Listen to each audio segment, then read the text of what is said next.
All right. Hello, everybody. Welcome back to the Proving Grounds, the campaign AI beta number 2. Hey, Clock Monkey. So we're playing as Thorgrim. It's now turned 15, and we've kind of consolidated our starting area here, and we've made contact with Karak around here, created them a few extra regions. I was gonna give them Mount Silverspear, but it looks like we've lost that.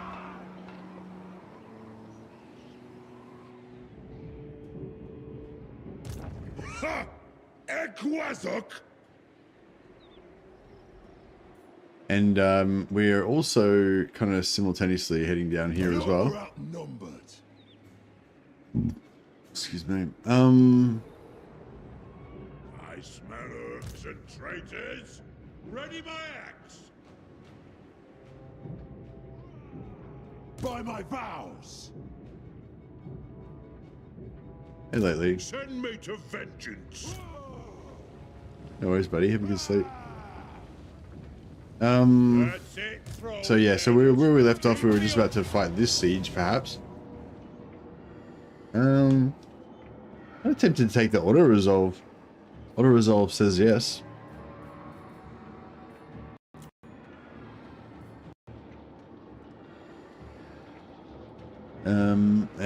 Yeah. Can't be effed doing the siege map.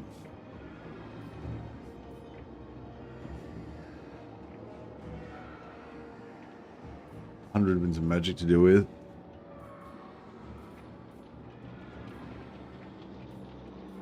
Die gloriously. Yeah, I mean, it kind of sucked, but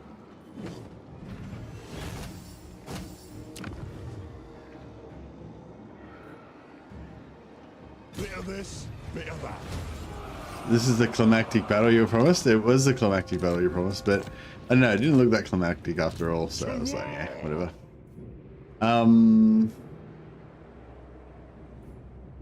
Demon Slayer. My promises are worth nothing, really.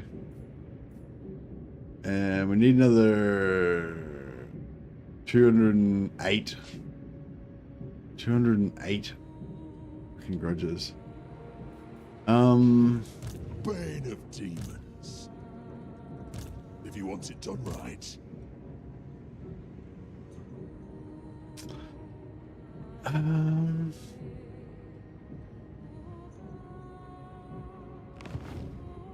Yeah, we've got this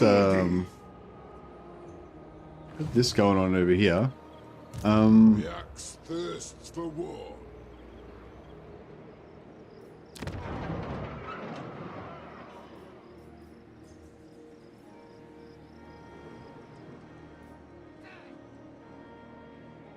Hmm. 190. Motherfucker. Just need like a few more grudges. Let us begin. Fight.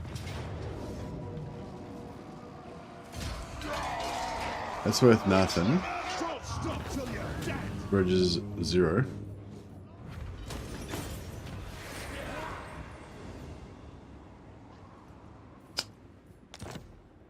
The axe thirsts for war.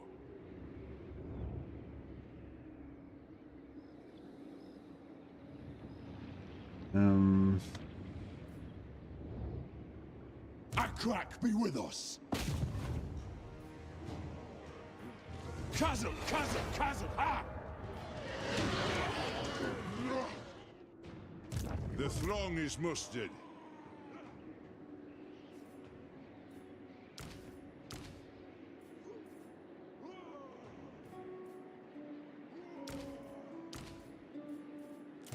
Armed and ready, master of runecraft. Vengeful rune lord.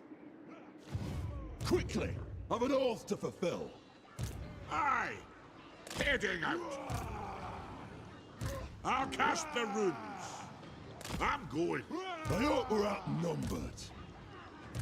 Aye up for clan honor. Own your skills, Terry. This can be the climactic battle you're all waiting for. Let's fight this much easier battle instead. I think the other battle we would have won, but just, yeah, I would have had to fight a siege. And I just thought, well, in the interest of time saving, just auto resolve it. It was a pretty rough auto resolve, but yeah. Hey, Wolfspaw. Oh yeah, we're back to our super long name of Roll of Glory. We've got a bunch of heroes that we need to bring in. Fate's cursed.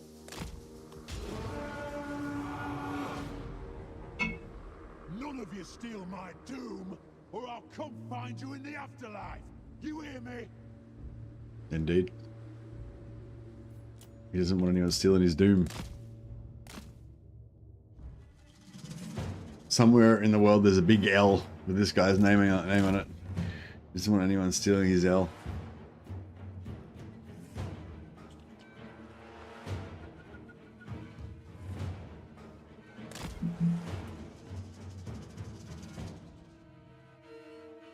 I didn't realize there's this little like kind of magical effect on here. Kind of cool.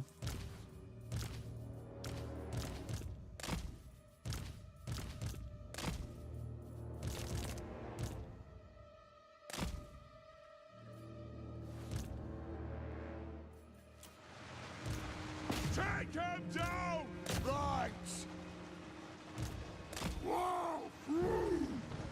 No! Gyrocopter!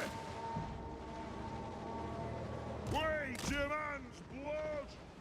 Yes! Now! Now! Kazuk! Down! Gyrocopter! For the Kanazan Corps! Come on! Get him! Gyrocopter! With your targets well!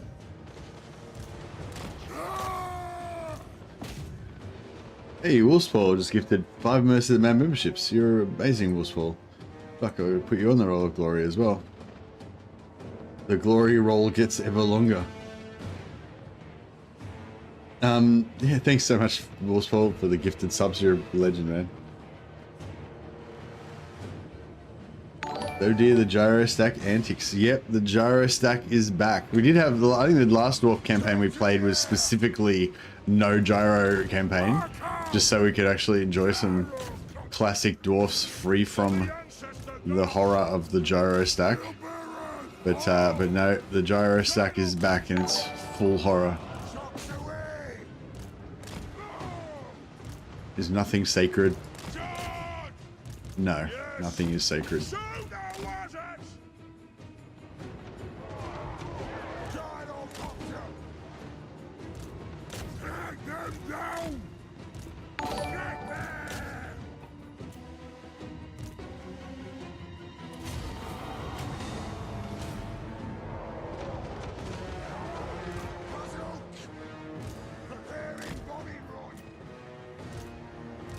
Some factions have unit caps in vanilla for certain units. I think the Dread Saurian still has unit caps, but that's like the only unit that has it for, isn't it? But it's weird that the Dread Saurian has unit caps, but like the Empire steam tanks don't, and the High Elf Star Dragons don't.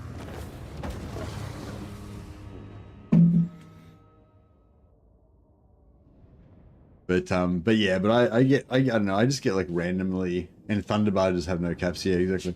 But I don't know, I try to curb myself a bit, because I kind of just randomly get outraged slightly about, you know, random things, and other things I just don't care about and just hand wave away. So there's no consistency. No consistency to my my random things I get outraged about. Beastmen and Man Skellington? It's Man Skellington. Hang on, I reckon. High King has subsidized the gyrocopters, indeed, indeed. Bit of this, bit of that.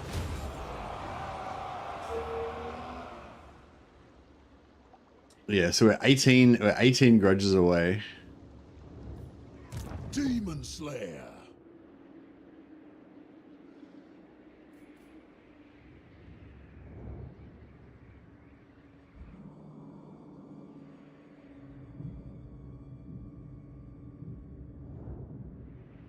Grudges away. I'm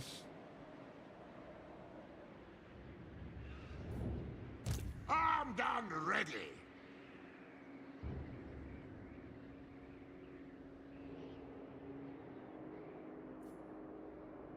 Which elf faction is the best in Warhammer 3 and Mortal Empires? Depends what you mean by best, Ons, but I mean, Eltharion can do the infinite money cheese. So, you know, once you get that going and you've got infinite money, you know, that makes him, you know, pretty strong. But I mean, I don't know if that's the most fun campaign. Depends what you mean, you know. Like, I think Elithanar's ambush mechanic is pretty fun.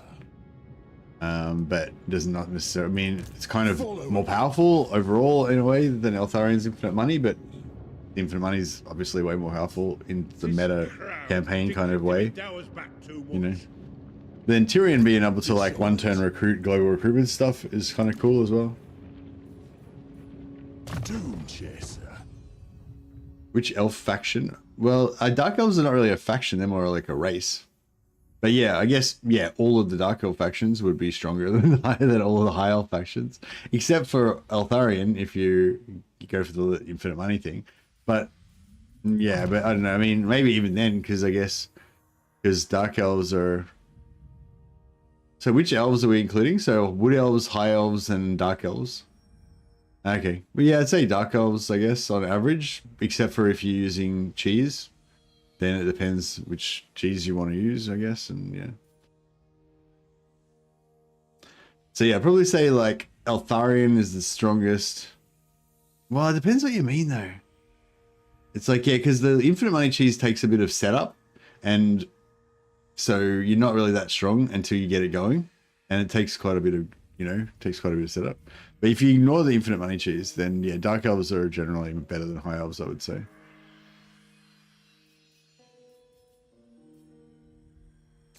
I agree.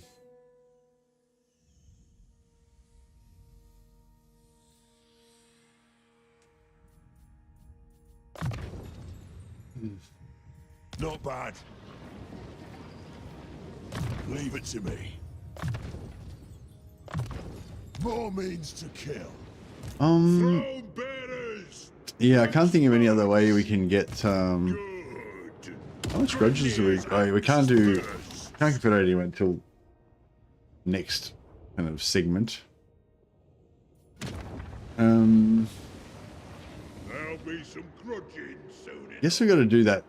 Guess we got to do that quest battle, but I'm not sure if we can win the quest battle. The High King acts. It seems hard.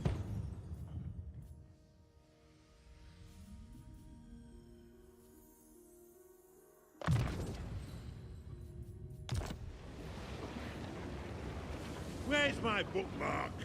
I've lost my place. Battle-wise, Wood Elves are pretty strong. Yeah, battle-wise, Wood Elves can be pretty good. But, Take the realm. yeah, campaign-wise... Oh, yeah, I guess Orion kind of gets infinite money as well. So it's like, yeah, so... So it'd be like, yeah, Orion infinite money, Eltharion infinite money, then all the Dark Elves. Yeah. Legend seems to think High Elves, then Wood Elves, then Dark. Really? In terms of... Okay. What? I wonder why he puts, I wonder why he doesn't think Dark Elves are the strongest. I need to stretch. I assume he's talking about not including any of the cheese. Or maybe he's just thinking of only of the strongest. So if it was only the strongest factions, then yeah, it would be like Eltharion first, then Orion second, then all the Dark Elves. I guess. I don't know. He meant more for the unit roster. Oh, unit roster. Okay. Yeah, that is one criticism that I do hear leveled against the Dark Elves, that, like, apart from Shades, like, and Shades and Dark Shards, which are like tier 1 and tier 2 or tier 3 maybe, depending on which shades you use. Then they don't really have anything kind of more powerful than that. There's the Hydra, but I think Hydra are only tier 3 as well. And they don't really, they don't really have like Doom stack kind of creatures. But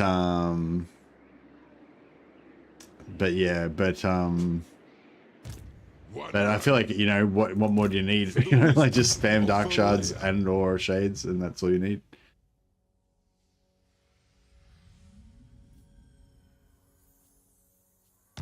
All right. Is there any? I really want, like, this is our last turn, so I really want this 20 fucking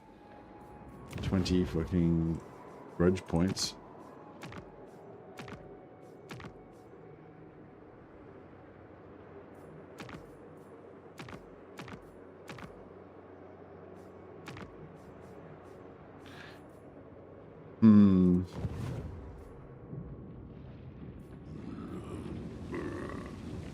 Bane of demons, send me to vengeance. It is time. An ad. What? Ready? Got Ben?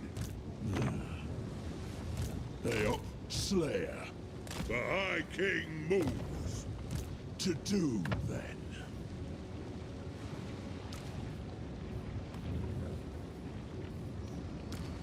Lower the throw. I need to stretch my legs.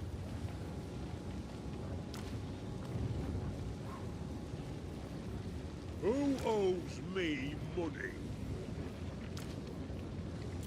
To war! What? My beard itches. There's trouble about.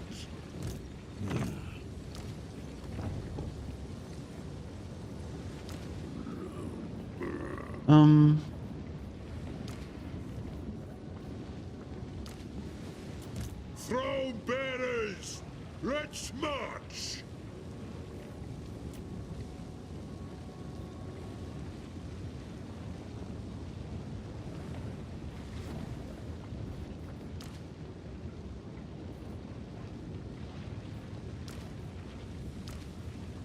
Good. Grimnir's axe thirsts. Retake the realms. Ha ha. Yes! The High King acts. Send me to vengeance. Get rid of them.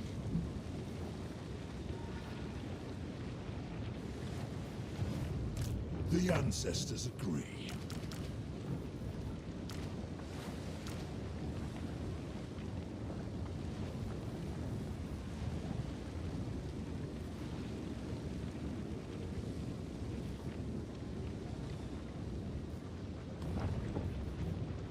One rug.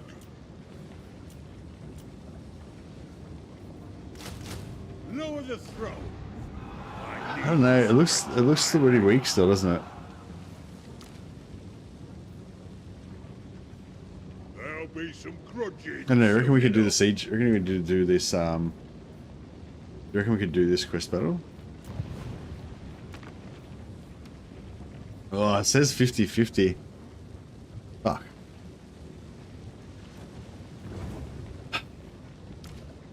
Where's my bookmark? I've lost my place.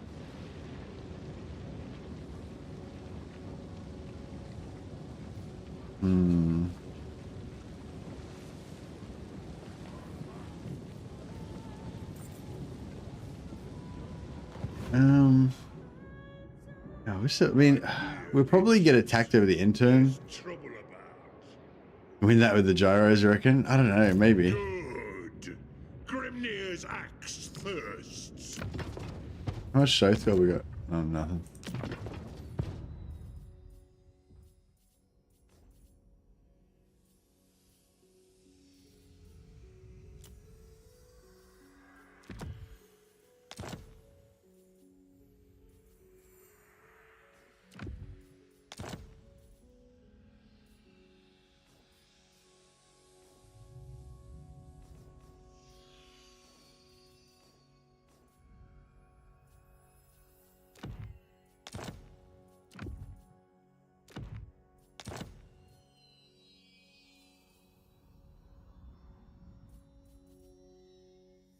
could smelt down a couple of things, but I think we're going to be able to get enough points. So 20, 40, 60, get like 60 oath gold, which is not enough to really do anything. Yeah, it'd be like 95 total oath gold we'd have. Yeah, nothing. Going for Zardanagran real estate? Not really. My plan was to sell it all to Imrik and or Karaka Azul. Because I don't really want to own this area here. I just wanted to get somebody else to defend it for me. Like Azag's coming in hot. That's no much here. He's gonna eat. Fuck. When I allied with, when I was making friends with Angrum, he was like even 50-50 with like he was ranked 55 or something, and Azag was ranked 60, and then obviously Azag kind of won out of that exchange. Oh, I guess Azag probably just wired up, and then his armies all doubled, and then he went up in rank. High elves have the strongest tier 0 units in the game, probably. Yeah.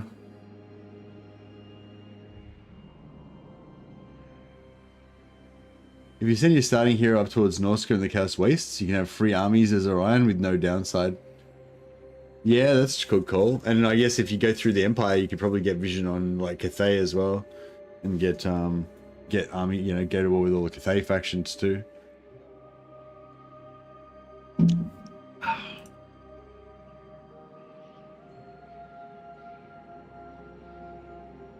Is there any like fucking alternative for?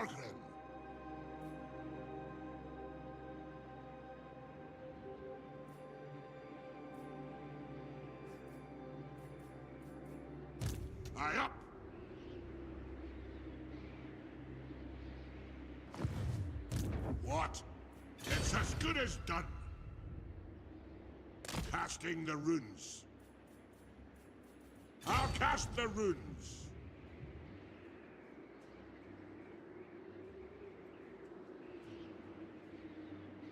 From me! Iron weld.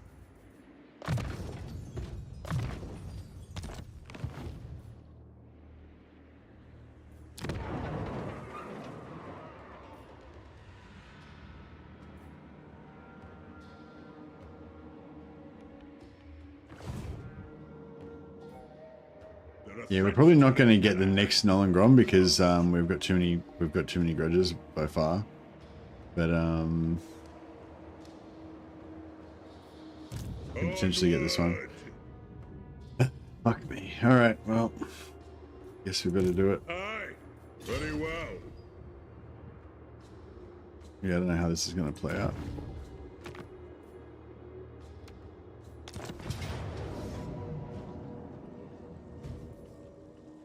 Fucking lot of trolls.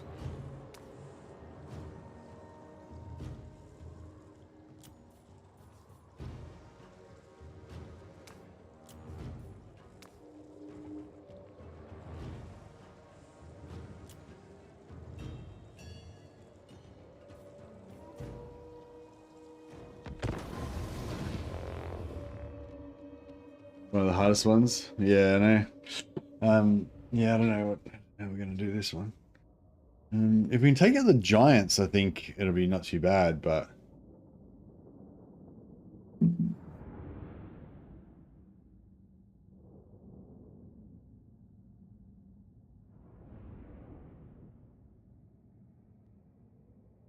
kill everything without a beard. That's the plan. It is time for a call, my kin.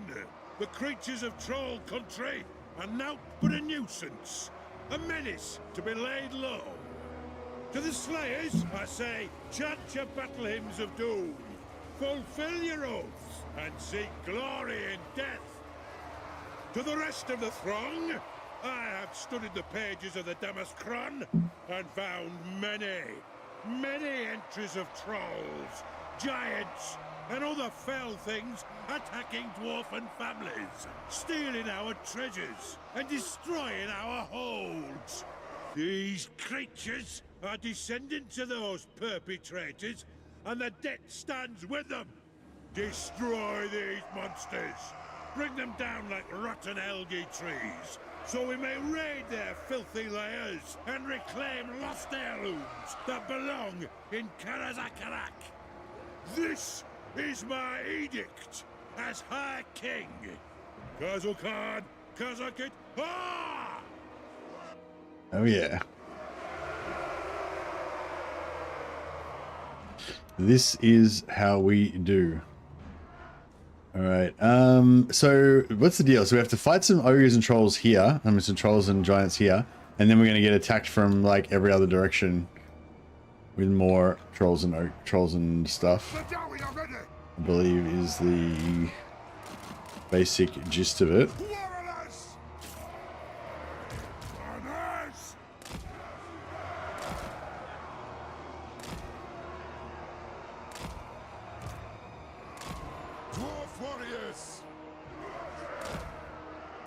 It is a reckoning! Honors! For the ancestors! Ready! War of vengeance!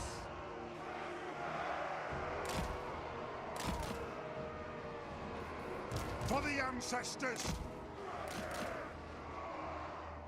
Fight in the woods. I mean, yeah. Given the fighting in the woods does give a disadvantage to large creatures, but it also gives you a bit of a disadvantage to ranged, and I think, you know, shooting them is probably the key thing. Let us a reckoning.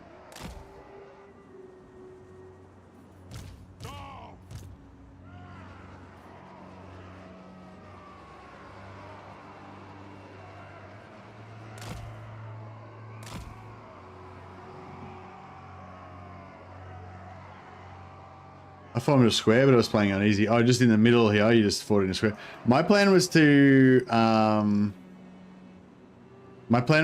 of try to take over this area and then turn around and fight and defend against the side. Like, does anyone know where the other ones? So obviously there's going to be a little army here of trolls and ogres, and then are they going to come from the other four cardinal directions? Is that where they come from, or where do the reinforcements come from? Does anyone know? Or you know, Cock Monkey, do the reinforcements come in the same side, or do they come from these other three sides?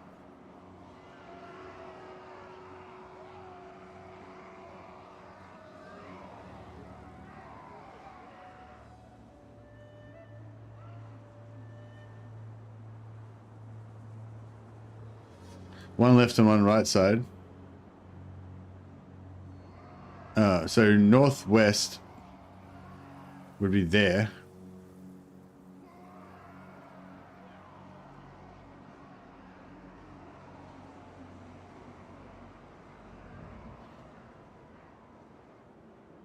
So, but if I set up over here, nothing else is going to come from this side into the back of me, is it?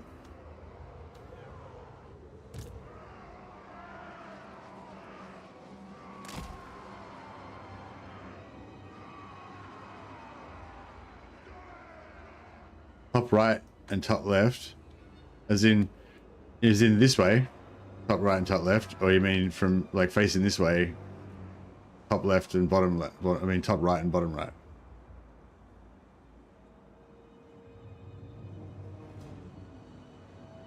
As it, yeah, I mean, do you mean like, yeah, I'm confused. Are you saying compass points like on the mini map, or are you saying like right and left of the direction I'm facing?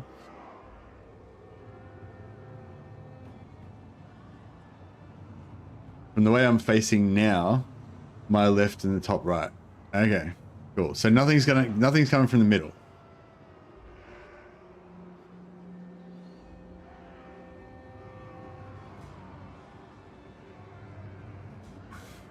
But it might be, rather than trying to charge forward and take over this spot, I might be better off to sort of like try to kill them quick and then go over here.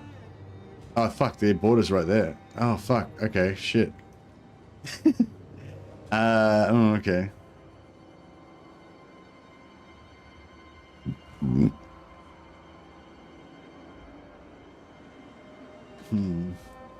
the ancestors!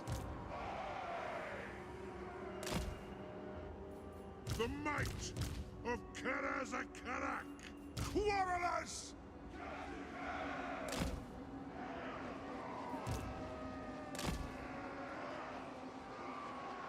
Dwarf warriors! Take to the air!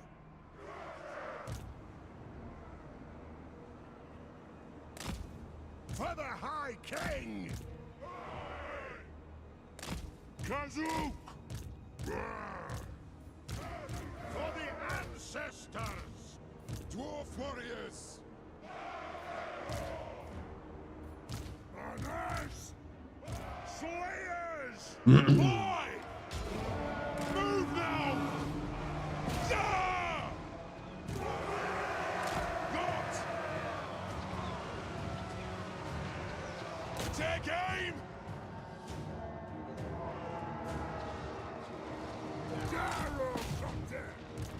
Shoot! For the Kara's Anchor! That's an order! Gyro bomber! All have wronged us! Vengeance!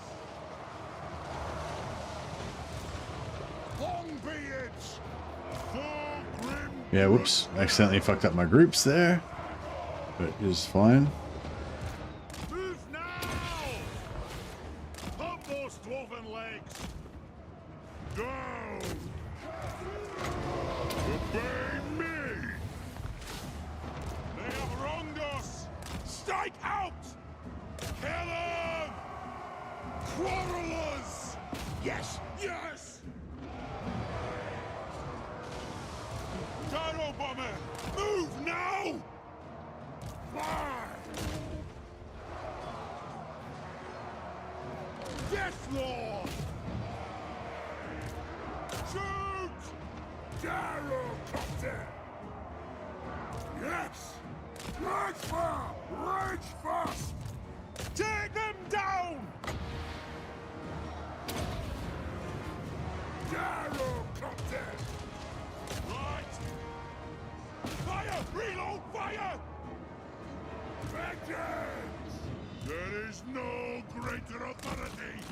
Shield bearers, halt! Scuff! Rage fire! Rage fast! Trucks away! Blow through! Gyrocopter! Aye, as you command! Charge! Fire on the foe! Quicken pace! There's nothing I can't fix! Move now! Put those dwarven legs! Oh, fuck. Quarrelers! Vengeance! There's one extra more one more reinforcement more than I could handle. Take back every grudge! Yes! Withdraw! Go! Yeah! Quarrelers! Withdraw! Gyrocopter! For the damaged crown! Gyro bomber! Gyrocopter! Nothing can stop us! Move! Pull out! Jumps away! Four on the floor! Go! Attack! Get moving! Gyro bomber! Dive bomb! Range fire! Range fast! Pursuit will do! Withdraw! That'll do! By King Thorgrim Grudgebearer! The clans unite! Take aim! Charge! Put those dwarfen legs! For the High King! For the ancestor gods!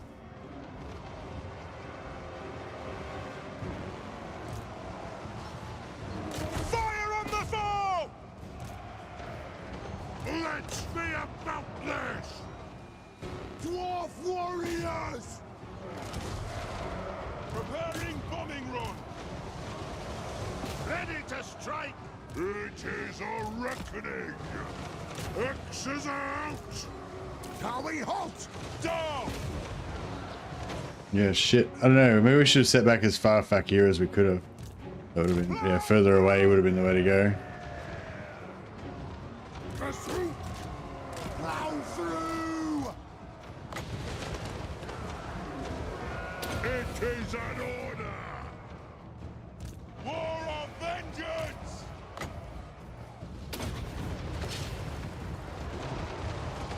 Gyro bomber.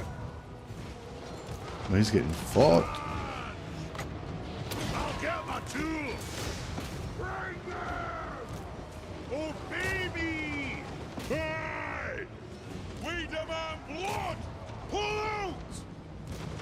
Range far. Range fast. Withdraw. Get moving. Let the vengeance begin. Charge. For the Karasan Corps! Kill him!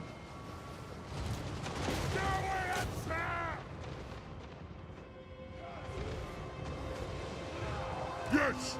Ready to strike! Pull out! Go! Dive bomb! Pick your targets well! Nothing can stop us! Gyro bomber! Yes! Charge!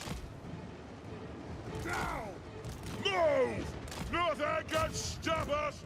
Whoa!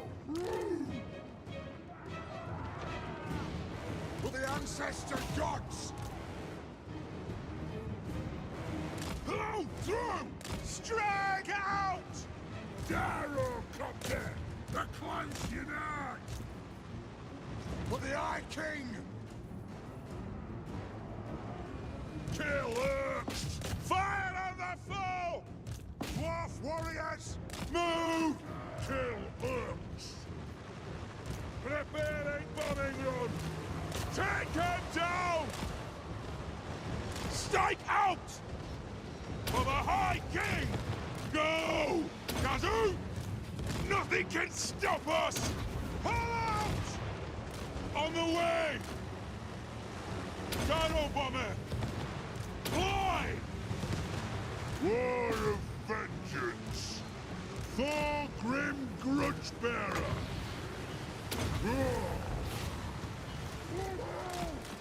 Nothing can stop us! The clans unite! Vengeance! Move now! Withdraw! Down! Shield bearer! All! Ah! Aye! Yes, laddie! Rage fast! Adu! Ah! Blow through! Strike out! No! No shoddy contraptions here! I'll do it! Nothing can stop us! Range far! Range fast! Ready! Plow through! Fuck. Gyro bomber! That'll do! Pick your targets well! Vengeance! Take to the air! Rage far! Rage fast! Charge! Blow out! For the High King! Pull out! Oh, fuck. Oh, fuck. No. So close.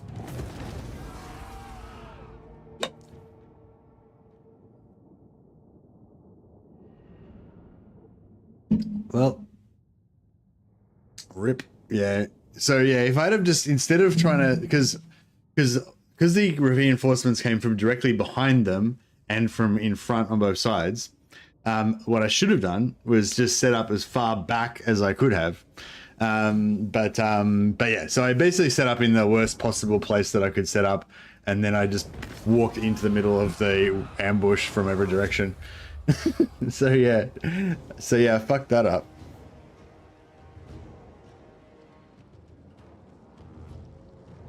But it's all right. We didn't lose any gyrocopters, so essentially we didn't really lose anything. So I guess that's good. Usually have a gyro bomber and 4 hammer units before I go for them. Yeah, if I just had I set up right at the very front of my reinforcement zone because I thought that no more reinforcements were going to come from behind them and they're only going to come from the right and left. So I thought I'd get in, wipe them out, and get that done quick. But yeah, I also didn't realize that the reinforcements were going to come like immediately, and it was just going to be basically fighting all 4 armies at once. So yeah, so we should have, instead of trying to wipe them out as fast as possible, should have been trying to slow it down and get as far away from them as possible. But yeah, I fight so many, I played so many different races. It's like, it's been like, I haven't done that siege battle for, I haven't done that quest battle for fucking, I don't know, years. I don't even remember it, It'll be easy now once you know that. Yeah, exactly. Like, yeah, if I had that same army, like I could have won that for sure. Like, I nearly did win it. I could have won that easily. Literally, if I had just set up slightly further back, that probably would have been it. That would have been enough to win it. Ugh, bummer. So we didn't get our 20 grudges. That's fucked.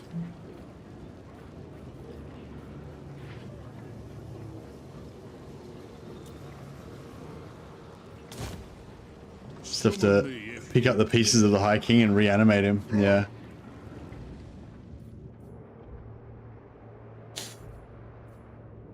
One rag demon slayer.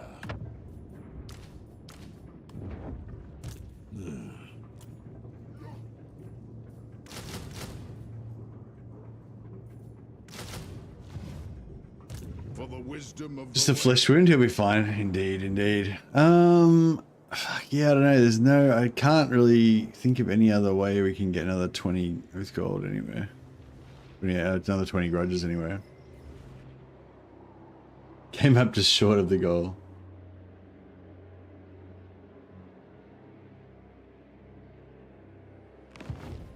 Needed to replace the starting army anyway. Yeah, that's right, isn't it? Demon Slayer. It was an expensive army. It's costing me too much anyway. To doom then. Dishonored.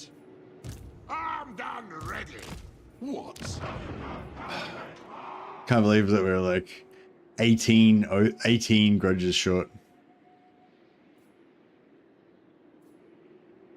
Yeah, it's mainly the growth. I wanted that so it's 15 turns now of 25 growth instead of 15 turns of 50 growth.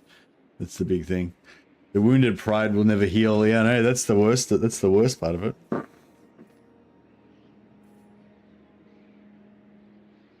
Yes. Speak, dwarf, before I...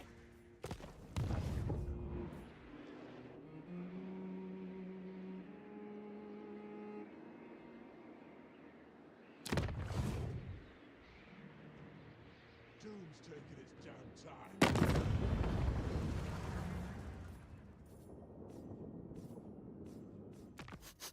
What? Do not bore me, thing.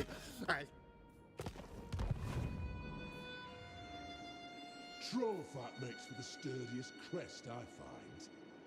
Shame you don't get any grudges accrued from quest battles. Yeah, I know. I would have gotten 500 grudges if I'd completed it. That's the whole reason I did it. Like, I was pretty worried about that battle. I didn't really want to fight it. That's why I left it for the very last moment when I figured out I couldn't get any grudges from anywhere else, and the only possible way to get it was to do that. Because if I could have gotten that 18 extra grudges, yeah, like I said, 15 whole turns of 25 extra growth is pretty good. Like I basically rely on getting the Nollengrom, the first Nollengrom on turn 15, and I don't usually build much for growth. Just assuming that I'm going to get that 50 growth from that. But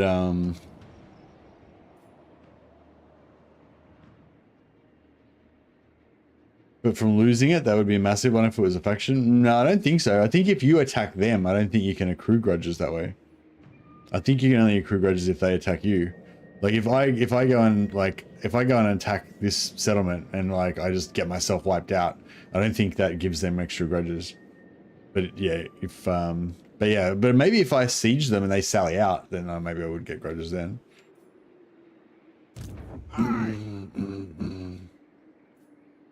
Death Seeker.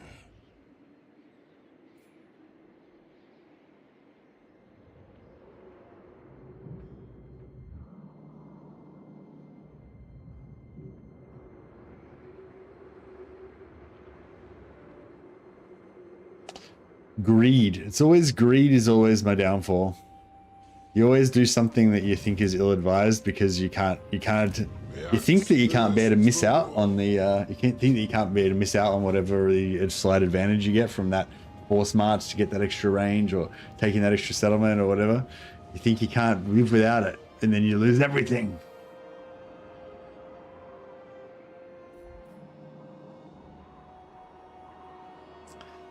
Fucking hell, I'm pretty much out of tricks now. The only thing I could think of to do, and I'm not even sure if it would work, is region trade iron rock, region trade crooked fang, like region trade iron rock into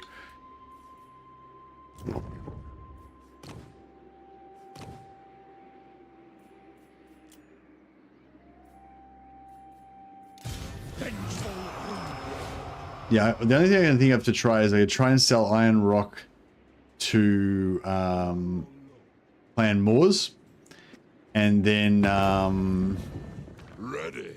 and then betray them instantly and attack them, and like maybe I'm not sure if it updates straight away. Like, yeah, like I assume that Clan Moors would have some racial grudges on them.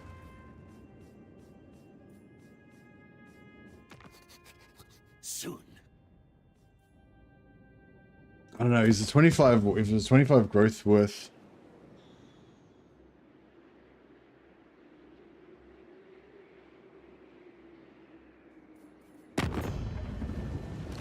Our faction strength just went to absolute shit as well. So now everyone's going to want to declare war on me. Shall wake. Relish this chance to look upon your better. This will be masterful. No one. Yeah, so doing diplomacy with a faction reduces their grudges. So, like, Imric had like 700 grudges on him. Oh, he still does. He had 770 or something before. And then we just did some diplomacy that reduced his grudges down by 30 or 40 or whatever. But on every single one of his units. So there's no grudges on this army now. That's down to 13. No grudges there, no grudges there, no grudges there. So, you know, this one, yeah, he had like 790 grudges or something on his main army from killing Clan Helheim, the dwarf faction. But his overall faction grudges got reduced a fair bit. So yeah, it's the last turn. So basically what we're going to try and do is like reduce our territory down so we touch less factions that have grudges. The main one is Golbad, right? He's got like hundreds of grudges you can see everywhere.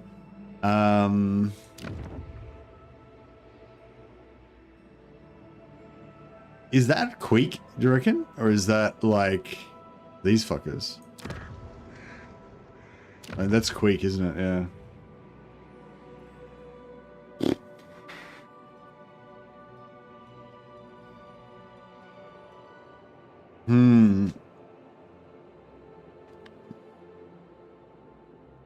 Yeah, that's what I've been doing, trying to trade all this to Imric and Karak Azul, but this guy had this spare army that kind of popped in and surprise wrecked us.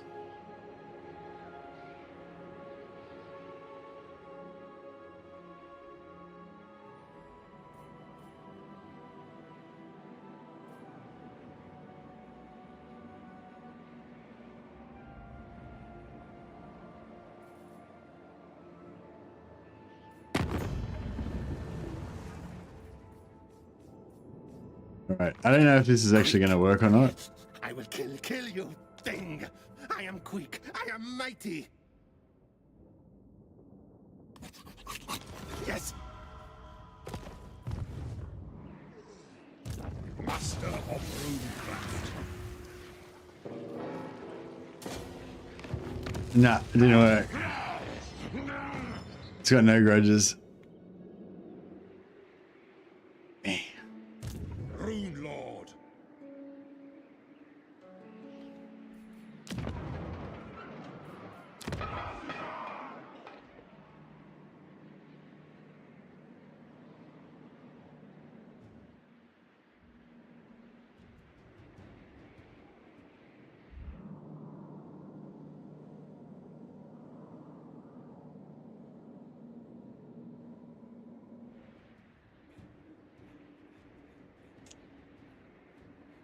Yeah, because I think the grudges can only accrue. I guess the grudges can only accrue after they own the settlement, and so since they didn't own the settlement, when they accrued their grudges everywhere else, it didn't like it doesn't automatically apply it. You know, like yeah, they have to earn the grudges to put them on the settlement. So if they only just hired, they only just took the settlement, then it won't have as many grudges as an older settlement, I guess. I don't know. I'm just assuming.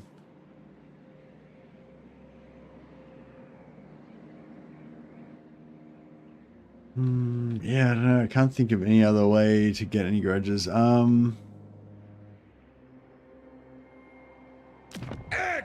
bezexal. Ta grungron apgru. You picked the wrong time to talk.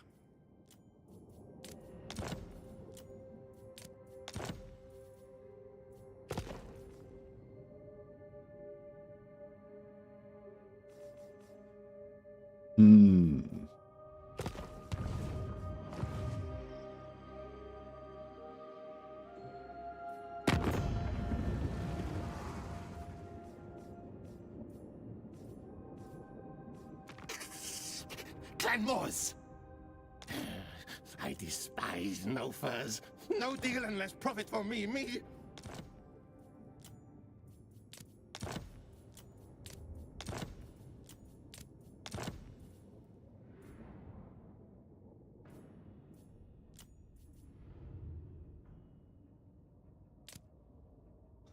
I can't even region trade into anything else or anything.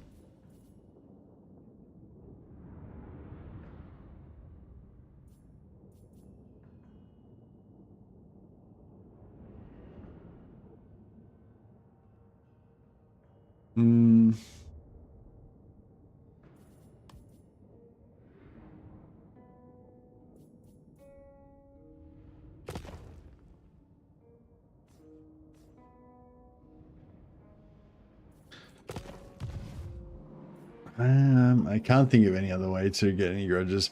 And by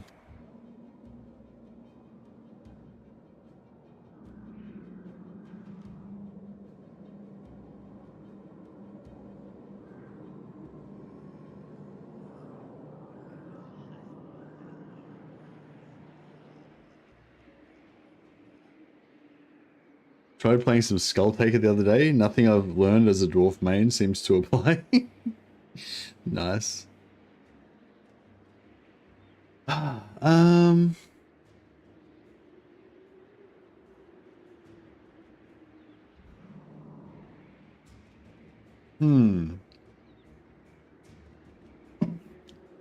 Yeah, this is fucked. I guess I didn't really pay much attention. I didn't try very hard to get the Noengrom. I just kind of assumed that I would somehow shit it in at the end. And I very nearly did. It's like 18 fucking 99%. Motherfucker.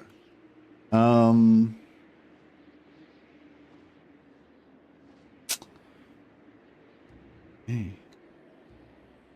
Fuck me.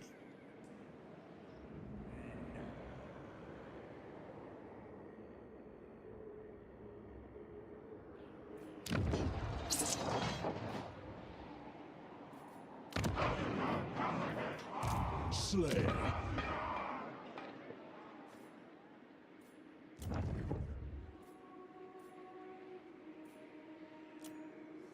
You summoned me?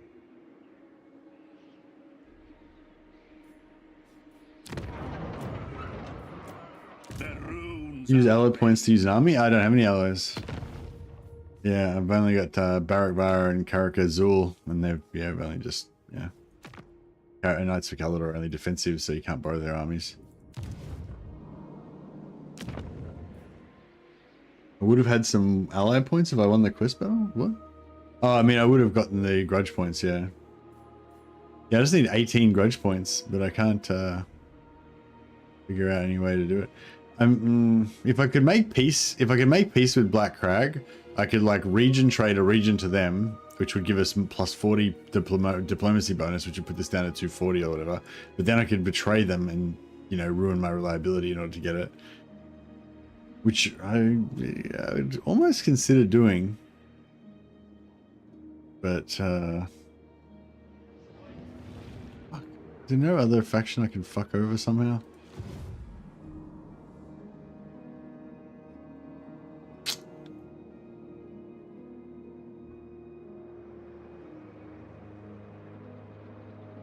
If it's any consolation, the Slayer pirates fulfilled their oath. Yeah, they did. They sure did. Honor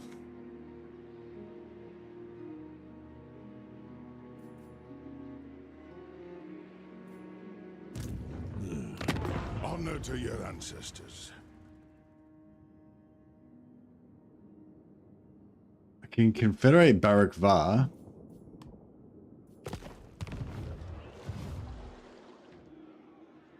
Dishonored. I could confederate Barak Var and take Dok Karaz, which I could have done before I suicided my armies and before I fucked myself with this as well.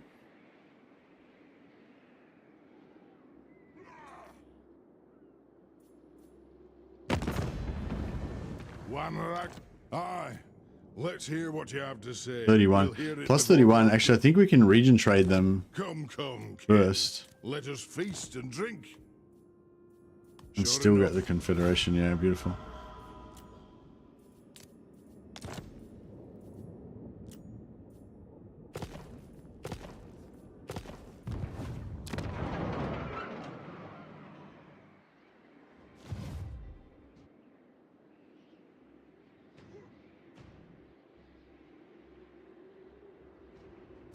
Lord of Clan Thorgrim.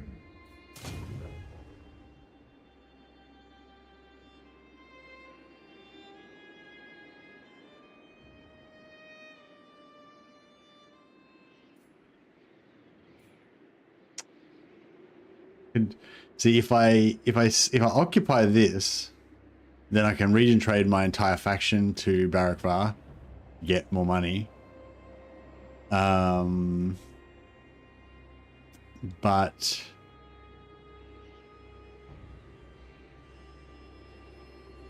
then I'll be at war with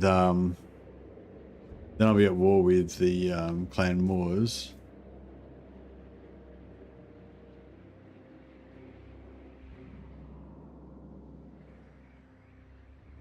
Can you not trade Barak Var to Queek head taker?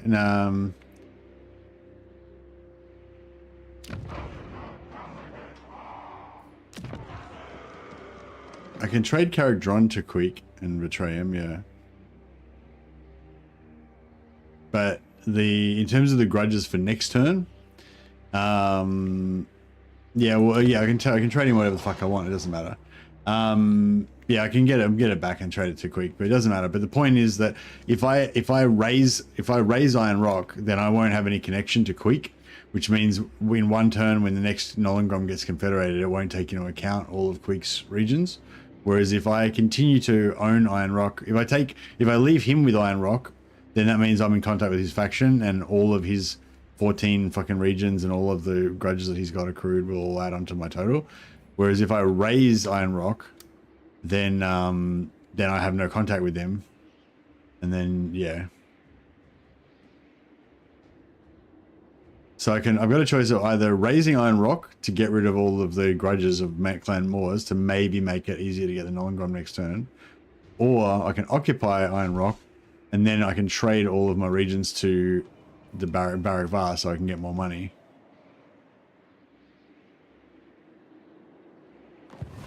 Lord of Clan Morgrim. If you say so, beardling. What? Assuming this army can even take Dokkaraz, I don't know if they can.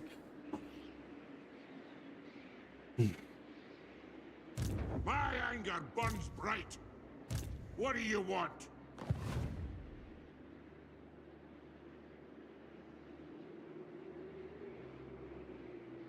Yeah, it's not connected to settlements. It's any factions that's regions connect onto yours.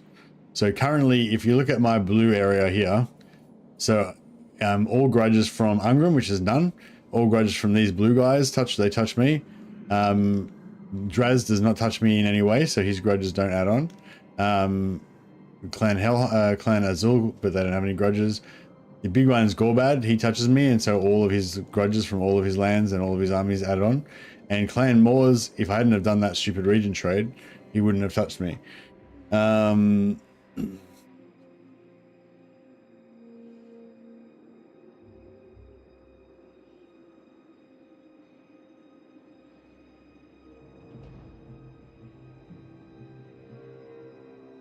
My anger burns bright. I'm just not sure if the money's more important or if the grudges.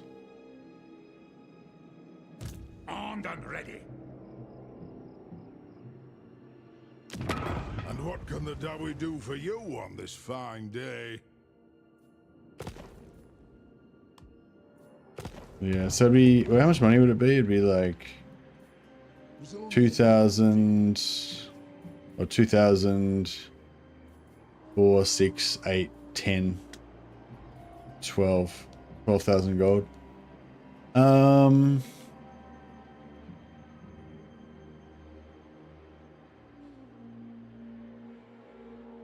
If you say so, beardling.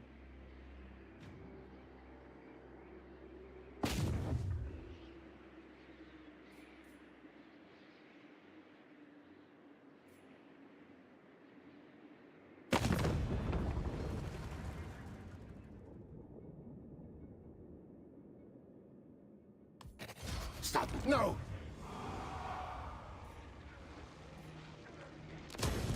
Lord of Clan Thorgrim. Bane of demons. Aye. Let's hear what you have to say. We'll hear it before Oathgold.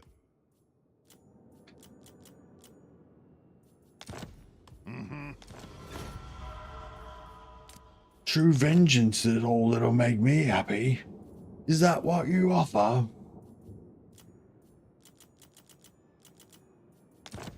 Oathbound.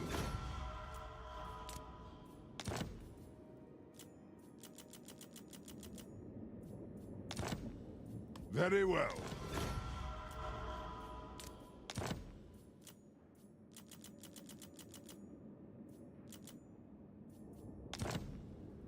Sure.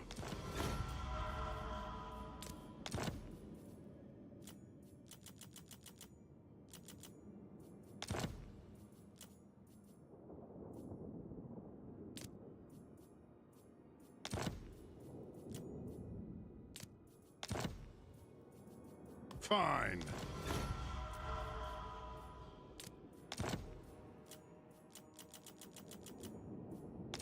Yes.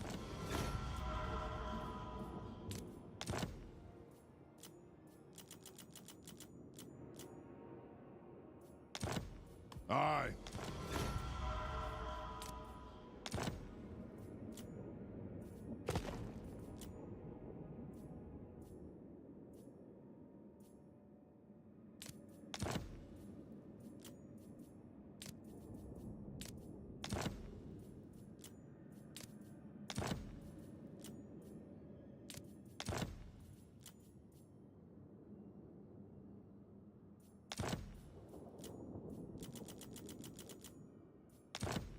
Agreed.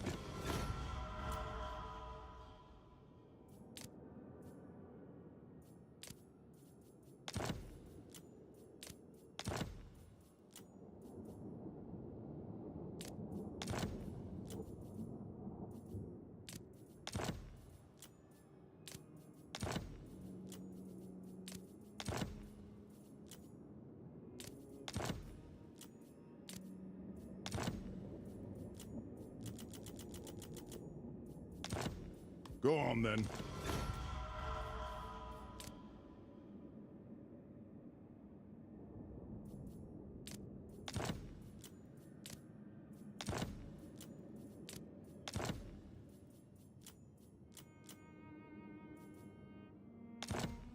All right.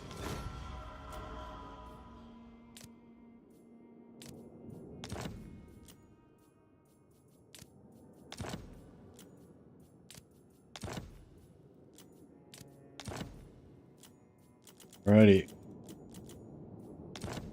I agree.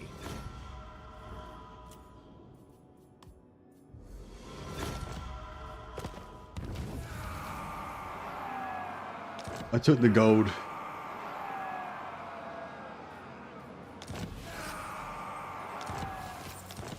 More grudges is more grudges. Alright. Demon Slayer.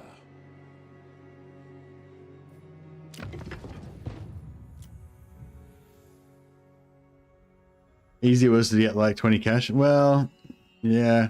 I mean, there was the Confederation that basically let us do it. If I couldn't have done that without the Confederation, otherwise I would have just sold my entire empire. The only reason I could do it is because I knew I was going to be able to confederate them. As soon as I saw that we had plus 30, because when you region trade, you get about a minus 30 penalty to Confederation. So as soon as I saw that we had plus 31 or plus 33 or whatever, I knew I could region trade, take the region trade penalty, and then just keep region trading everything, and then just get it all back. But if we didn't have the Confederation, obviously we couldn't do that. Excuse me.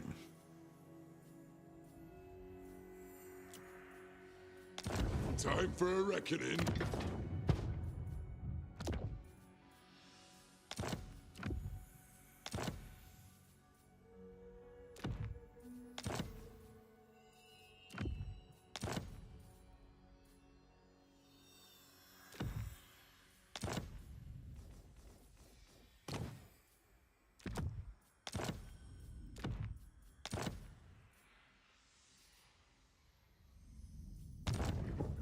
I know, still 99%.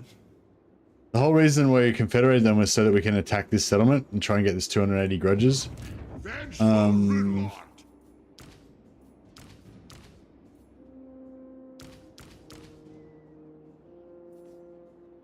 A wise plan.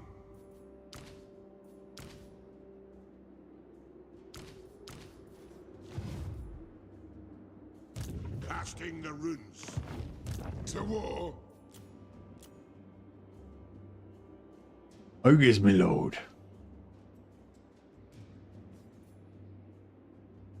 How many ogres can we have? 3.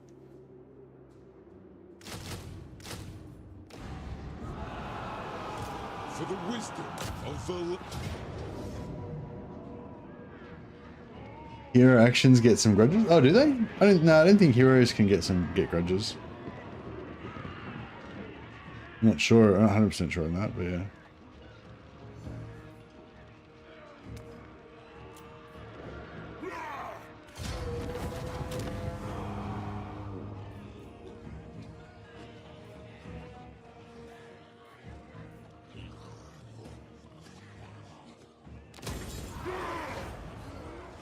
Summon me if you dare. The clan demands war. The axe thirsts for war. We'll have way more in the next stage. Oh yeah. Oh yeah, we're gonna have plenty in the next stage. Plenty. The main offenders are that we're gonna have we're gonna have all of we're gonna have these 286 here, plus all of this guy, plus all of Clan Moors. And yeah, we've pretty much solved this side. Oh no, sorry, and we've got all of these guys as well. So yeah, it's gonna be pretty high. Probably gonna be like 30,000 or something. Demand what? So,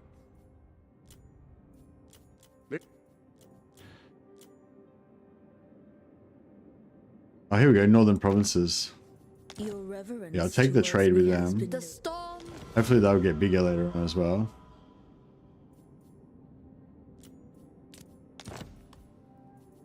The storm dragon gives her assent. Watch Cazador Chatterslayer mess up Clan Moors for you. I hope he does. He's my mighty ally. Maybe he'll come good for us. Who co-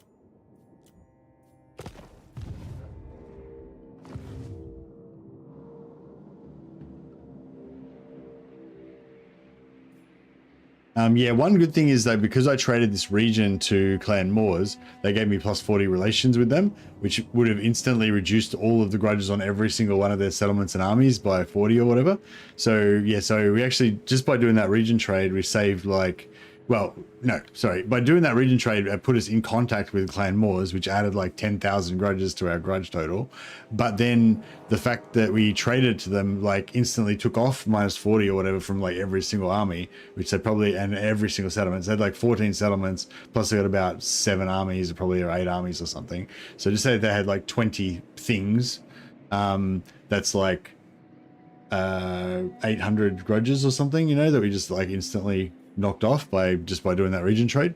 So yeah, so that's kind of another little thing you can do. But yeah, so like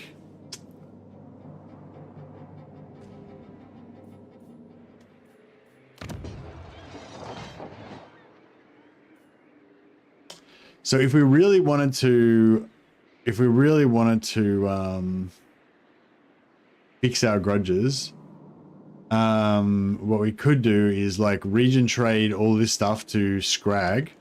So if I traded Scrag like Barakvar, Dok Karaz, Iron Rock. No, I can't get out of. If I really wanted to go hard, I could trade him like that character on and Mount Squeehorn, and then just completely not be connected to Ironclaw anymore. So then I would have no grudges from Ironclaw, no grudges from Scrag, no grudges from these guys, and the only grudges I would get is from these guys, which means, so just say at the moment I'm going to get 30,000 grudges, right? If I did all that, if I traded all that shit to Scrag, then I would only get like, I'd only have like the 10,000 grudges left over from just these blue dudes, or 7,000 or whatever they've got. I'm considering actually fucking doing that, because we can just betray Scrag and take it all back again. Like next turn, we just for one turn, we just quickly just sell everything and then just take it all back straight away. Aye.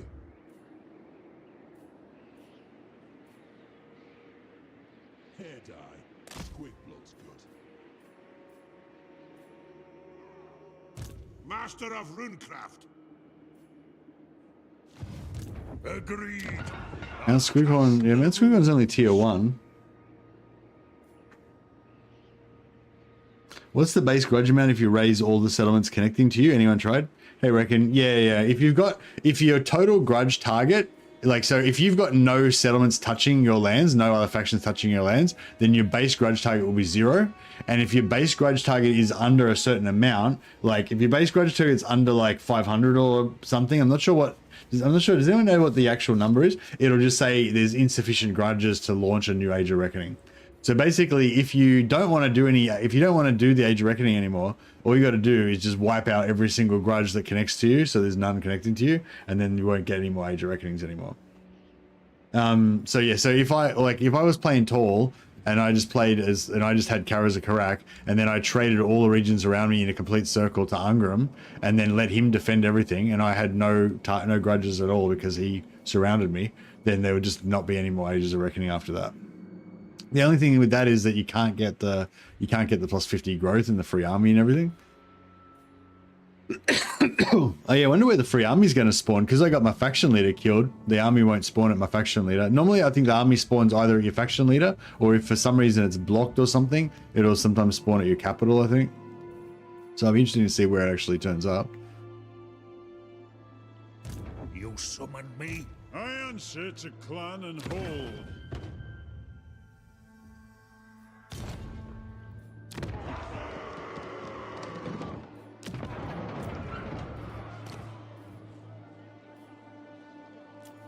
Aye, lad, what can I do?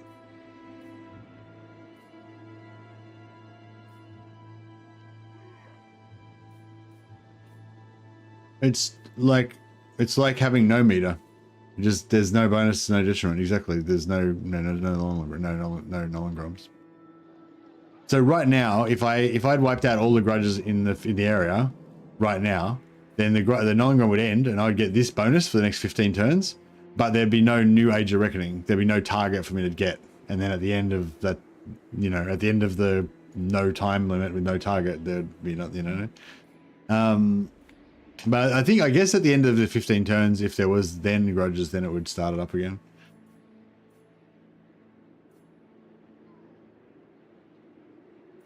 Yeah, I think we should, because this is only tier 2 shit, so there's nothing to, those Iron Drakes are pretty cool. Frankie Hills. Oh, we could probably keep Frankie Hills. So we've got a settlement. I got a settlement there. Got a settlement there. Got a settlement there. Got a settlement there.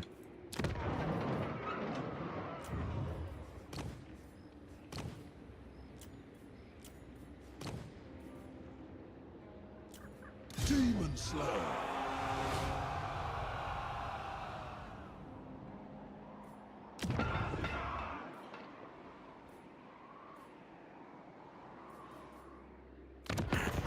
Look at them.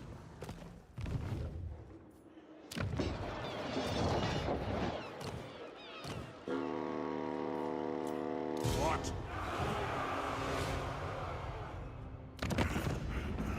The Great Maw offers you this stew of the slaughtered.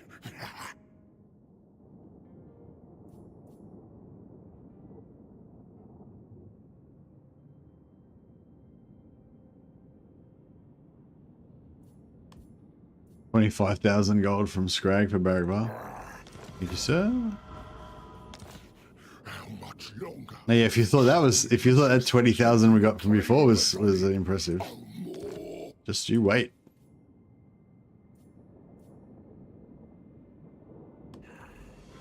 The meat.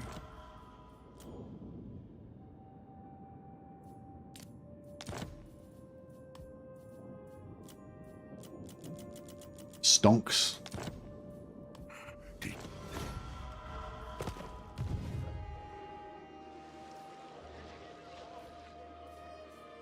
Can we eat this? Have you for the god mouth?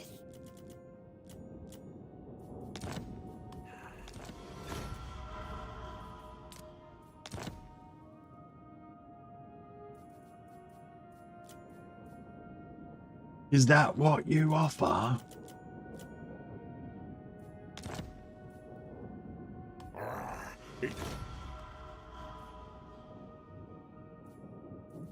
Do you bring body parts for scrap? The only thing is we're not going to be able to. Oh shit!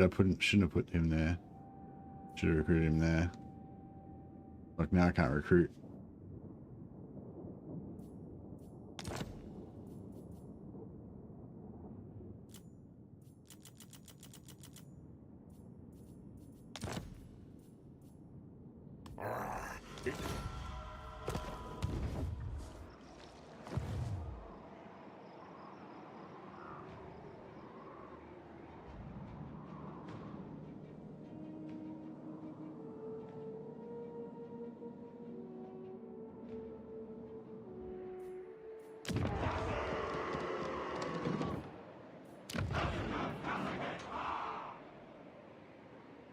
The ancestors agree.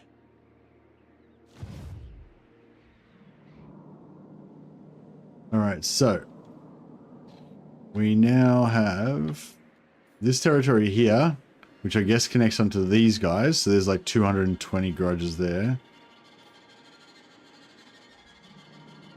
The ogres now have 0 grudges because we've region traded so many regions with them. The diplomacy bonus has just gotten rid of all their grudges. Yeah, grudges. I just can't even see any grudges because they've got none. Is there anything that's got any grudges? No. Well, whatever. If they had any grudges before, they're completely wiped out now because we did so much region trading with them.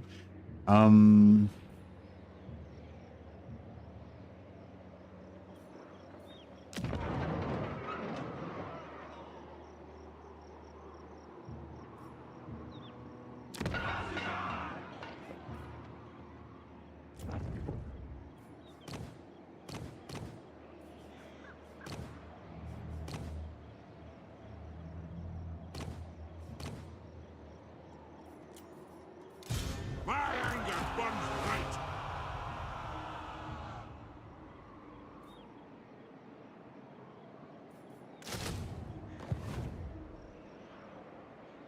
Doom's taking its damn time.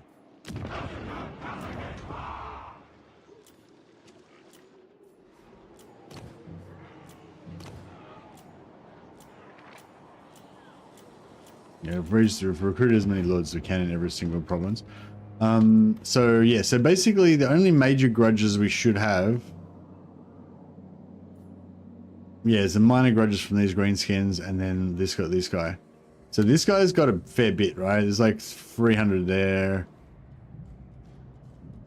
500,000. Yeah, so there should be definitely enough to at least get me a minimum. There should be at least 500 or whatever we need to get the actual Age of Reckoning going. But it shouldn't be more than 10,000, I'd say.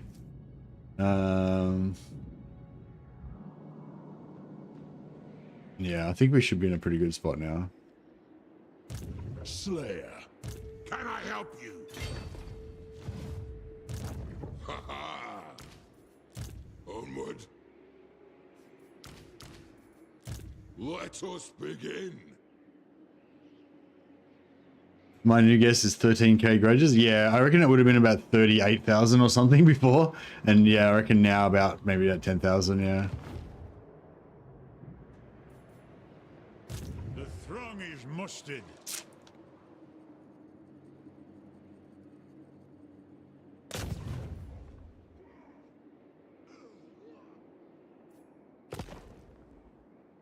To war?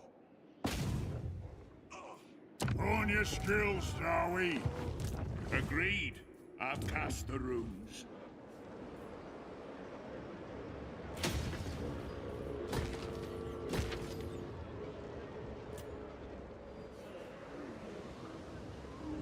Is that what you offer?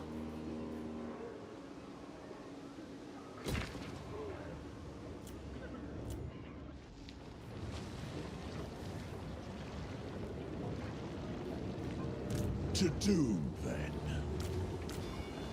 Who's man enough to follow me?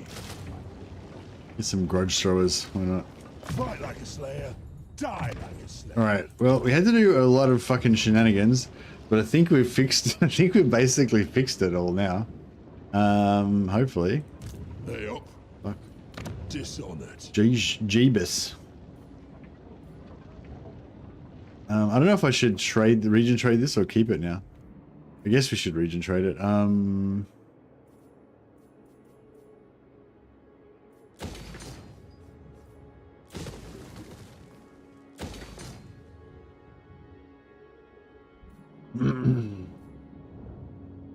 there's gonna be a lot of people pissed off with us next turn.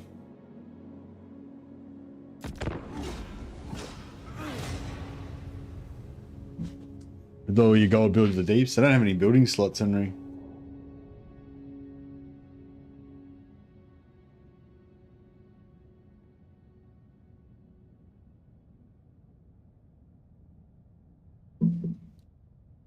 Get my axe. Watch I hear you. All right, I'll pay him.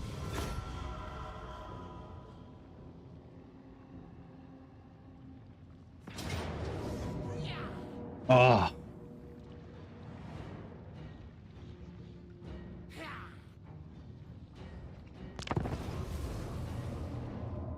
Which I don't even know which army this is that he's attacking.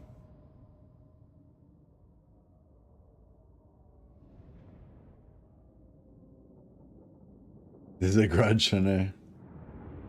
I wonder if that would have been enough to get us out of trouble.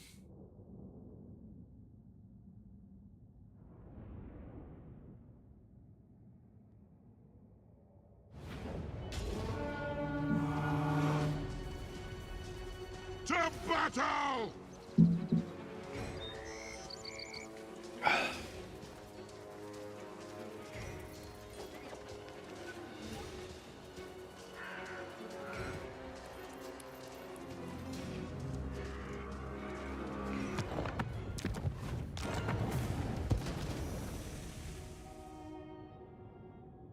Bit weird to see these lads wander about without an honor guard. Yeah, I know. They're pretty, like, rune lords are pretty much like you know, kings or whatever. You know, it's pretty weird to see them just walking down the street, walking around with no. Yeah, that's the thing. Actually, that's a weird thing with Warhammer, isn't it? Like, because there's no honor guards like there were in, like in you know, in previous Total Wars. Even if you had literally just your lord and nothing else, he'd still have his bodyguard of like 100 heavy cavalry or whatever. Which you would think would be the absolute minimum that a king would wander around with. Hey Adam, if you look at the start of yesterday's live stream, if you go back and check out the VOD, I talk about it for about 10 or 15 minutes. And pretty much every live stream except for today, basically.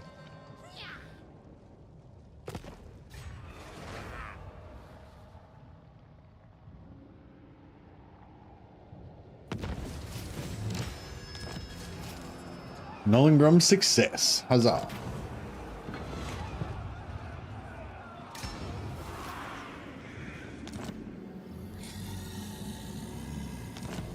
Do you reckon future Total Wars will ever add baggage trains and supply wagons? I think there was baggage trains and supply wagons, wasn't there, in one of the Total Wars? Or something like that? Or maybe I don't know, maybe I'm imagining it. Alright, what do we get? 3,360. This is how you manage your grudges, guys.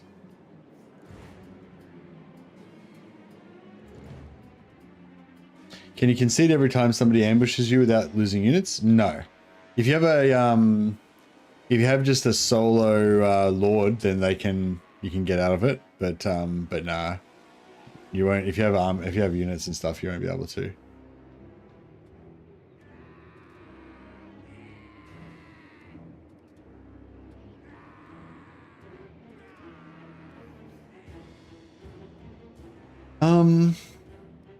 Look at this, like, Queek's already coming. Gorbad's got all these armies everywhere. How strong is he's strength rank 16. He's actually pretty strong as well. In the Great Maw. I don't know, do we fuck him over or?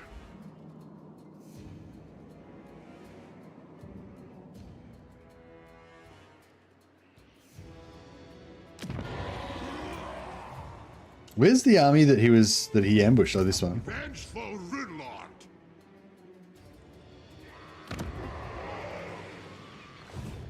The axe thirsts for war. Armed and ready.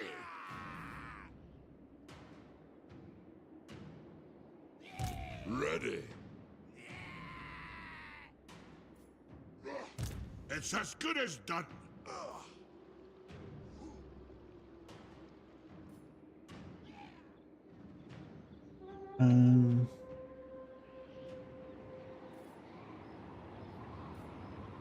Demon Slayer. Keep up. Doom's awaiting. Aye, it'll be done. Well, I mean, we kind of have to go to war with him, don't we? Because we got to get all our shit back. I do.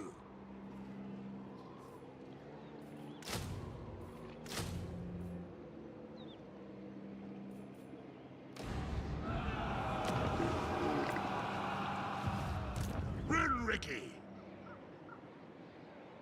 I'm leaving. Demon Slayer. Must butcher something. But not you.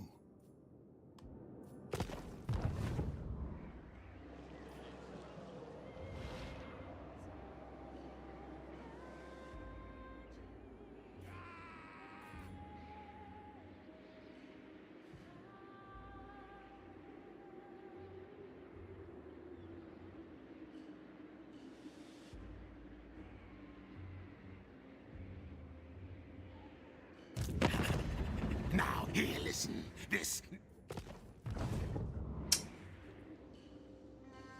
Iron weld. One rug.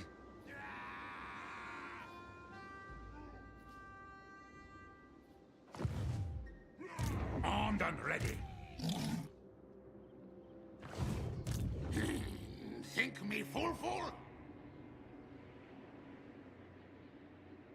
Water does not. Yeah, water's not connection. Yeah, it's got to be land connection for the grudges to add on.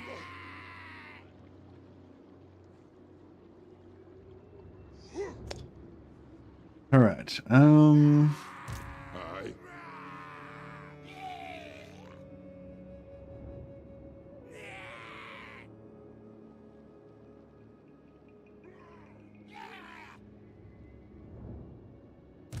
Aye up.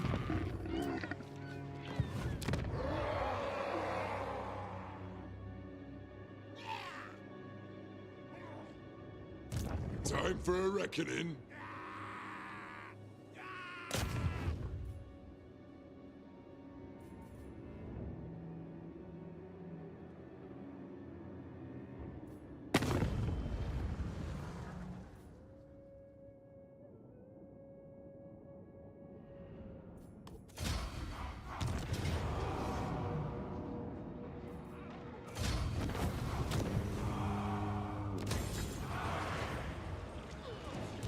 For the wisdom of Valea.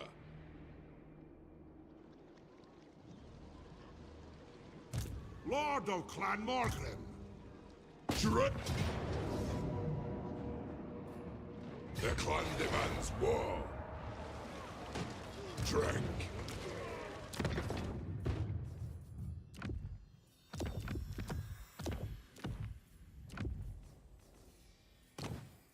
Alright, I have to just replace this guy with a Slayer Lord so we can get Siege Attacker.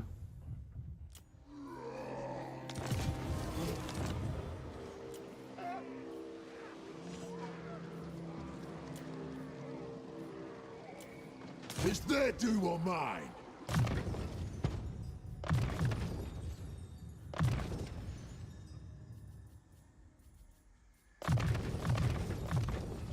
Gonna need a rememberer for this. Death beckons. Let's be having them. Oh, did he not? Ah! Oh. That's weird. I thought, yeah, okay, whatever. Don't stop till you're dead. We're taking that back. Can I help you? No, need my warp token stash. Rune Lord. Master of...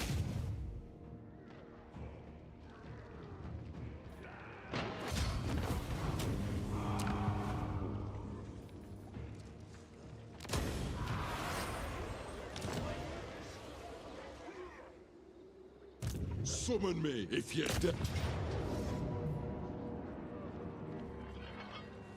To battle! The throng agree. Replace this guy with Fresh Lord. Ready axes. Thank them.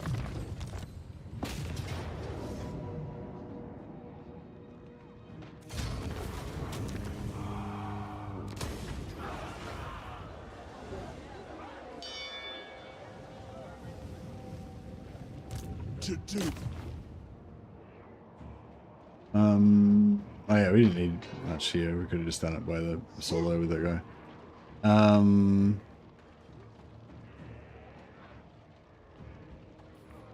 To do. They will obey. What? Aye. For my oath.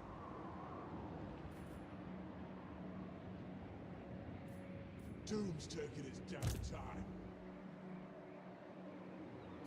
My anger burns bright. What do you want? Casting the runes.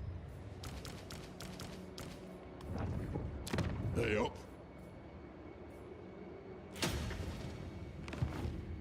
Dishonored. Slayer. Mercy, how would you rank the Dwarfs Immortal Empire campaign, easiest to hardest? It's probably different for different factions, although. Yeah. But yeah, I don't know. somewhere in the middle, I guess. Not the easiest, but not the hardest either.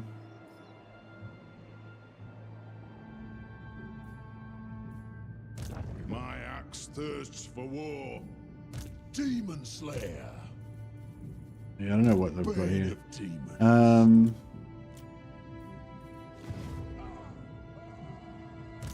Ha! Equazok!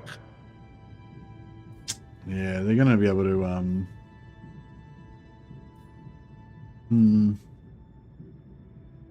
I wonder if I could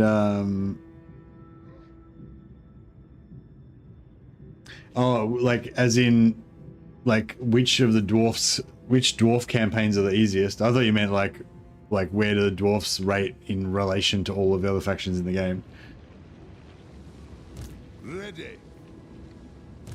All of the other races in the game, sorry. Let us begin. To war! Ready to do the guild's bidding.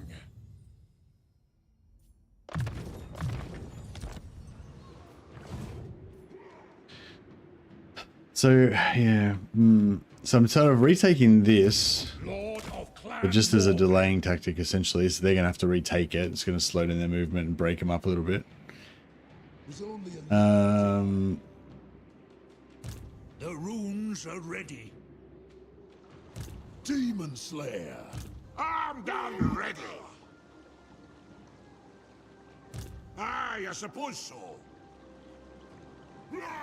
Follow it.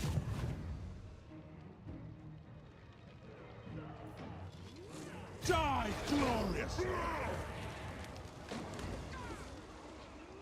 For clan honor, muster arms. Master of runecraft, I'm off. I hope we're outnumbered.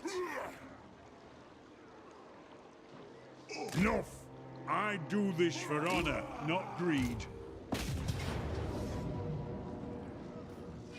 Chasm! Ah! We can hold this.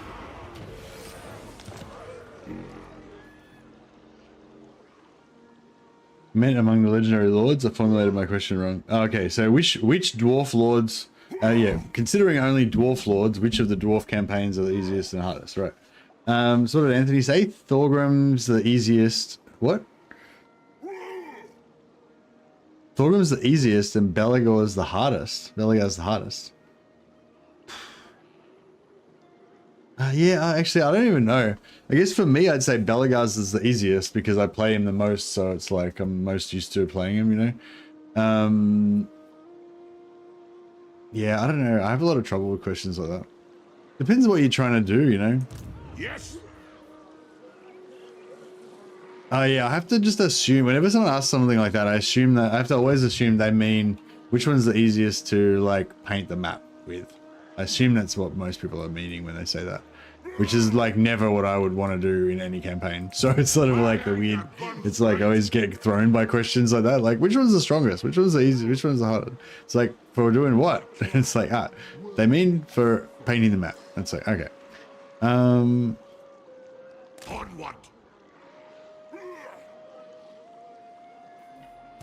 Death Seeker.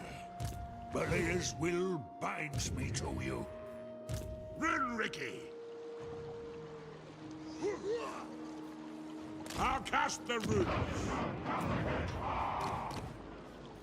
Where's another lord here? I'm ready. Vengeful Rune Lord. Try and get some Iron Drakes up. Find Malachite easy, you just need to squash through it.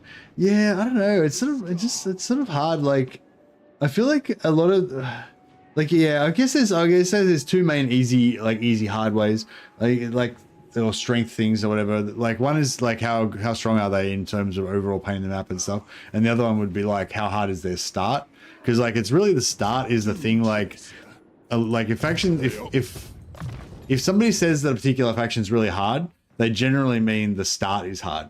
And so then it means if you've kind of solved that start and you know exactly what you need to do to get through the start, then you stop thinking of the start as hard. You know what I mean? So then, and like I think it's like that with a lot of factions. Like they, you know, you need to like. There's just like specific kind of order of moves that you need to make or whatever, and if you do everything right, then you kind of have the soul at the start sort of solved. What? I do.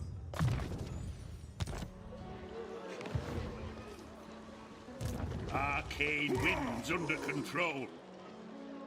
So yeah, so I mean Malachi's got a pretty kind of, he's got a lot of enemies surrounding him and he starts a little bit awkward and everything, but like I don't know, like if you kind of have a strategy for dealing with all that, then it's not necessarily that bad. Yeah, like Thorgrim's like kind of surrounded by enemies, but yeah, I feel like if you use allies to like block off one side or whatever, that sort of makes it a lot easier. Although I feel like Thorgrim is the one, like the situation I'm in right now, I feel like this kind of happens all the time with Thorgrim. With Belegar, like if you stay in his normal starting position, it's probably hard, but I don't know, I've never done that, so I don't know. I always migrate to Carrick 8 Peaks straight away. And migrating to Carrick 8 Peaks is also hard because you're basically in the same situation that I'm in now. You're just slightly lower down here, but you've got Thorgrim blocking off your north, so it kind of makes it, at least you can only get attacked by 3 sides. But I mean, Belegar's kind of unbeatable with his main army, so at least you know that you've got one unbeatable army, and that kind of makes things a lot easier.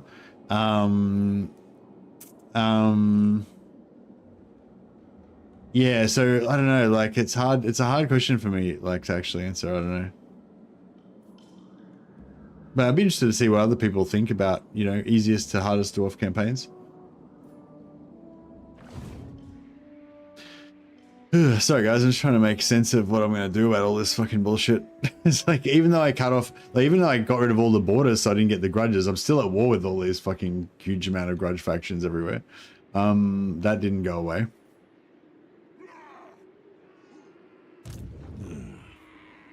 Demon Slayer. Vengeful Rune Lord. Follow at your peril. If you say so, Beardling. Oh, that's a battle seed location.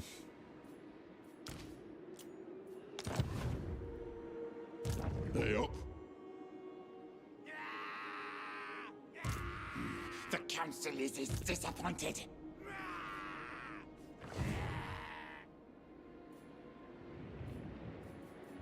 So we've taken back all of our lands.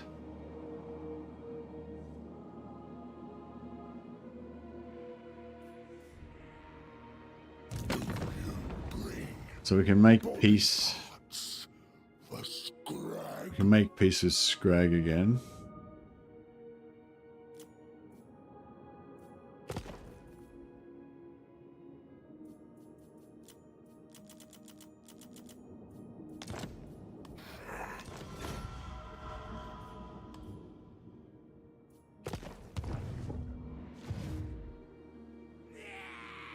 What? Yeah, I don't know. It might be worth keeping this army here, Doom's this way. but I don't think so. Probably not.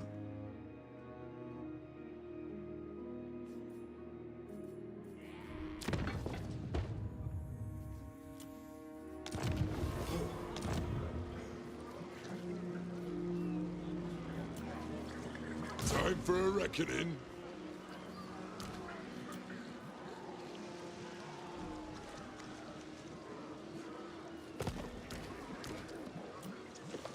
The axe thirsts for How much war. these guys cost? 500 gold per turn? Yeah, that's a lot. You won't pay us anymore. To Doom,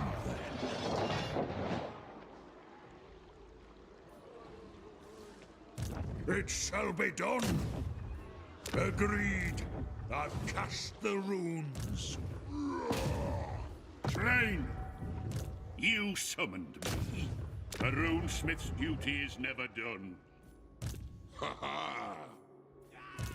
Bane of demons. Aye! Alright, I think this is pretty If you good. say so, Beardling. Doom Chaser. This army needs to More movement, go less here, I guess. Follow at your And we need another army here.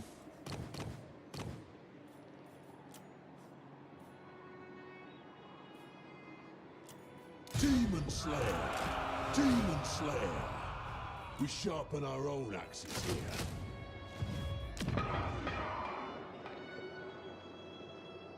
We need 4.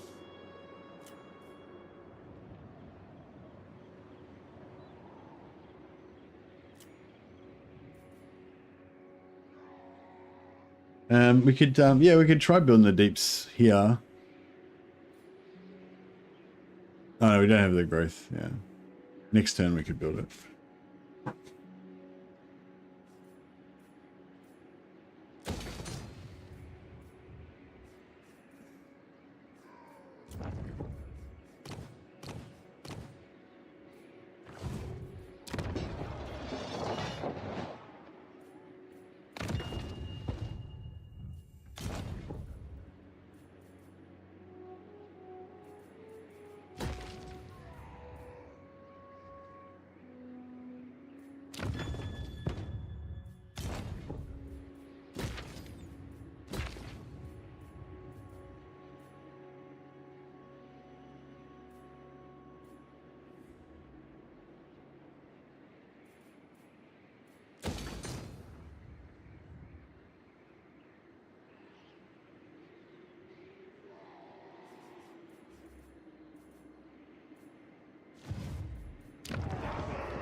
If we could hold this, it'd be good.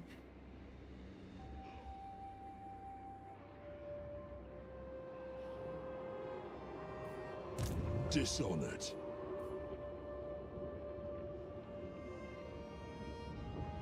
Death Seeker. Fuck, we might get fucked here. One rug. By the grudge bearer's will.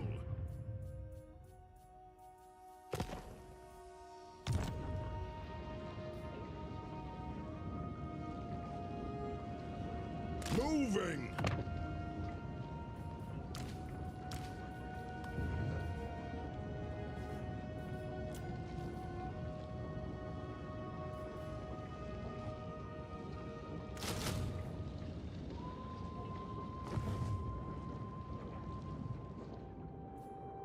Send a spare Thane to Belagar. Scrag's, I mean, I don't think Scrag's really a big problem. We pieced out with him anyway, so he's not going to bother us for 10 turns or so. But yeah, I mean, yeah, I guess it might be a good idea to get vision on Lord of Clan Morgrim. Belagar.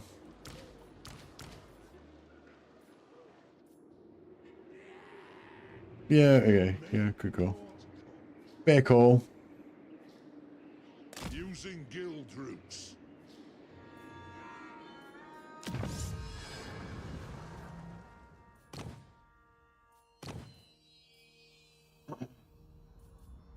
Yeah, we probably do want to get into here later on, so we'll grab that. Does a win count if I'm still alive? Whenever I assess difficulty, I generally assume the first 20 turns is where that's where really the most challenge is to be had. After that point, you're usually gain enough momentum for it being impossible to lose.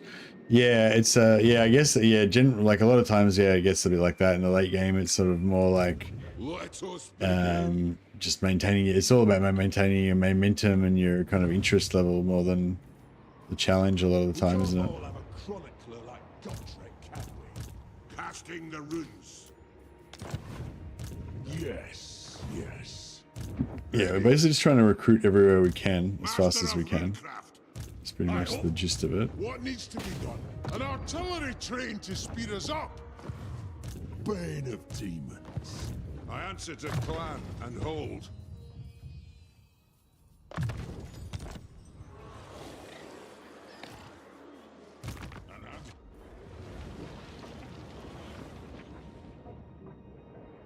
Yeah, so these guys are gonna come and Slayer. Ease or lock us up in here.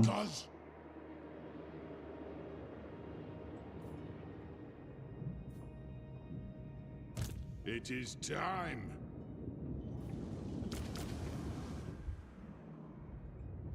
For the wisdom of the layer, let us be about. Let's move out there, so if these guys can reach us, they'll push us out that direction.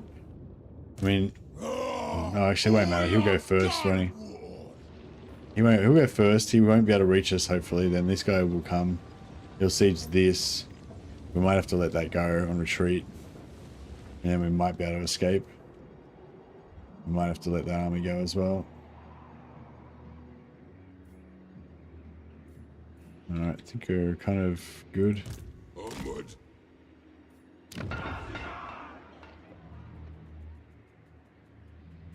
Iron-willed. Alright, so I'm busting out the toilet, but I'm trying to like just make sure I don't do anything stupid before I end this turn. I think we're pretty good.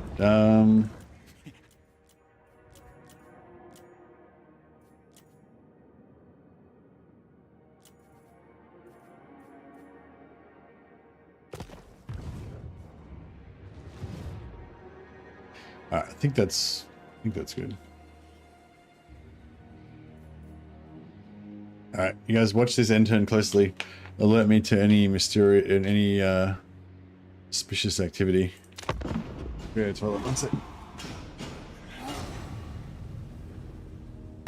Talk then, but I make no oath for the surety of your life.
The ogres are coming to get ya.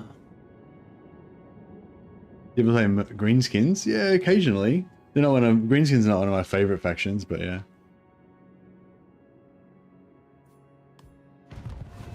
Did I miss anything? Is anyone coming around my back door?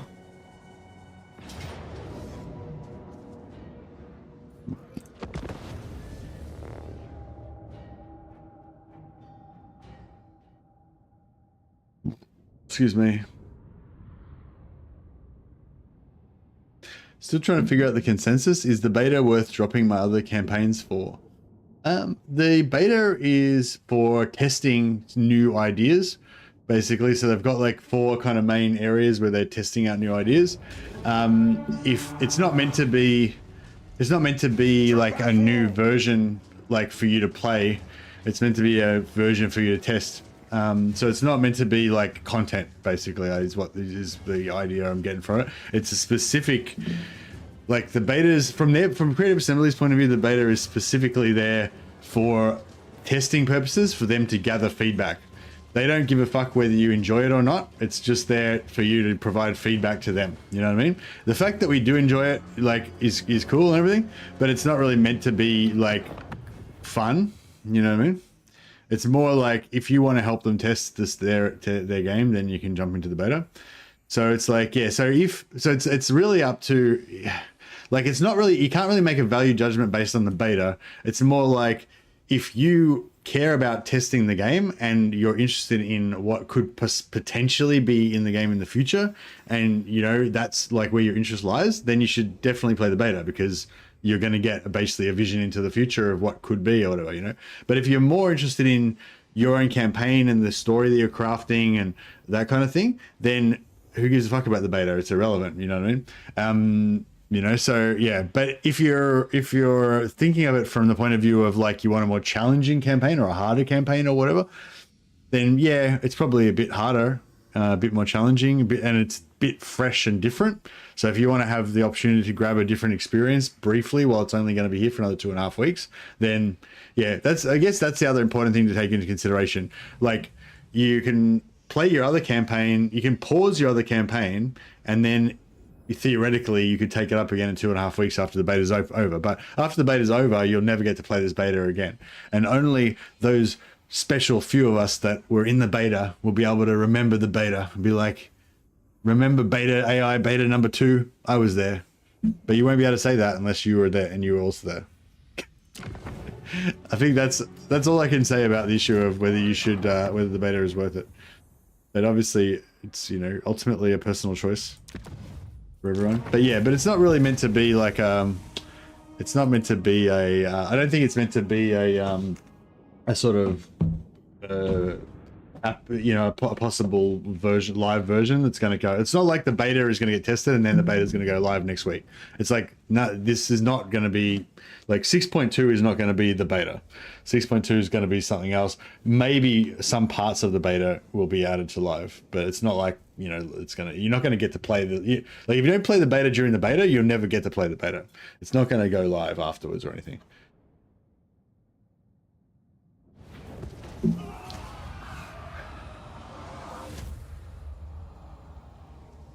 If you want to do some free QA, then the beta is for you. Yeah, exactly. I've been playing with Malekith, the greatest campaign I've played in a while. Yeah, yeah, nice. Yeah, it's pretty cool. It's different, very different, and it's a lot more random, and like more random shit happens than normal. And the AI is more aggressive and stuff as well, and more like effective and less, doesn't faff around as much and stuff. Yeah. Beta. Yeah, no, I always say beta, but then I don't know. I've now somehow just converted into saying beta. Also, Skaven. In Australia, my friends and I always used to say Skaven, but it's correctly Skaven. But I think I've trained myself to say Skaven now, even though I've said Skaven all my life prior to that.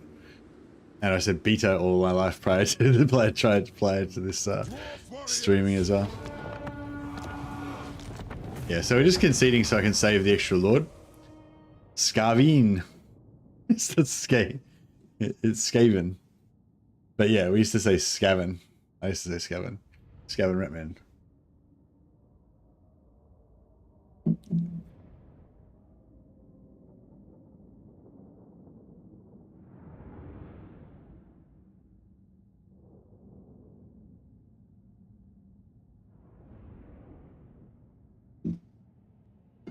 Ready to fight the Zufbar endgame crisis?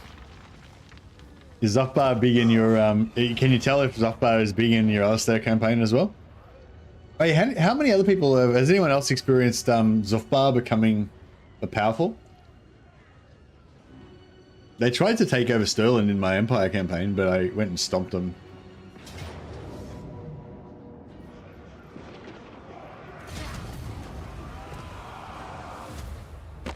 Greetings, Honourable.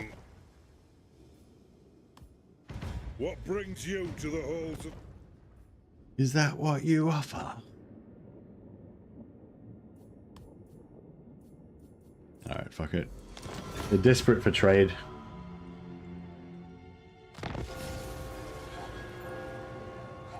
Zafar went for Sterling on the beta AI, yeah. On the beta AI.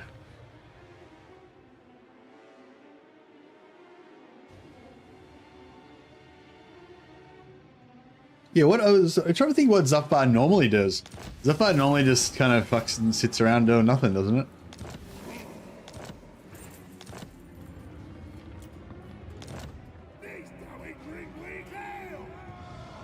My axe thirsts for war. Hola, Avmakas! Let us begin. For the wisdom of the layer. I think they fucked up my recruitment. I'd already done one turn of recruitment, so I only had one turn left. Aye. Move!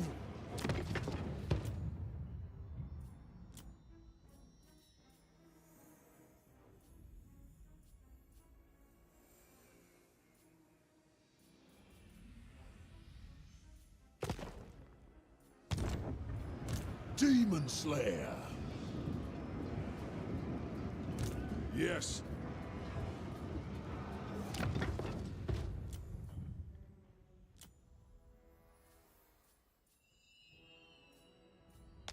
Vengeful Rune Lord. Yes. They up.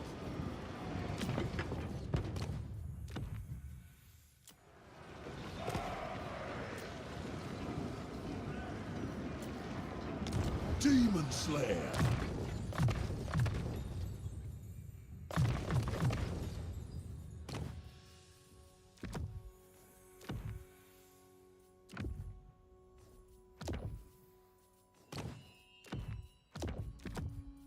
If it speeds me doom, I'm for it. If it speeds me doom, I'm for it.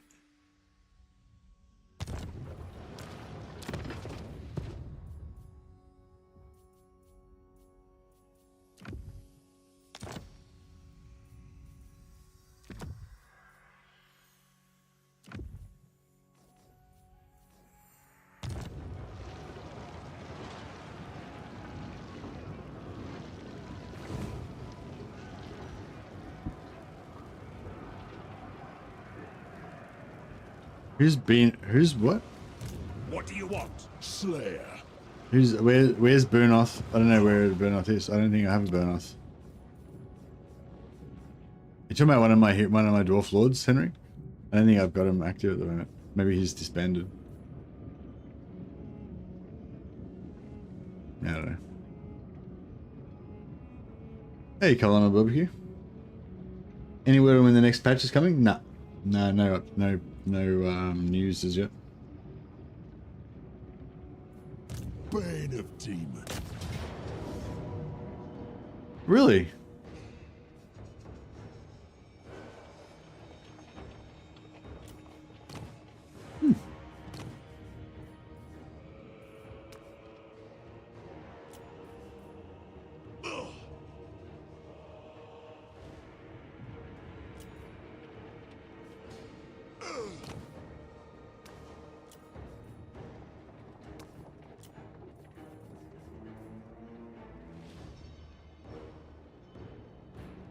Oh, he should be alive then. Because yeah, even though he was probably dead when I confederated him, he's probably just disbanded somewhere. Yeah.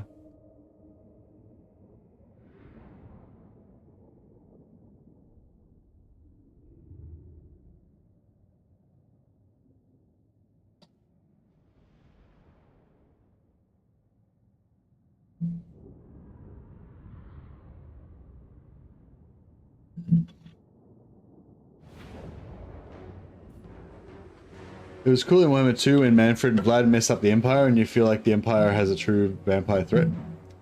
Oh, but you don't like it in Warhammer 3 when Vlad messes up the Empire?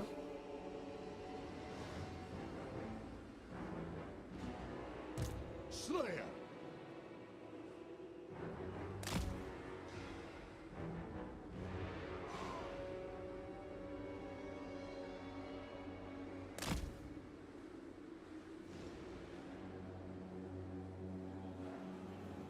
Hmm.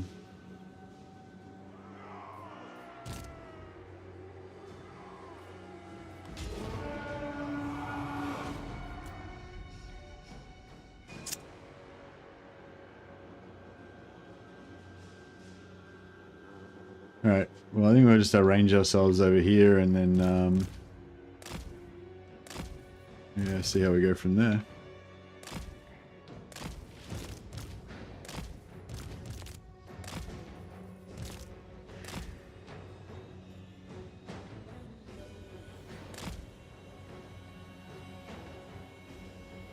Turn 52 and Zufbar has 8 regions, all of Vlad's area. Yeah, Vlad's not made much of a threat to the Empire in the beta. Well, not that, yeah, in a few campaigns that we've seen so far anyway.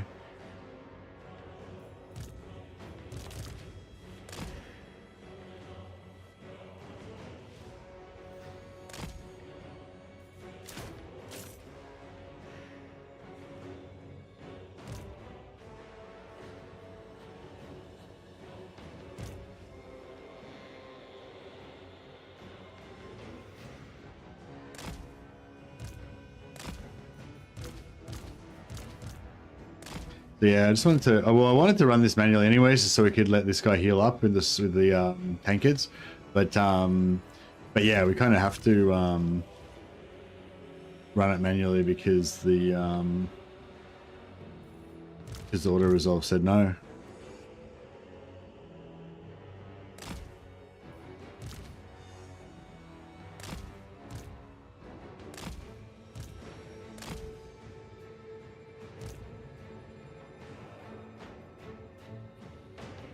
Every single campaign you've played, Vlad's gotten messed up by Zufbar.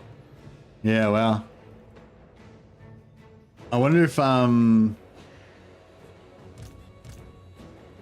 yeah, I wonder if, like, sort of reclaim the holds as dwarfs is more viable now.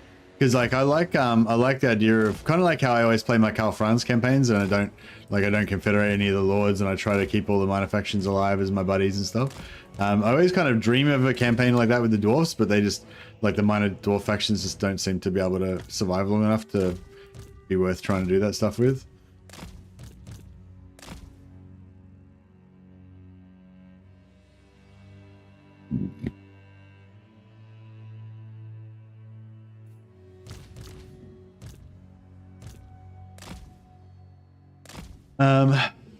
Yeah, you're going to take on all the slaves. Yeah, the slaves we can probably take on. It's more the fucking blunderbusses that I'm worried about. Flow, flow! Gyrocopter! Go! Touch! Yes! Fire! Reload! Fire! Gyro bomber!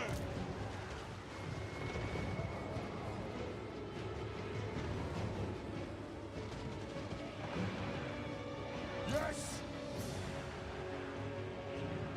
Plow through! Nothing can stop us! Move! Pick your target well! We demand blood! Nice. Fly! Kill him!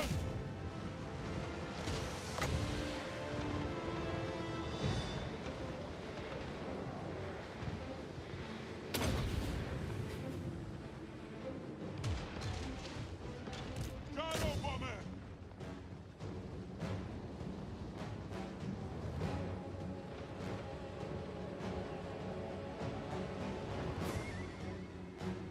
Oh, we copped.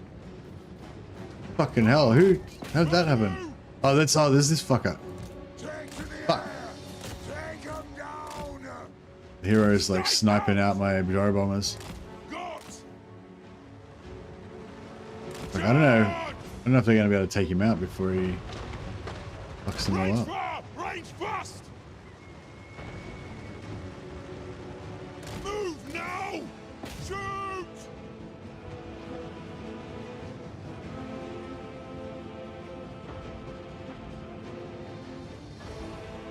For the ancestors! Go! Move! Take game! Ah!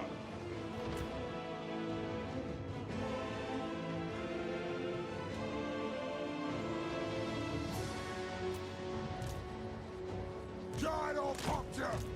Nothing can stop us! Hello, through! On! Raise fire! Oh shit. Fast! Strike out! Fly!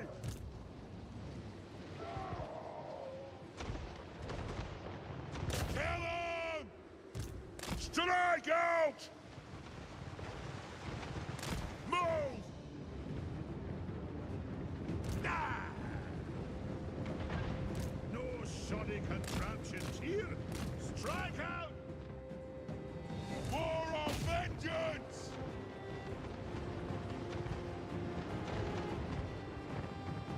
Getting him. Moving out! Rune Lord! I am ready! War of vengeance! Obey me! Charge! Preparing Bobby Run! For the High King! Yes! Charge! By the Layer's will! Dowie! Aye! Castle! Move! Dive bomb! The clans unite! Move now! Nothing can stop us! Hello, through! Shadow bomber! For the High King! Fire! Reload! Fire! Range fire! Range fast! Kazoo! Go! Dive bomb! For the ancestor gods! Move! Charge! Move now! Strike out! Right! Aye! Range fire! Range fast! Honored! Now! Move now! Go! Dwarf warriors! For the ancestor gods! Gyro bomber! It is a reckoning! Shoot! Charge! Move! And Killers! yeah, we can kill some of these fuckers. Let us a reckoning! Dringy! Aye! There we go. Fire on the foe! Nice. All right. Go! Now if we could try to Grudge thrower! Barracks ready! Grudge thrower! Master of runecraft! The clans unite! I'll get my tools! Gyro bomber! Come on! Gyrocopter! yeah, we're gonna try to kill as many Away! these fuckers as we can. Let the vengeance begin! Nothing can stop us! Turn! Gyrocopter! Shoot the wizards! Get moving! Plow through! Rage fast! We might be able to get a little bit more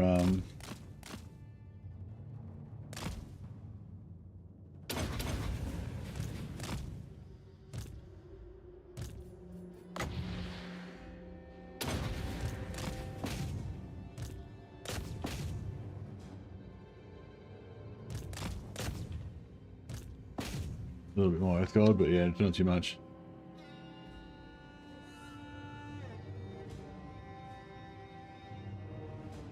Ooh.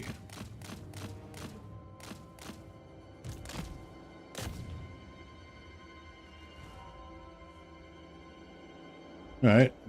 Yeah, losing that gyro bomber. That's the first time we've lost a gyro bomber out of all of the crazy ass battles that we've had in well, in manual battle anyway.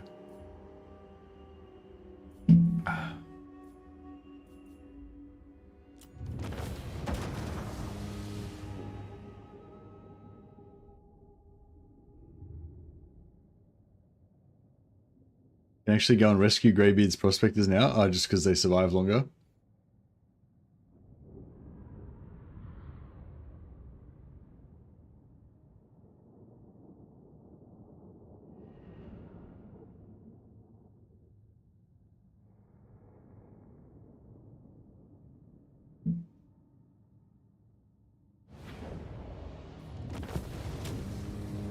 $147 oath gold. Yeah, it's a decent chunk. The replenishment is actually probably 8%, like we would be at the maximum, so we'd get 8%, but you know, these units aren't really that important. I'd rather get the oath gold, I think.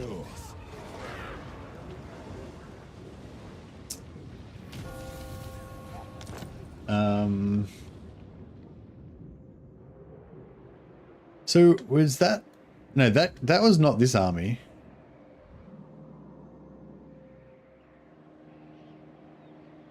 So there's still another army there, right? Demon Slayer. See, this is bullshit. We sharpen our own axes here. Like, I had one turn recruitment already done on these. So once the siege is gone, then they should be back to, you know. There's no way to get that one turn of recruitment back again, is there?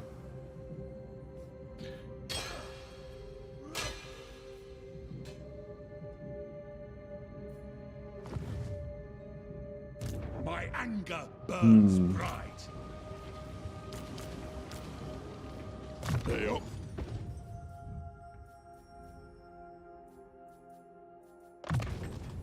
I'm sorted. Rune, Ricky. What? What the fuck? How come this guy's got no movement? That somehow fucked his movement as well. Is it done right? Now he's got like no movement. The Damas Kron dries you up. What the fuck? Yes. What? No, but the thing is, like, I had already done one turn of recruitment. Like, so why did it, like, go down to 0 again? That's the part I don't get. Like, I'd done one turn of recruitment, I had one turn left to finish it off, to get the units. And I went back to 0. This is some bullshit. Master of runecraft. I'll cast the runes. By the fort.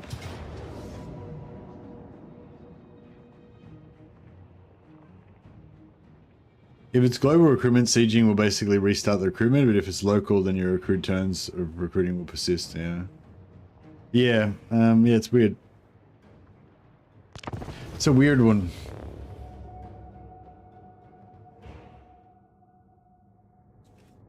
I should have tried to grab some more, I should have grabbed some more red units.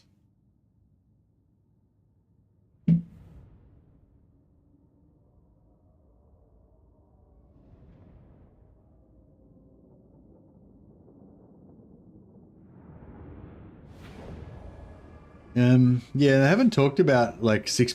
So what's the next patch? 6.2. Next major update. There's probably going to be hotfixes before that. Yeah, like they seem to put out hotfixes pretty regularly now, so I wouldn't be surprised if there's going to be a hotfix. You know, wouldn't be surprised if the next thing is just a hotfix, big or small. And then 6.2, I guess, would be the next update. The next DLC that's coming with 7.0 will be Slaanesh DLC. They've been hinting at that. I'm guessing that the next Slaanesh DLC is within the next 2 months, but I don't know. It is a reckoning. They haven't. Oh, did they already see? Actually, did they already say when the DLC was coming out? I don't remember. Yeah, I don't remember them saying a date, but yeah. You can build the deeps in Mount Gumbad with the Dwarf Beard Deep, which will get extra money bordering Ungram, Iron Fist, and Khazad Dragon Slayer. Yeah. Yeah, I'm going to build a deeps in Gumbad and also Karaz Karak as my first two, because they're the most lucrative settlements that I've got. And yeah, we could potentially get the trade stuff going as well. But even just with the income bonuses, because they've got high income, especially Gunbad. By the layer's will. Grudge thrower. For the ancestors. Kill Urks.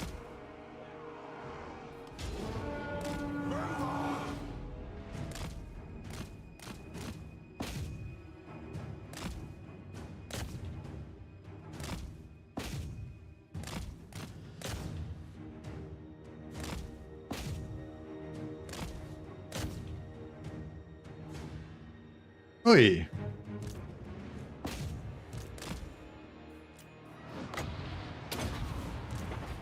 Miners. Go. Charge. Blow through. Range far, range fast. Move now. Gyro bomber. Range fast. Master of runecraft. On the way. Gyro bomber. Nothing can stop us. Move. Kill Urks. Nothing can stop us. Right. Dive bomb. Now. Let us a reckoning. Kill Urks. Move. Ah! Yes. Yes. Gyro bomber. Go. Vengeance. Super wizards. No. That'll do. No fussing about. Yes, then. Dwarf warriors. Now. That's up. Move. Prepare bombing run. Strike out. Move. Faster. Yes. Gyro Captain. Ah! Nothing can stop us. Plow through. Yes. Charge. Move now. Strike out. Range far, range fast. Charge. They have wronged us. Take to the air. Strike out. Let the vengeance begin. Run down all these, oh shit. Try and run down all these routers and stuff. I'm guild approved. That's an order. Gyrocopter. The clans unite. Zah! Kill Orcs. The clans unite. Ready to strike. Miners. Oh shit, no. No! I just trying to throw the grenades. That's it. Don't need that. It's fine. Gyrocopter. Drops away. Plow through. Gyrocopter. Just getting a few more Oath Gold. Grudge thrower. For the High King. Move now. Kadu. Gyrocopter. Yes, go. Gyrocopter. Barracks ready. Go. Gyrocopter.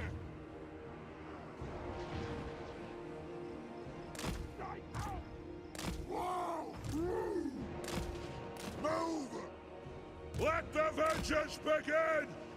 Pick your targets well! Alright, I think we're pretty much done here. Move now! Nothing can stop us!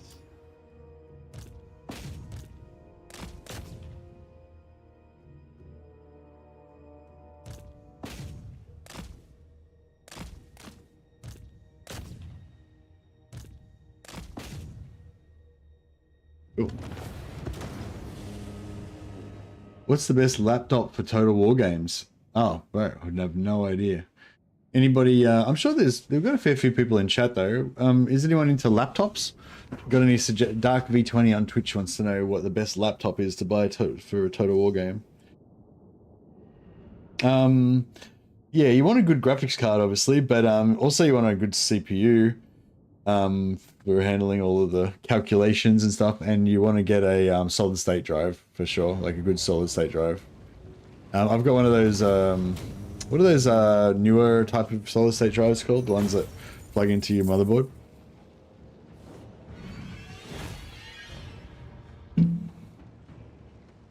M.2, yeah. Yeah, get one of those M.2 solid state drives, because the solid state drive is nice because it makes the loading times fast. And there's every time you go into or out of a battle, there's a pretty long loading time. Every time you save, if you're playing on legendary, every time you auto save, there's loading time, you know. 8% replenish. Yeah, we get the 8% replenishment again, even though we only killed 5. We only needed 500 to get the max replenishment. So we could have had this last turn as well. It doesn't give us any brimstones back there.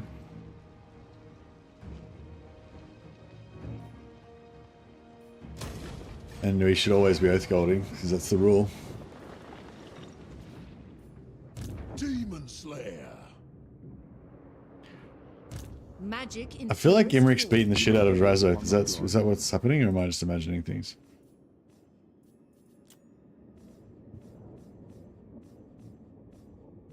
Oh, he's slightly winning.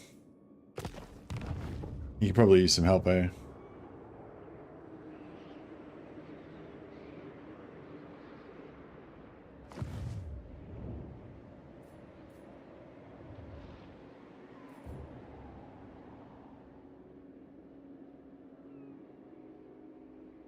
Look how much scaven there is. No, blame you. I feel like we should kill these fuckers. Not fit to kill me. My anger burns bright. You have my allegiance. It is agreed. Aye, that is an agreement. Summon me if you dare. By the grudge bearer's will.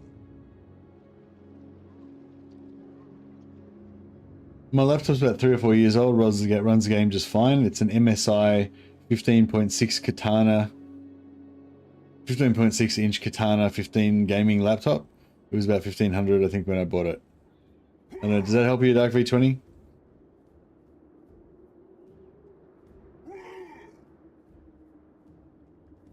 I guess you could compare. I guess you could compare to a MSI 15.6 inch Katana 15 gaming laptop, and if you get one that's got better stats than that, then I guess it'll run even better.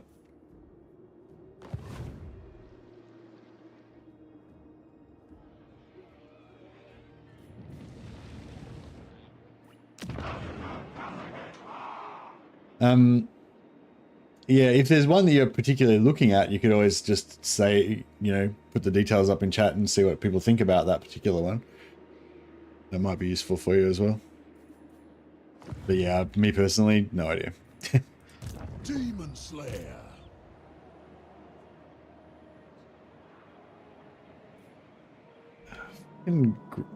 Ungrim's gotten himself fucked up here.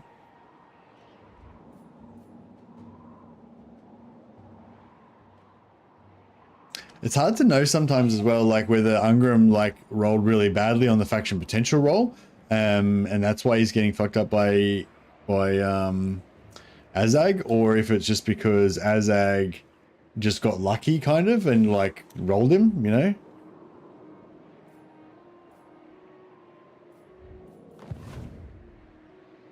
It's a problem for me now though, because he's let Azag roll into my lands.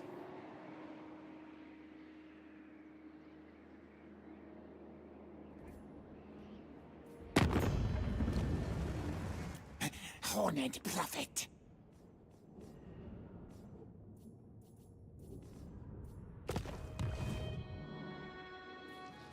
Onward. Armed and ready.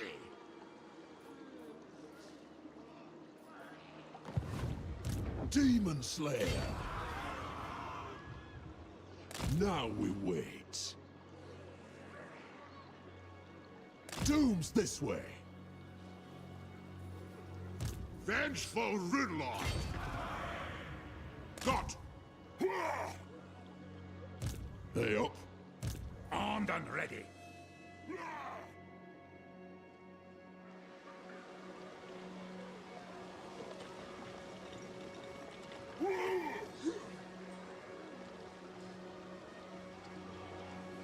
To battle! Songni! Aye, I suppose so.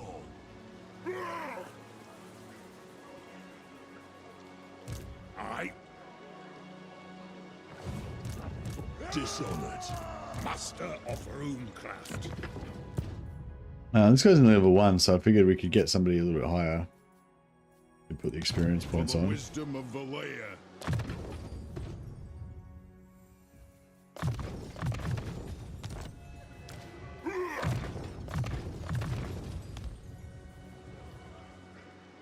Cut you down to size. The ancestors agree. Summon me if you dare. I do. My axe thirsts for war. Aye. If you say so, Beardling. What?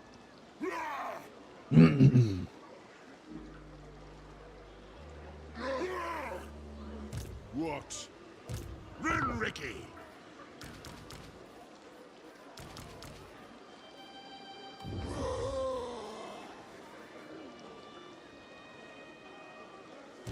Aye. Follow at your Lord of Clan Morgan. Master of Runecraft.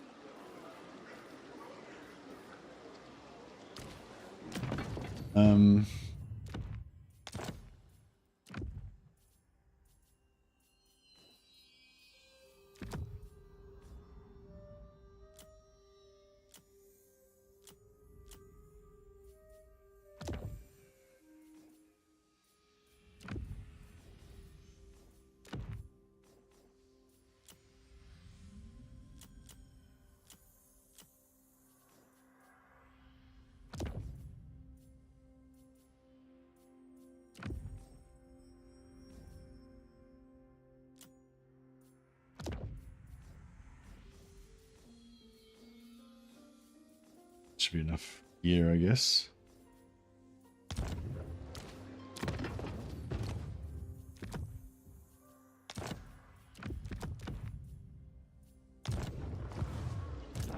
Yeah, I'm just gonna try to get this guy to attack, because he's got all the heroes, so we get the most experience.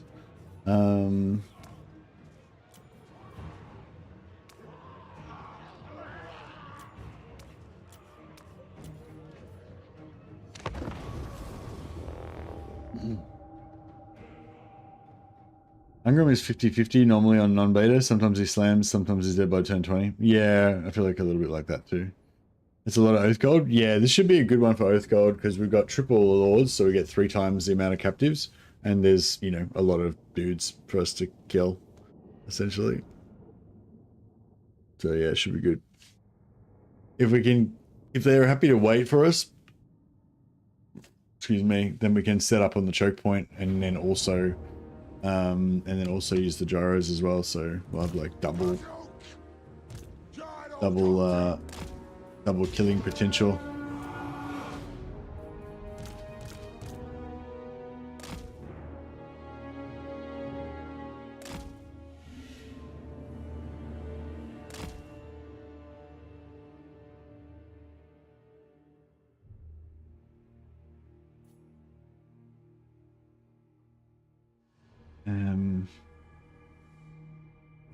Yeah, I'll probably set up here the flamers, and then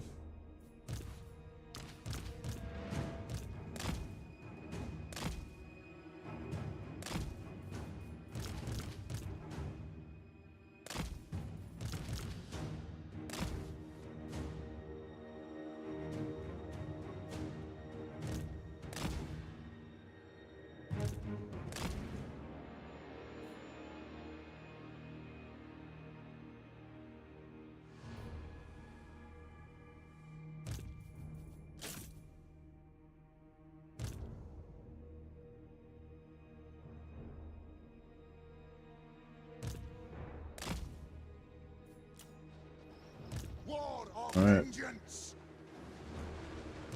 Move now! Yes! Kill Urks!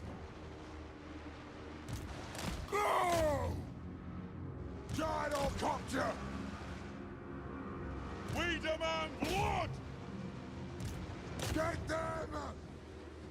Quarrelers! That'll do!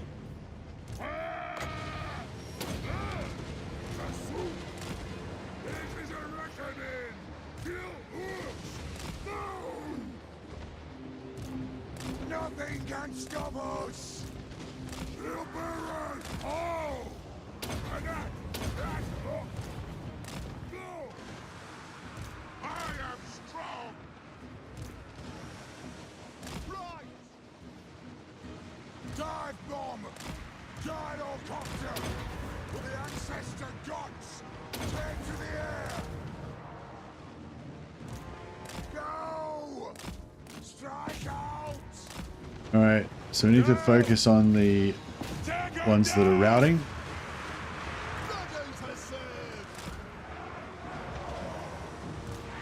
To the slaying! Dahl! Kill Urks! I know! Get him! For the Clan Thorgrim! For the ancestors! Hey! Right! Gyrocopter! Charge!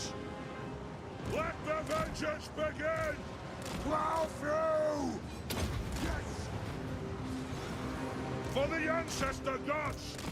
Gyrocopter! Get moving! For the ancestors! By the Lear's will! Aye! Kill us! Move now! Pump those dwarfen legs! Gyrocopter! Rage fire! Rage fast! Make them at blood! Move now! Wow! Through! Gyrocopter! Fuck out! Get them! Vengeance! Take him down! So the mission is to just try to kill as many of the routers as we can.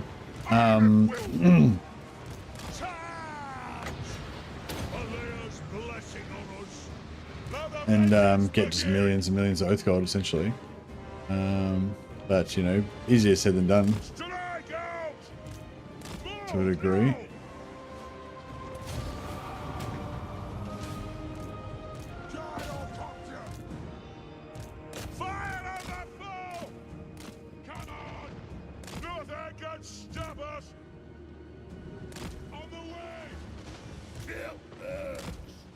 Gyrocopter! Fly! We demand blood!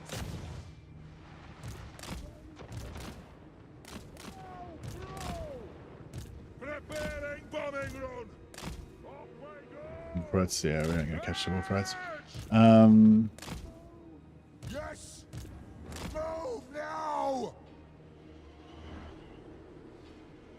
Gyrocopter! Let the vengeance begin! Ah! Move! Kill us! Go! Range far! Range fast! Get moving! Gyrocopter! Well, we didn't lose a single gyro. Some of these guys got down really low health, but they didn't actually lose any entities, so that's pretty nice. For the ancestor gods!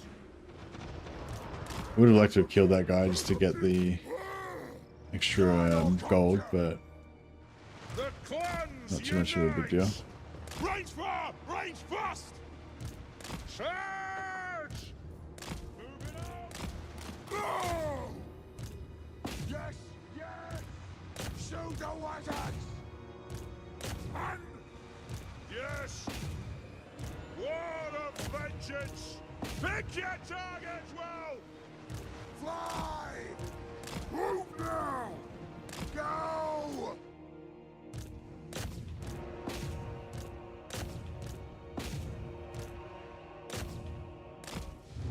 Alright, that should be a decent amount of effort. I've been trying Kairos' campaign. One thing I've noticed is that the new executioner skill for Exalted Lords of Change seems to work on Searing Doom spell. So it does way more damage than usual. Wow.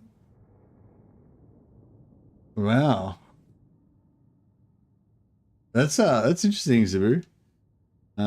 That's really cool. Yeah, I think that is the way that the executioner works, isn't it? It works on spells and everything as well.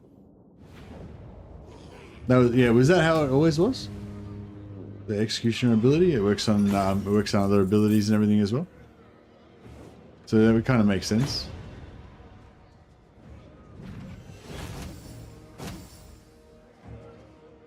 Anthony says, yeah, spells proc execute too. It's pretty nice. Yeah, but with the Searing Doom, it's cool because there's so many projectiles. Like, how many projectiles is there in Searing Doom?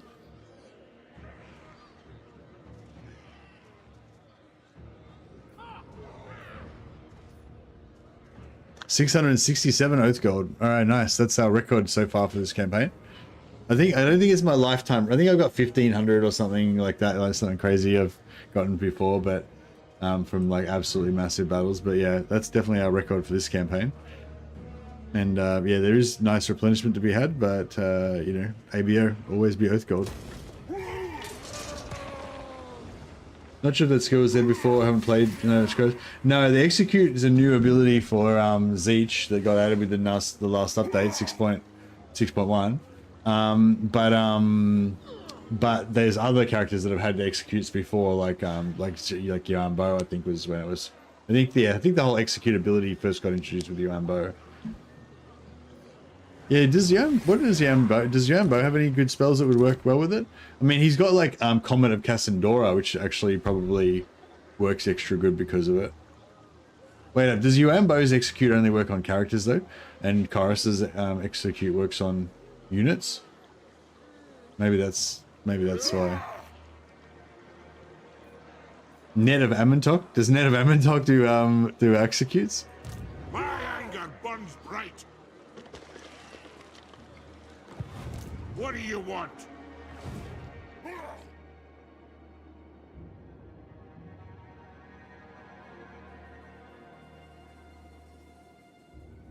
High Elf Batman had the first execute though. Not sure what you're talking about with Colonel Barbecue. But yeah, the execute ability that we're talking about, it got introduced with the Yuan Bo, I'm pretty sure.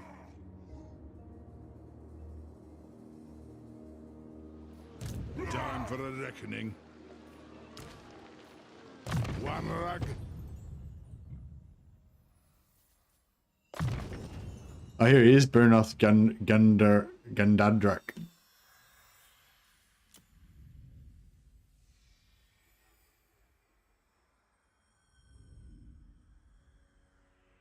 Let's look him. Let's wiki him.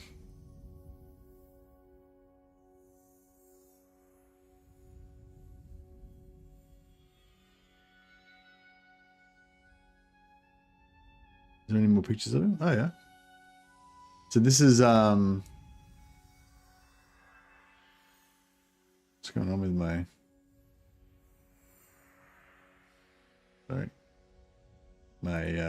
Windows is struggling a little bit for some reason.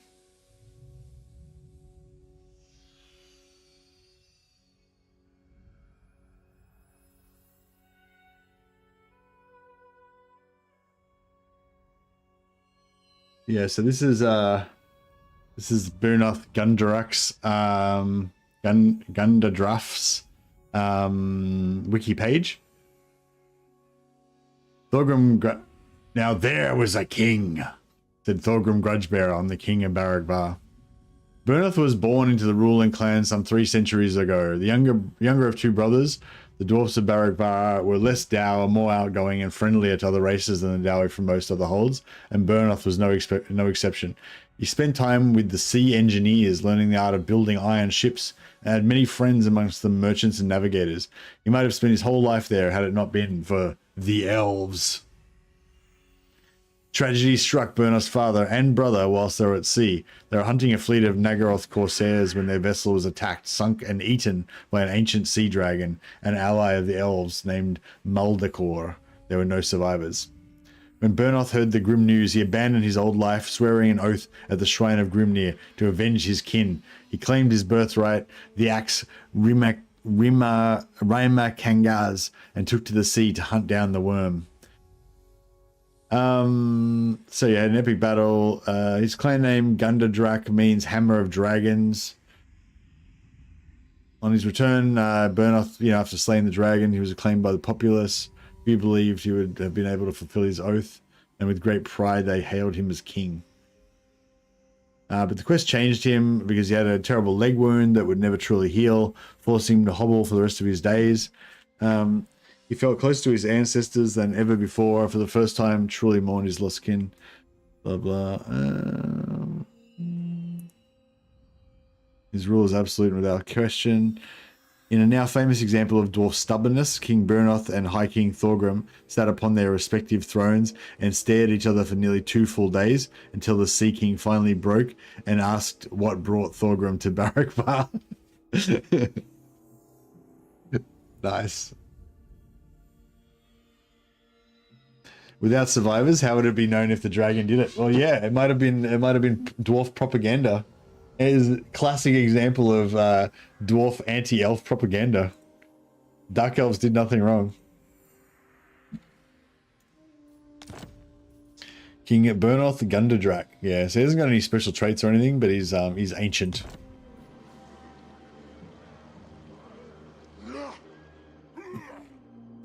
Vengeful Rune Lord.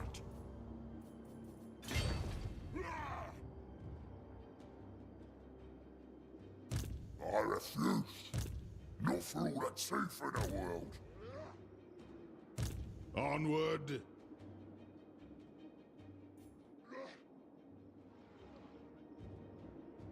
Lord of Clan Morgrim. Casting the runes.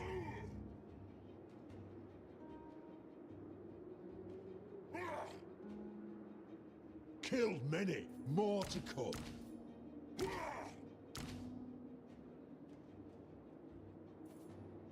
My axe thirsts for war, as the High King commands. Demon Slayer.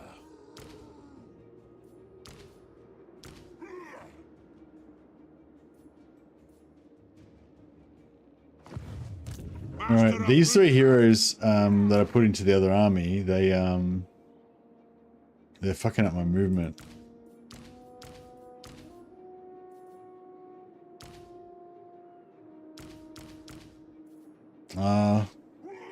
Actually,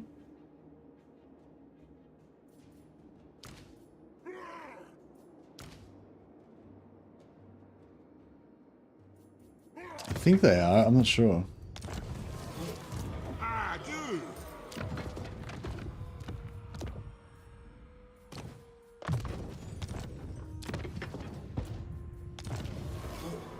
I'm done ready. What? Iron willed. Yeah, all right, cool. So without that, we're good to go again. The ancestors agree. I hope we're outnumbered.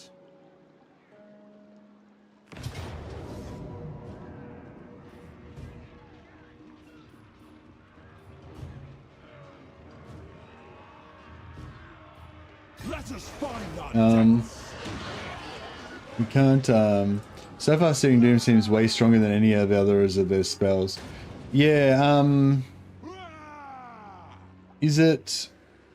So I don't know if I can look. I don't think I can look it up on here. Like if I look at Zeech Changer Ways, I don't think they actually have the execute. What does the symbol look like?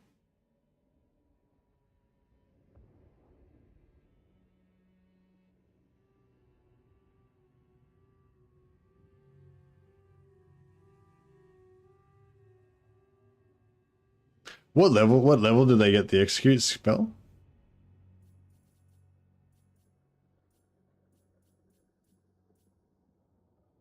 Execute skill. Sorry.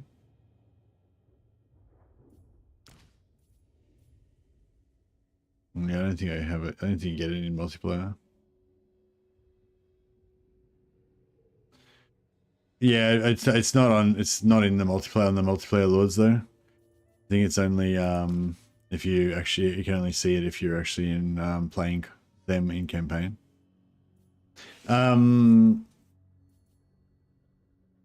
But yeah,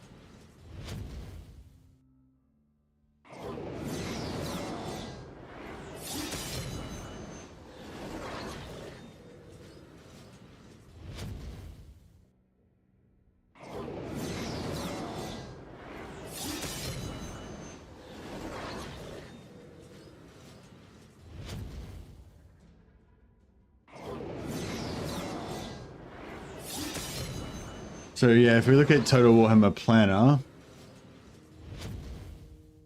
what am I looking at?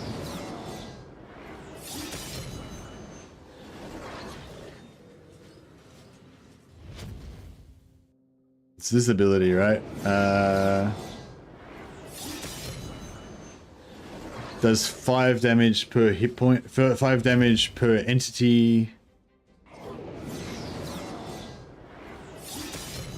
Max 25 entities, execute below. Is that it?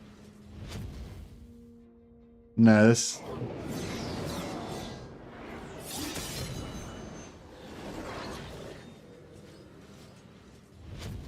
Yeah, that's it, yeah. Touch of Dust. Yeah, attacks will call Unraveling Existence effect, which does 5 hit points per entity. Max entity is 25. 25%. I wonder if it's each projectile does it. So, because with Searing Doom... Yeah, so with Searing Doom, it does... what was I going to say?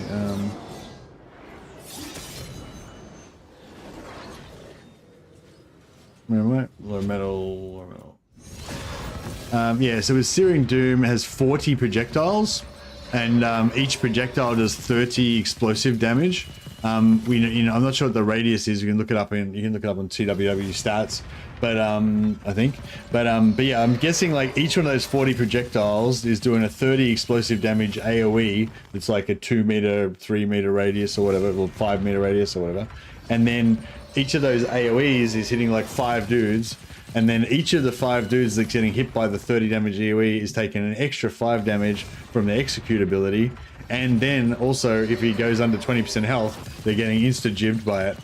And so if they get hit if they get hit by 2 projectiles, then the second one will put them under 20% for sure, and then they get jibbed.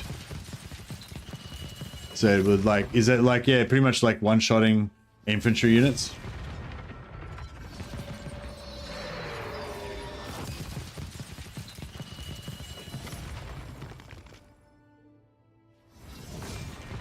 Oh, 5 damage per second over 5 seconds. Sorry. So 25 damage, or even maybe even 30 damage, plus the 6 is 36 damage. 66 damage, sorry. Yeah, so 66 damage is probably enough to take off like 90% of the health off most infantry.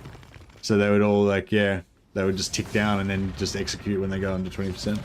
Yeah, crazy. Now I want to just do a Zeech fucking Law of Metal campaign now.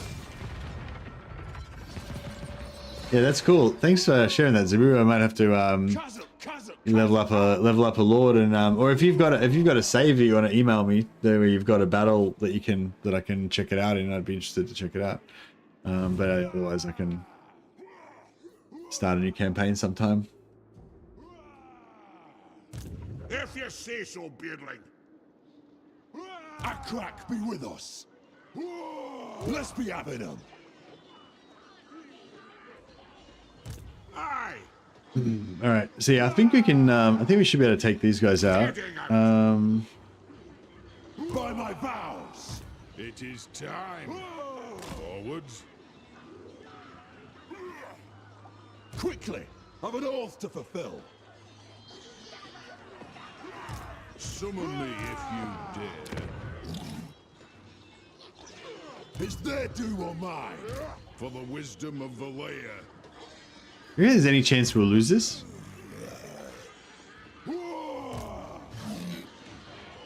I wouldn't think so, but Time for gushing.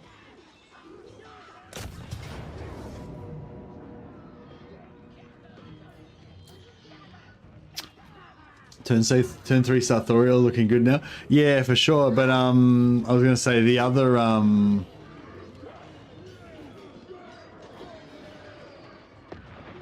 yeah, the wyvern, the wyvern, the cavalry. And the problem is we've got no front line apart from the heroes. Let us find our deaths. Men, Ricky! By my vows.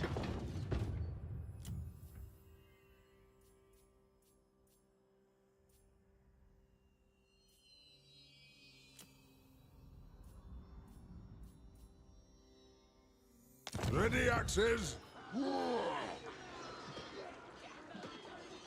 Can I help you?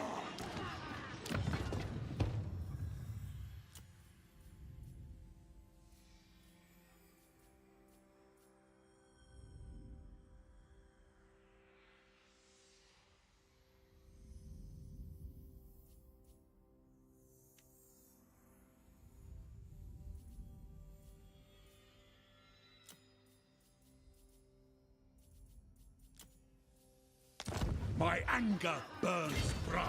Aye.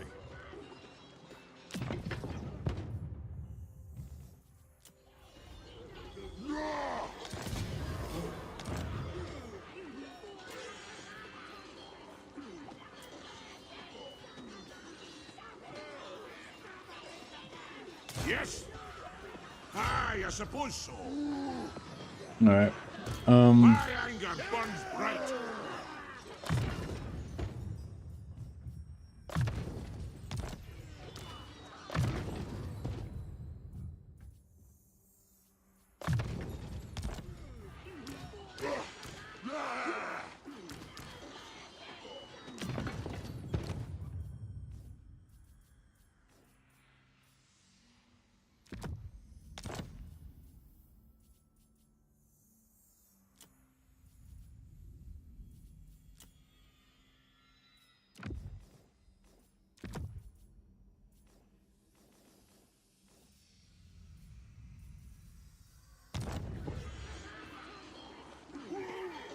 Lord of Clan Morgrim.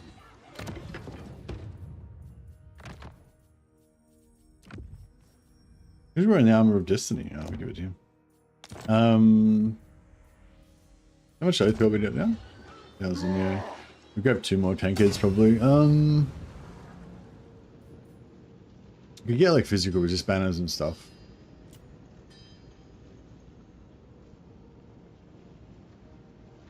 Yeah, I might grab physical resist banners and yeah, just 1 more tankard.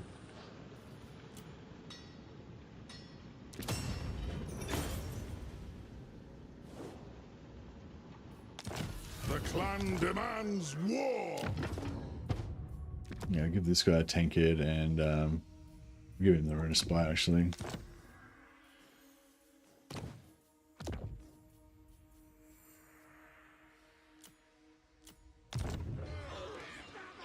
Yes? What do you want?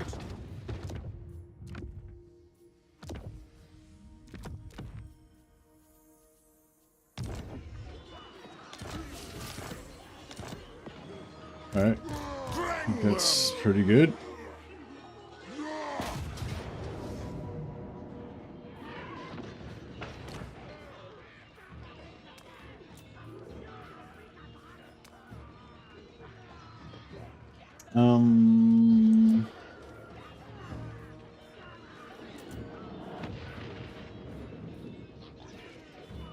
Oh yeah, you can't put these on unit on heroes. Yeah.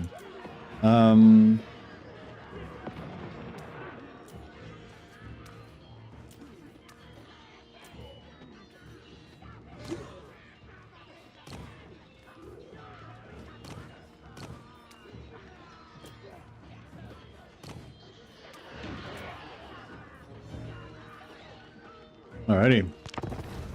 Should be good. Yeah, that's a cool find, Zabu. I wonder, like, yeah, I wonder if it works on, like, I wonder if it works on wind spells as well, or if it only works on, you know, like if you do a wind spell and the wind spell hits 100 dudes, do all of those 100 dudes get the 25 damage, like the 5 damage per second debuff when they execute on them as well? Or is it only if it's like a missile spell, like something with, yeah, something, if it's only something that's got missiles?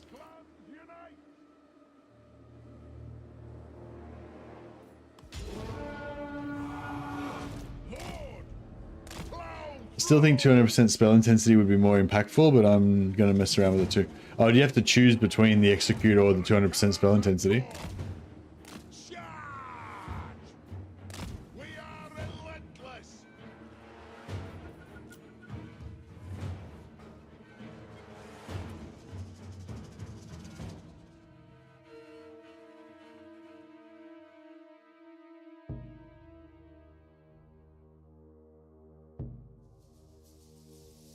Oh yeah, plus 100% spell intensity. Plus 20% magic cost for all spells. Oh yeah, it's a hard one.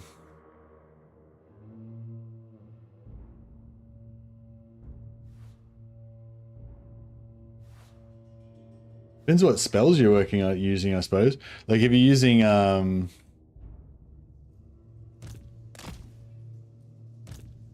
no, yeah, I don't know. If you're using something that hits a lot of targets but does very little damage. Like I wonder if it works on like Flock of Doom. So you could like Flock of Doom in an entire army. And then you know. Yeah, but what about if you could Final Transmutation and that would do the execute and the extra 25 damage on everything? That would be, I don't know, it might be, yeah, it might be comparable, but probably wouldn't be like that much more exceptionally better.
All right.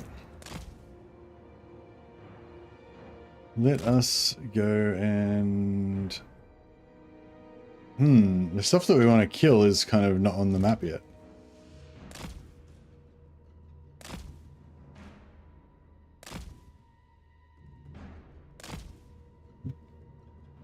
Oh, the 200% spell intensity on silences all of your heroes. Yeah. Okay, so maybe the 200% spell intensity is better if you don't have any heroes. But if you do have heroes, then, and especially if they've got really good abilities, then maybe that's better there. It doesn't actually silence your heroes. Oh, okay.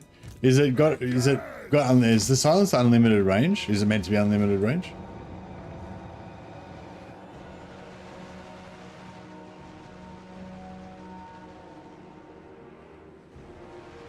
Nothing can stop us. Shield bearers, home.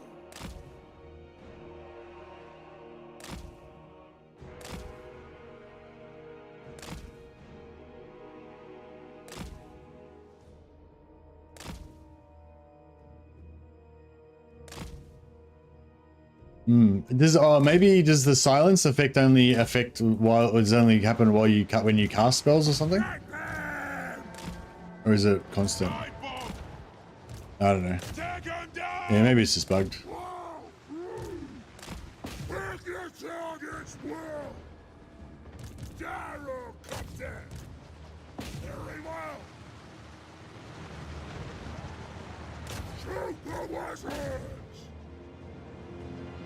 We demand blood! Gyrocopter! Yes! Fire on the foe! Yes! Yes! Gyrocopter! Rock out! Fire on the foe!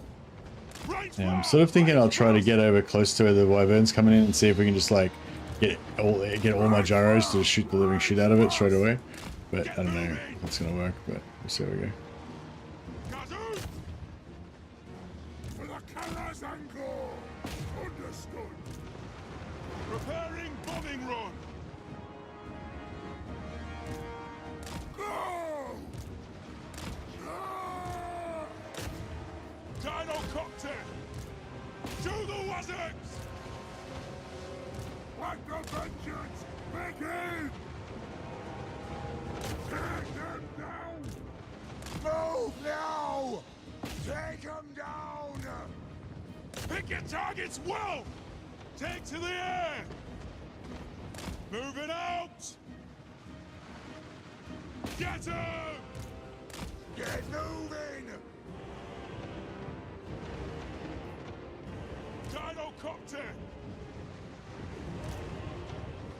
Nothing can stop us! Vengeance! Charge! Pick your targets well! Get there! Fire on the floor! Gyrocopter! Got! Move! Hello! Through!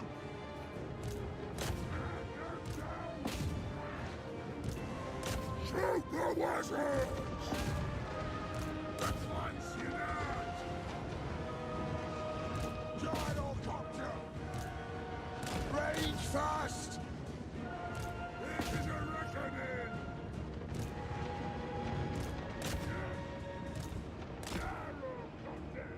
Trying to get ready for this wyvern.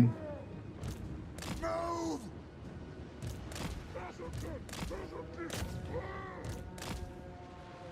We demand blood! Gyrocopter! Fly! Move! For the High King! Rock out! Gyrocopter! For the Consolidating! Kasuk! Kill urge! Get them! Move now! Charge! Strike out! Go! Range far! Range fast! We're getting staggered? Nothing can stop us! Kazakan! Nope. No, it is not. We're the ancestors! Yeah, the wyvern is fucking annoying. You're absolutely right. Strike out! Will do! Move! Hello! Through! Vengeance! Nothing can stop us! Move now! Gyrocopter! Go! Plow through! For the ancestor gods! Go! Fire on the foe! Go!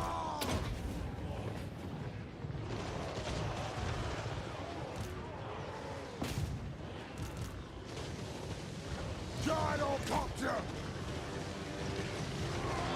Up we go! Charge! Strike out! Killers! Yeah, it's basically the Jericho is the only thing that is bothering us. Everything else is harmless, essentially. Rage fast! They have wronged us! As you command! Go! Gyrocopter! Yes,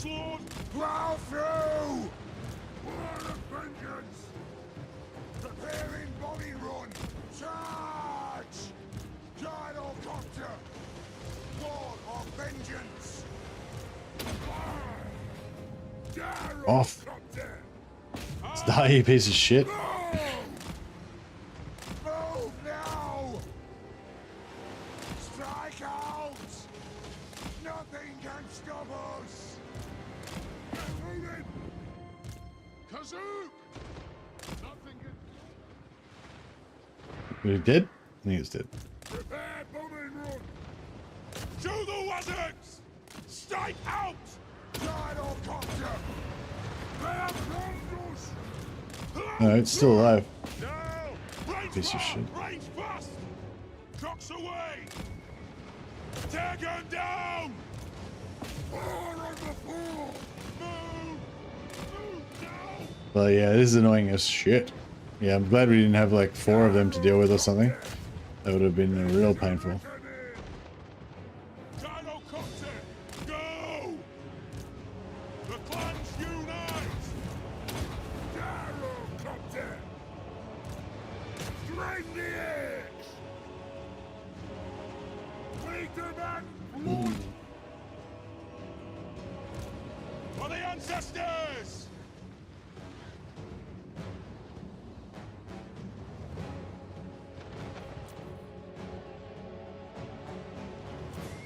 Gyrocopter! Preparing bombing run! Charge! Gyrocopter! Oh shit. What the vengeance! Why is that guy out of ammo? Whereas everyone else is not. Gyrocopter! Castle! Attack! Right!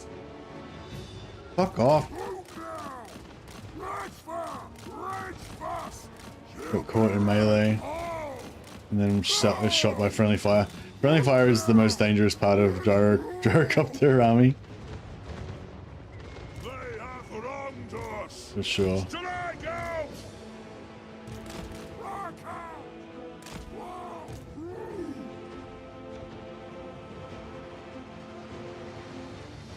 Gyrocopter! War of vengeance! For the High King! Nothing can stop us! Blow through! As you command! Let the vengeance begin!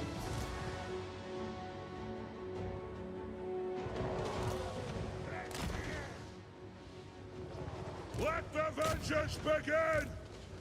Shoot the wizards! Move now! Go!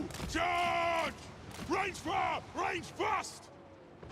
Gyrocopter! Pick your targets well! Preparing bombing run!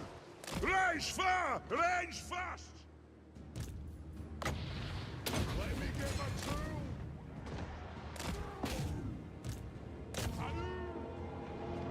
Alright, trying to dismantle the rest of this army without losing too much more stuff. Gyrocopter!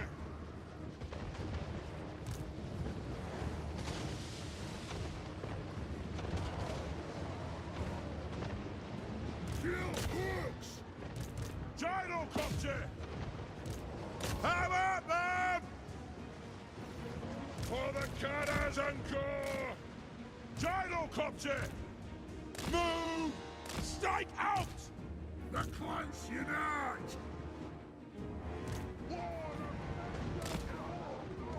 Gyrocopter! So yeah, we're trying to get Oath Gold, right? So we're trying to kill the routers essentially with the gyros.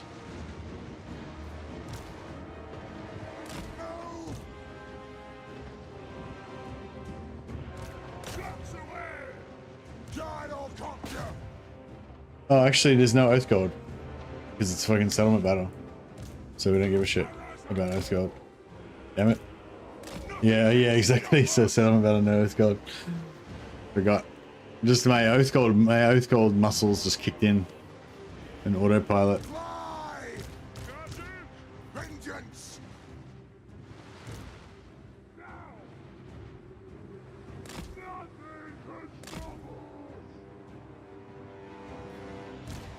Gyrocopter! Go! Move! For the ancestor gods! Gyrocopter! For the High King! Down! Halt those dwarfs!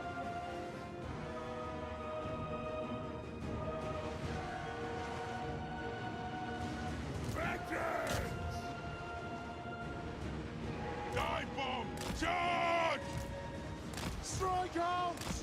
Gyrocopter! North anchor, stop up! Move now! Dive bomb! Take them down! Gyrocopter! For the High King! Gyrocopter! Now! Trying to give ammo back. Gyrocopter! Vengeance! Plow through! Yes! Charge! Move! Go! Fly! Yes! Now! Gyrocopter! Charge! Hello, through! Hadouken! Killers!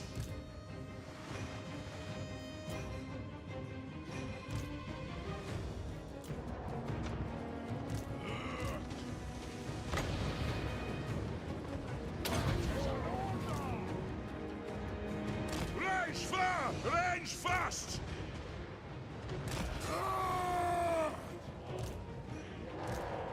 Lord!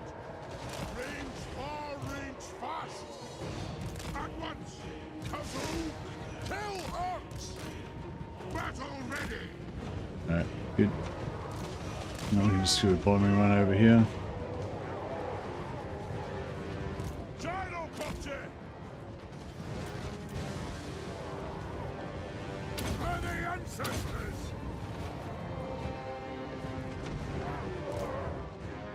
Strike out! Gyrocopter! Move now!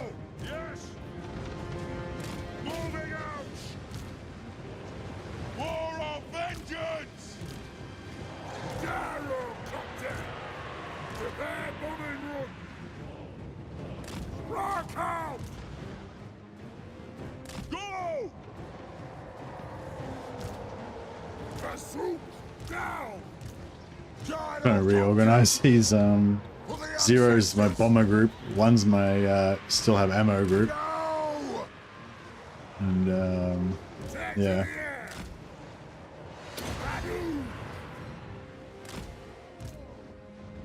Trying to get rid of all my ones that don't have any bombs. Take to the air! Gyrocopter! Ground through! Shocks away!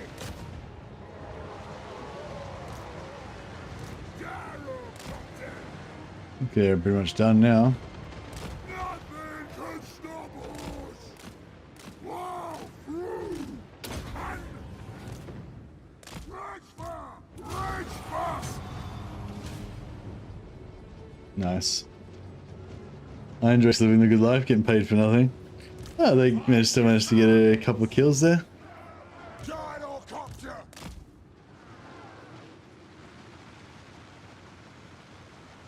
Yeah, apparently their silence is broken. Anthony was saying, so doesn't actually do anything. That'd be interesting. Have you actually noticed the silence actually silencing anything?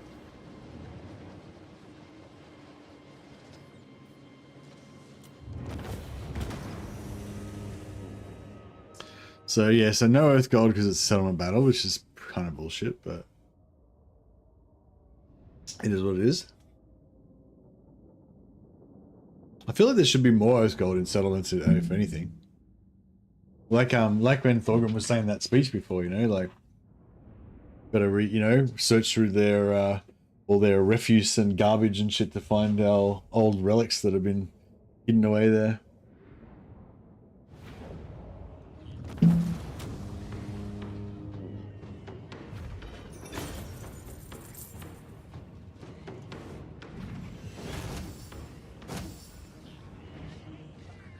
It's dumb because the game is mostly settlement battles. Yeah, I think they just wanted to nerf the amount of oath gold you got, but I feel like by making it so you don't get any from settlement battles really sucks. So like, it would have been better if they just reduced the total amount of, you know, oath gold you got from, like, yeah, because sometimes usually you get 1 oath gold for every 8 captives. Sometimes you get 1 oath gold for every 12 captives. It's kind of, I don't know why, but it's usually always 8, except occasionally when it's 12. But yeah, if they just made it 12 for every battle, like basically nerfed the amount of oath gold you get by 30%, but left it on settlement battles as well, then I feel like that would be a lot better, rather than just make, because like any battle where you can't get oath gold just feels bad, I reckon, as dwarfs, especially if you've got a gyro army that's basically designed to get oath gold, you know, that's the whole purpose of it. So yeah, I don't know.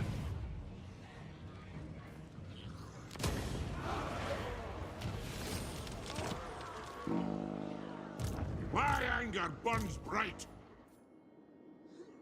We march.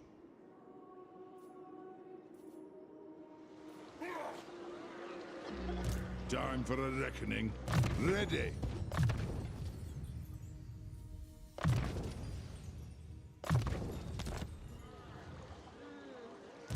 Aye up, Lord of Clan Thorgrim.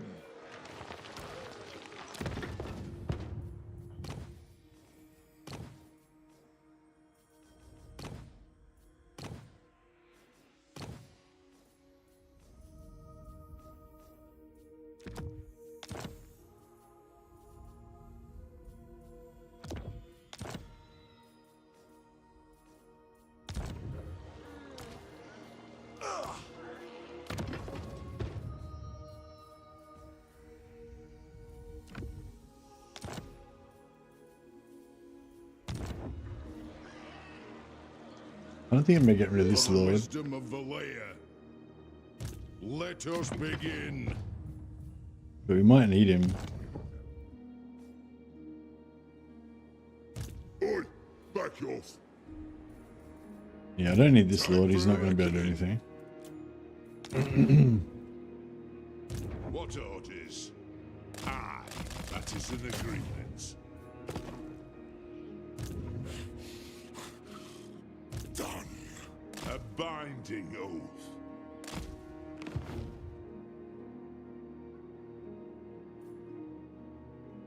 The throng is mustered.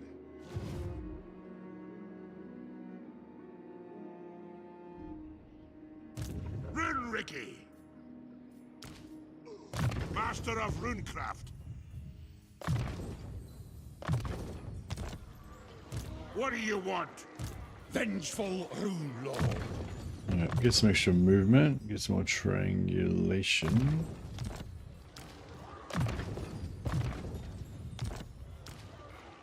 Rune lord.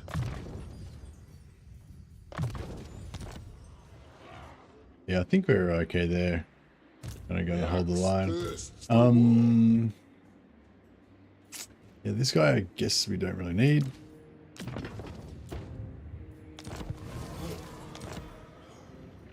Demon Slayer. Demons can wait for me axe. Demon Slayer.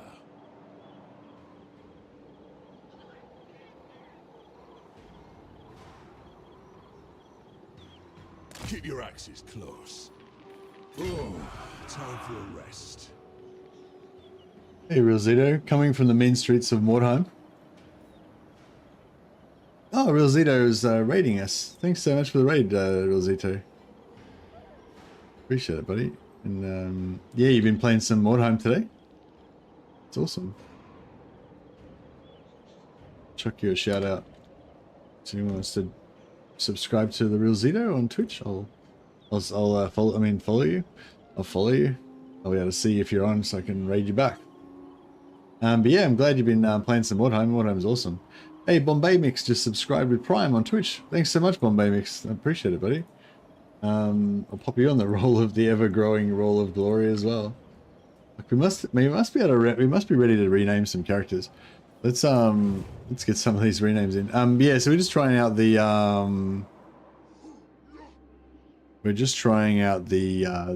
new beta AI. Oh, actually, I just disbanded a whole bunch of heroes. Bad Luck Miracle Hammer. Here we go. Alright, El Masai, thank you much for your patience. I don't know if you're watching tonight, but we'll name this character here Elmrand Sainson. There we go. We've got one. But I think I disbanded all my other heroes. Oh, here we go. Nathan. Nathan needs to be dwarfed up a bit more.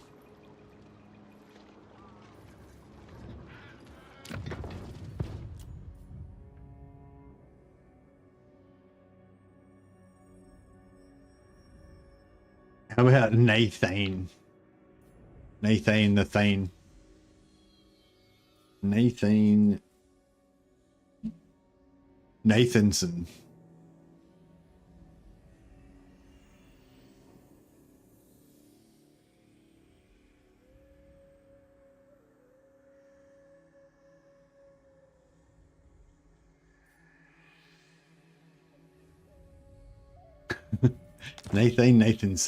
Nathan, son of Nathan.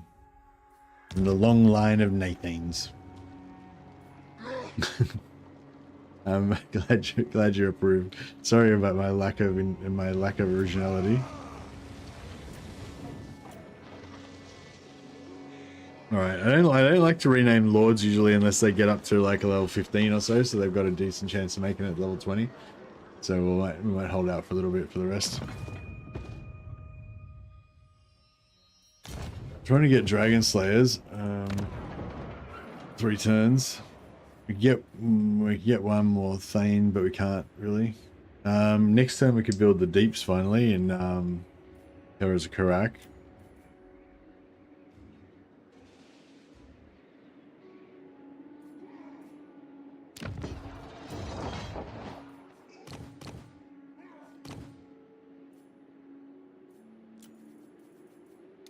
Demon Slayer. Now we wait. Just don't get in my way. Get some more Iron Drakes up in here. Yeah, we'll just keep trying to pump out more Iron Drakes so as long as we can. I wouldn't mind building this just so that we can get Longbeards if we want to. But I kind of feel like we should knock this down and not really have a mustering hall in Karak, but you know, that's kind of where it is, so it is what it is. My anger burns pride. I suppose so.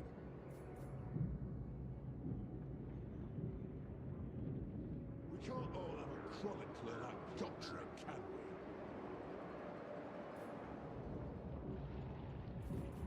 we? I'll cast the runes.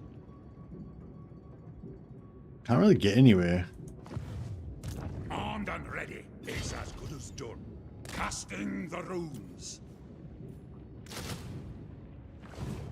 Demon Slayer.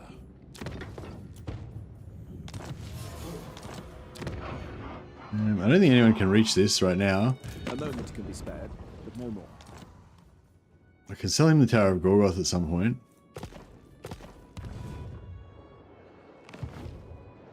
When can we expect a new Lizardmen campaign? You haven't played them in ages. Lizardmen are one of my least favorite factions, so it's not likely to be anytime soon. Definitely not during the beta. During the campaign AI beta, I probably want to just play all my favorite factions to see what they're like in the beta. Probably pretty much the thing. Yeah, if they got any sort of update or anything, I'd check it out for sure. To Doom, then. Doom Chaser.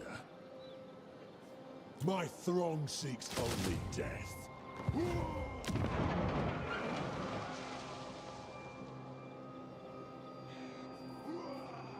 Bane of demons.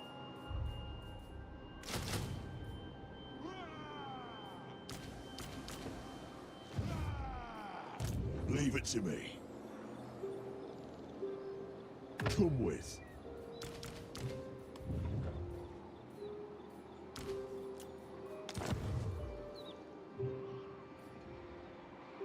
Follow at your peril. We did get the last three. Yeah, we got the last 18 grudges by we had to confederate Barak Var so I could take over their army and attack Doc Karaz.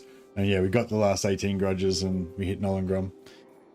And then we had to do a whole bunch of region trading shenanigans so that we basically got our target down super low, so we only have a 3,000 target for next time, which is barely higher than the starting. I think it's about the same as the starting target we had for the first time. But we've got way more grudge targets this time, so it's pretty good. I think we're good. Diplomacy wise, can we do anything?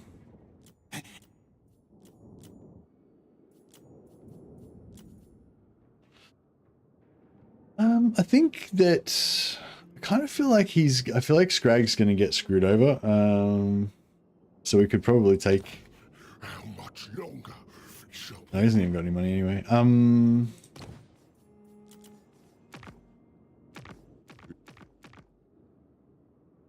So he's still ranked 69. He's still got. I think he's still got his main army, maybe.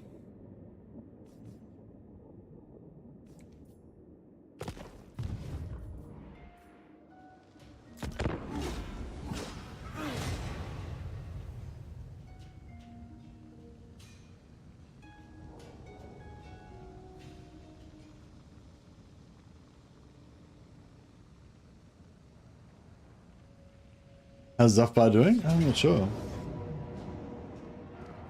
This is the Gorbinator. Did not occupy the settlement though.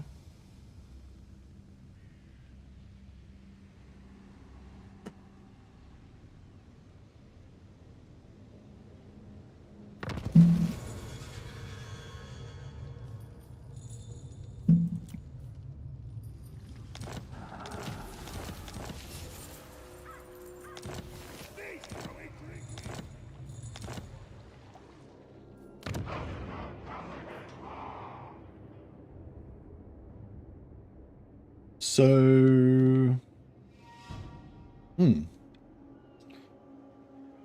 You have my allegiance. hey Siblius.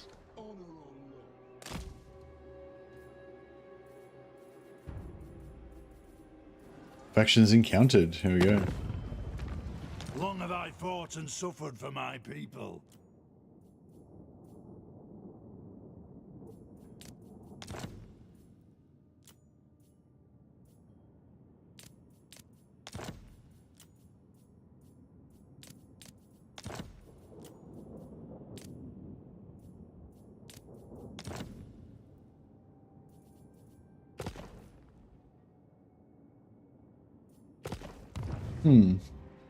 Well, he doesn't seem super into us just yet.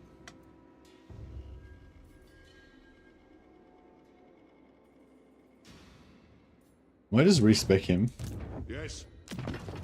He'll come back in 3 turns, but save me a couple of gold while he's gone. Notice the enemy send 2 to 4 enemy. Notice the enemy send 2 to 4 armies at once now. Have you noticed anything similar? Not specifically, but I've just noticed that the AI seems a bit more like just better at attacking and stuff in general. Like they seem to just move their armies in a more coordinated fashion, you know. Master of runecraft. Oh, it looks like Draz just beat up Rick. Patrashka Zabnari. Una is anek. Strategy Yeah. beyond compare. He's got knocked down to 140. They got knocked down to 191 and he got knocked down to 141. They were both on about level 60 before.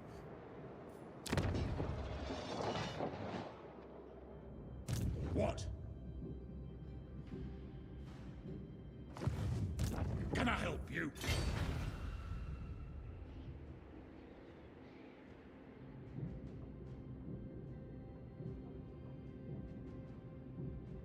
Heading out. Setting off.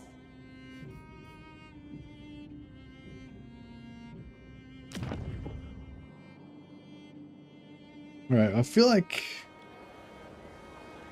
Lord of Clan Morgrim. maybe we can get away with recruiting one more time there, and then we sell this. What's the garrison they're like? Garrison's not great. All right, maybe we forego that, and we sell My throne stands ready. Do these not guys. disappoint me.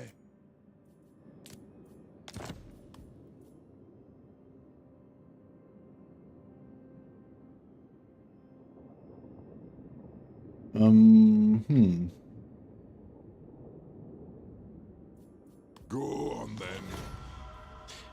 Hey, Cultist of Corn just joined on YouTube with his viewers. Thanks so much, Cultist of Corn, for the host again. You're always hosting me these days. I appreciate it, man. Coming in with the big hosts. And yeah, welcome everyone coming over from Cultist of Corn stream. Just checking out the beta AI on the proving grounds. Hey, Mr. Debster.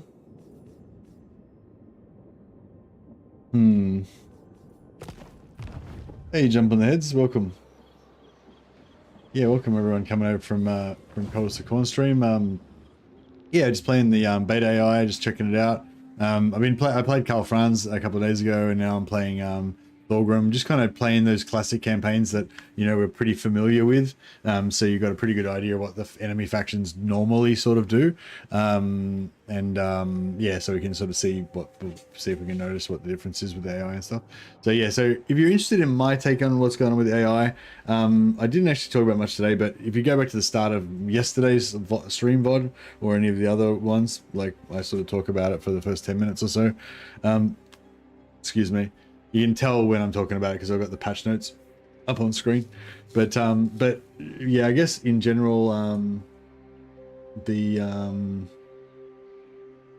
yeah, I mean, most of you guys have probably already heard this because I think Cultist of Corn already hosted me yesterday when I went through it. But the quick version, if anyone hasn't heard it before, is these are the 4 main issues. Hey, Cultist of Corn, how you going, buddy? These are the main 4 issues that are being addressed in the Proving Grounds Campaign AI beta. Anti-player bias, they go through detail on each thing, but basically they're saying that they've basically removed a lot of the queries that to do with anti-player bias, so there should be less anti-player bias. Basically, the AI should make more decisions based just on local threat, whatever it's going to do, regardless of whether it's human or not. They didn't say they removed all of the anti-player bias, but they said they removed a lot of it, so should see less out of that.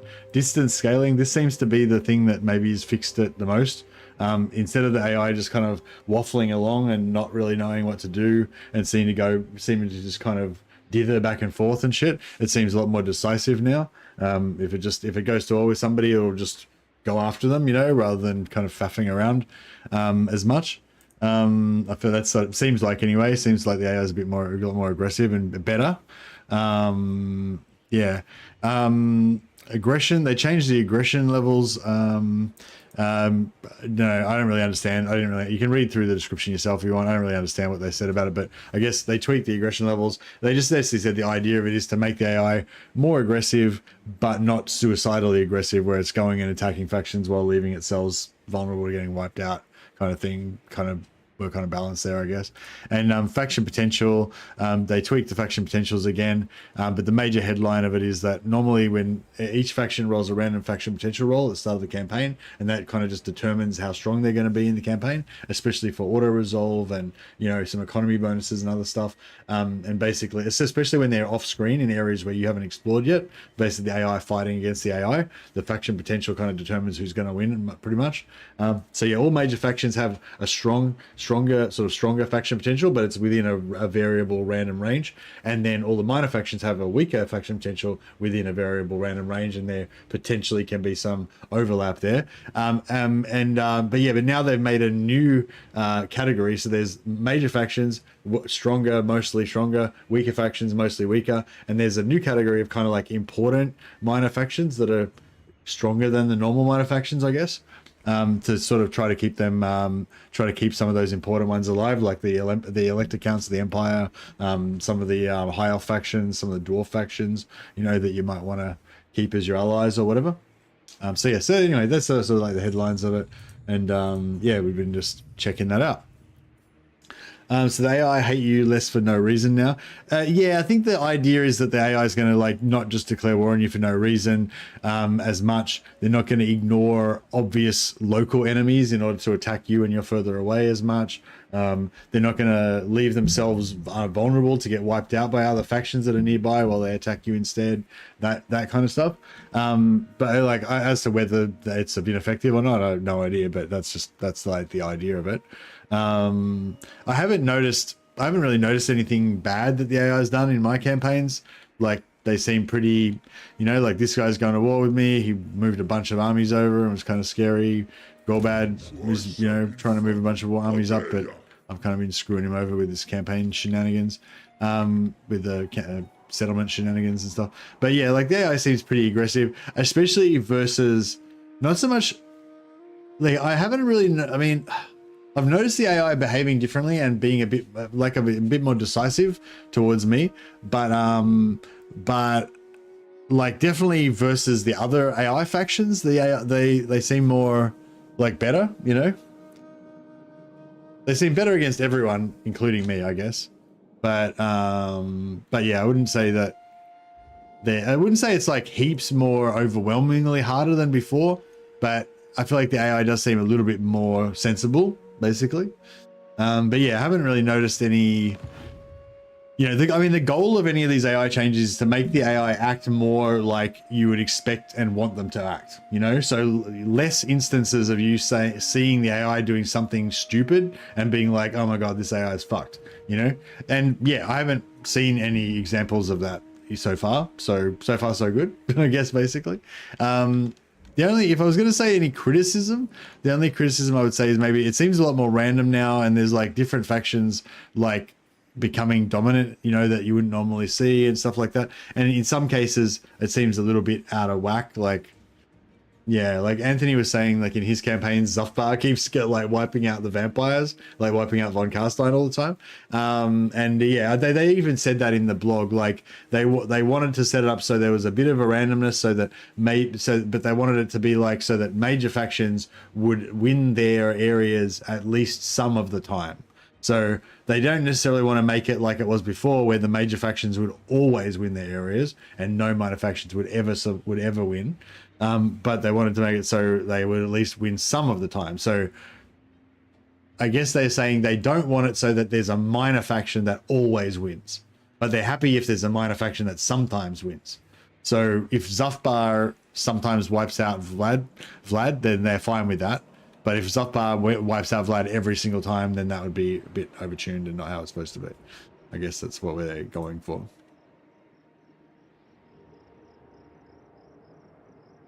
What army will you lead after you defeat the overlords of Zardoz? Astragoth, Grimgor, Arbal, and Azag await you in the north. Yeah, well, my normal thing is to try to conquer all this stuff and give it to Ungrim so that I don't have to worry about the north, and I try and focus on the south. But Ungrim doesn't seem to be holding up his end of the bargain. On the other hand, the Karak Azul seem to be doing okay.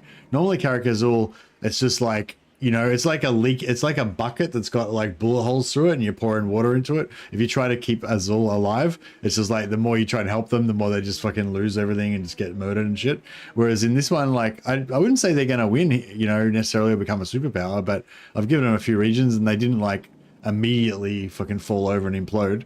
So I feel like that's pretty cool.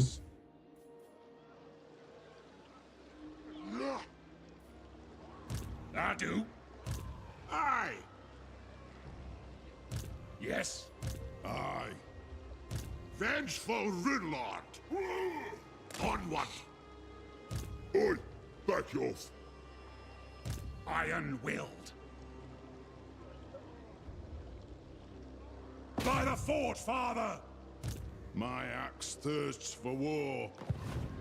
My anger burns bright. Grimnir is with us. On to glory Alright, we'll for see, the ancestors.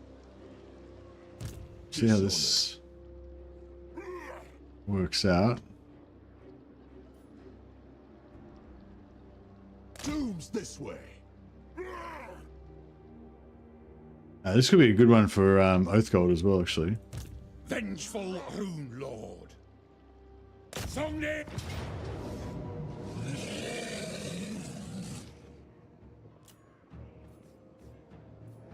Oh, another fucking wyvern. Fuck. The fucking wyverns. You're breaking my balls. Jesus.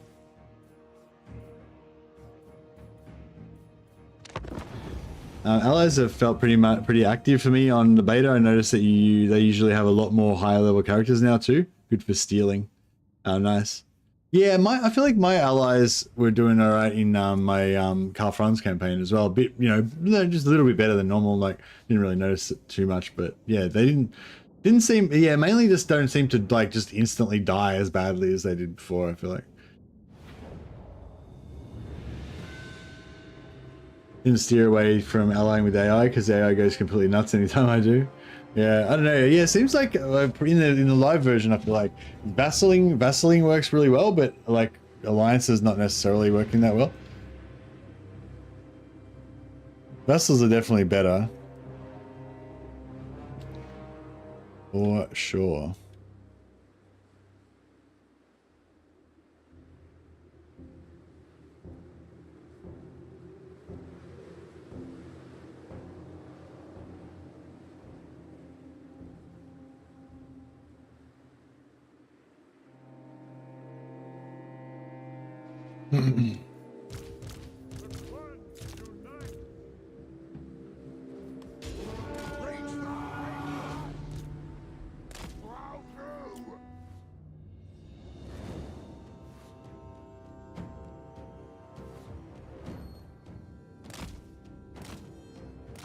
Should have done control large armies there. Oh fuck that fucking wyvern. Oh yeah. Oh my god.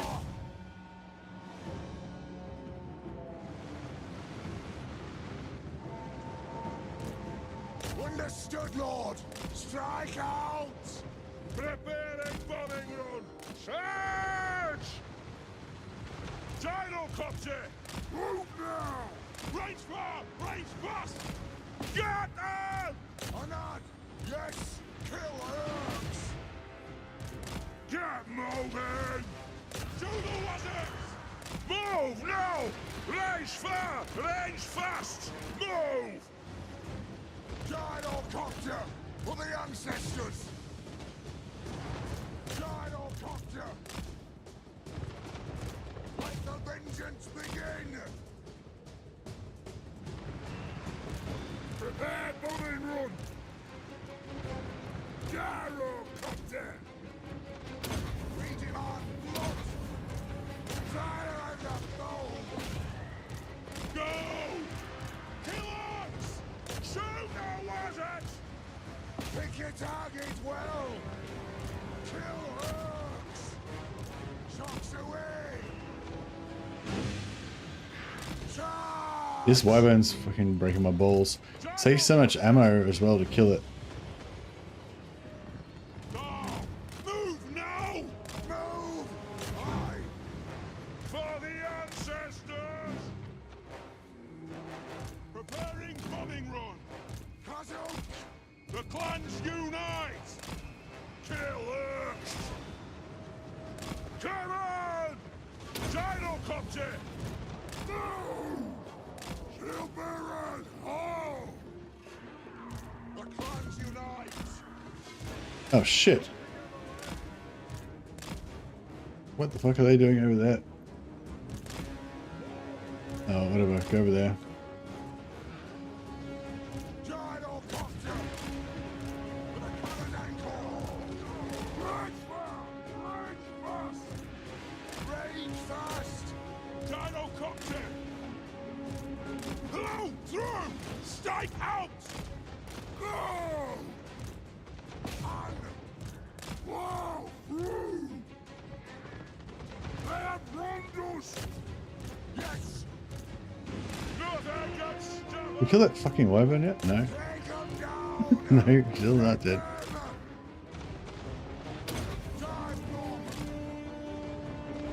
Go! Understood, Lord!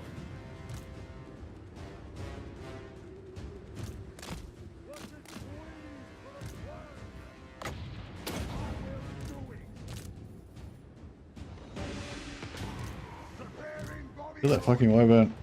Gyrocopter! The clans unite! Move now! Now! Move it out!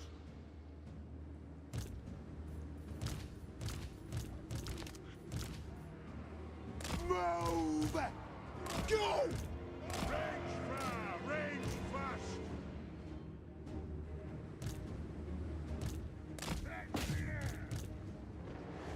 Go! I know! Shoot the wyverns! Strike out! Gyrocopter to the ancestor gods! Nothing can stop us! Plow through! Yes! Yes! Fire on the foe! This would be a really good Oath Gold one if we could just Ah! Rat up! Kasuk! Nothing can stop us! Like a shot! They have wronged us! Charge! if we could yeah, try and get some. Go! Right! Move now! Gyrocopter! Charge! Range far! Range fast! Aye, as you command! War of vengeance! Attack! Yes! Yeah! Gyrocopter! Nothing can stop us! We demand blood! Strike out! Take 'em down! Gyrocopter! Nothing can stop us! Fuck, This is a reckoning! Going full this is fucked. boy! Nothing can stop us! Alright, we might have to let's just fucking come over here and deal with this. Iron Drakes are amazing for tier 2. Yeah, Iron Drakes are amazing for the whole game, really, aren't they? Rock out! Charge! Gyrocopter! Move! Charge! Shoot the wizards! Shield Baron! All! Plow through! Get him! Take them down! Fuck. I don't want to be tanking this shit over here. No shoddy contraptions here. Iron will. Yeah, I don't know how I managed to fuck that up. Now! Move! Kazoo! Strike out!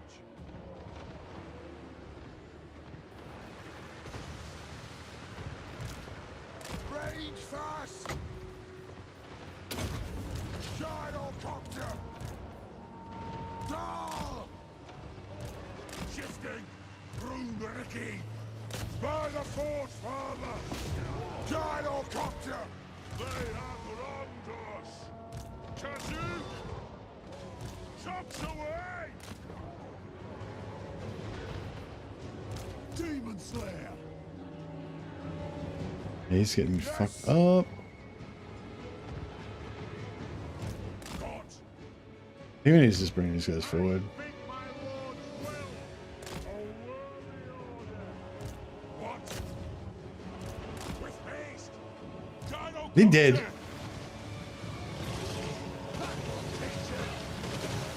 Did he die?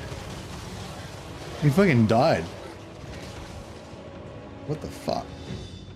For the ancestor gods! Oh well. At once! It is what it is. Fine! No hurry! It's because of the yeah, it was because of the fucking you know, when the reinforcements come on, how they just come like way into the map, like not just to the edge, but like super like far into the middle of the map. Advance! Like why? Why are you doing that? Oh shit. Oh yeah, that was our that was our re-ups as well. We got no ammo now.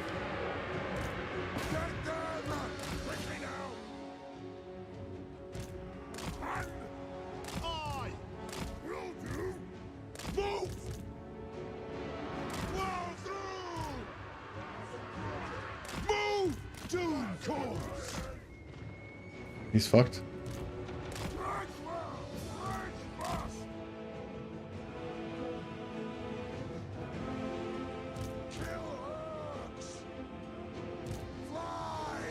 Yeah, these battles are a bit tough, but we've kind of got to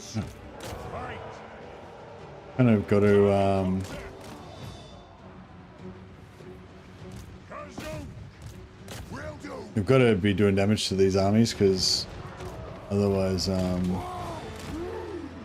just going to get swamped eventually. There's too many enemies.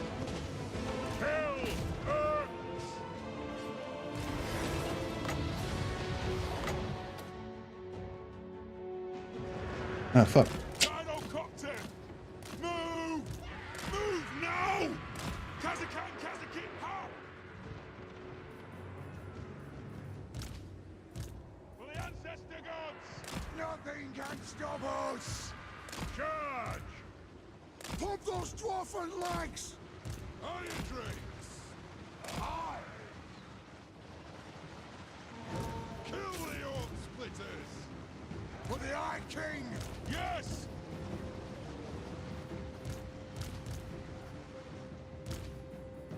It's a reckoning! Go!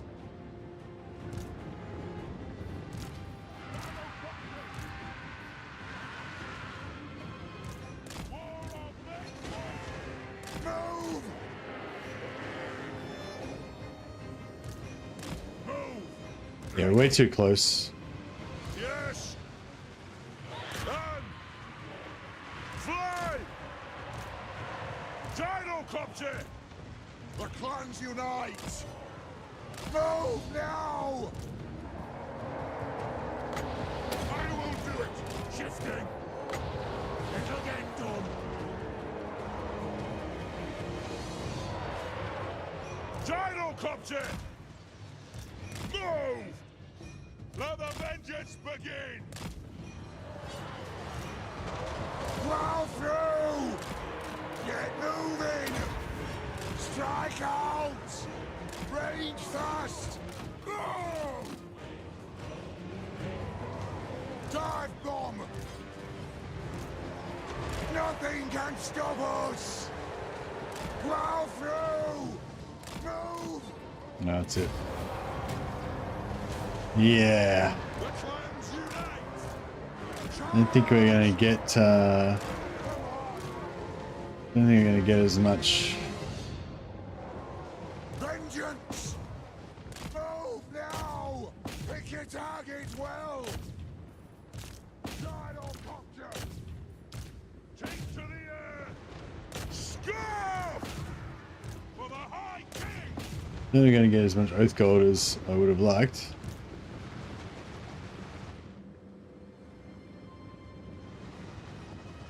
Poor old Tom Phillipson.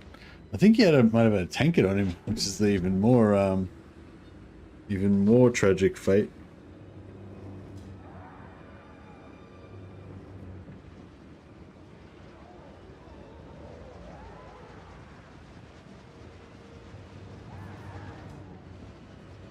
Gyrocopter, ready to strike! Adu! For Grimnir! Drag them! Fight! Dewey! Attack! Dwarves! Ready access! Now! Side or capture! Shoot the wyvern!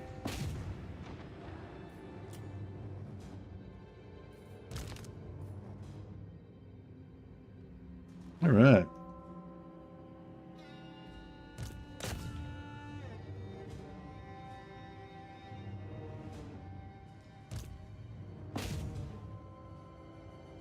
Melee gyros.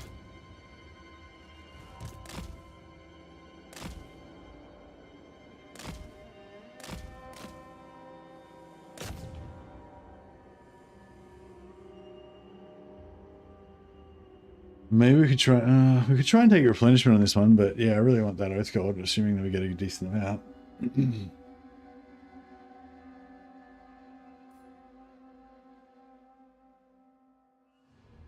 Yeah, we'll take the Oath Gold on the first one, and then we'll probably try and fight a second battle with it, and we'll hopefully get enough captives to get the replenishment on the second one.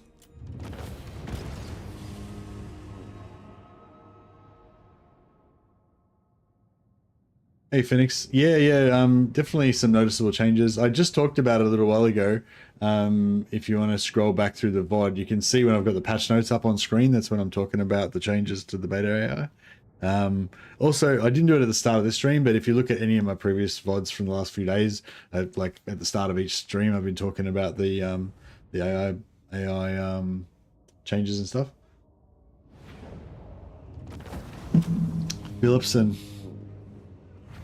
All went out for Tom Phillipson. 601 Oath Gold. Pretty, not quite a record, but a good chunk. At least we can replace the tanker that he had, that he lost. The replenishment's really nice, but yeah, no. Got to take that 600 Oath Gold for sure.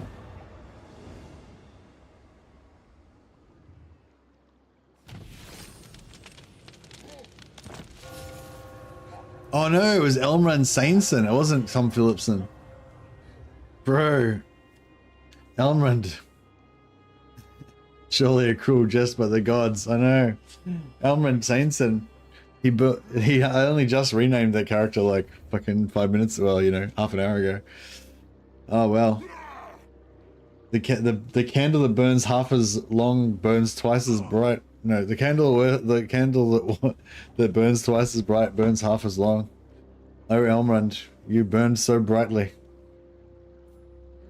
Oh well. That's you know, death comes to us all. This is how glory is won. We had to sacrifice Elmrand to get the greater victory.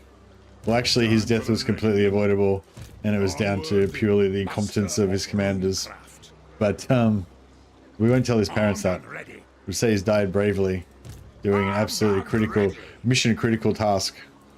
Vengeful Rune Lord. My anger burns bright. I hope we're outnumbered. I do. What? Getting out of here. It is time. Lord of Clan Morgrim.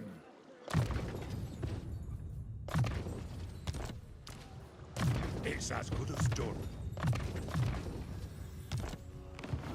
If you say so, Beardling. Vengeful Rune Lord.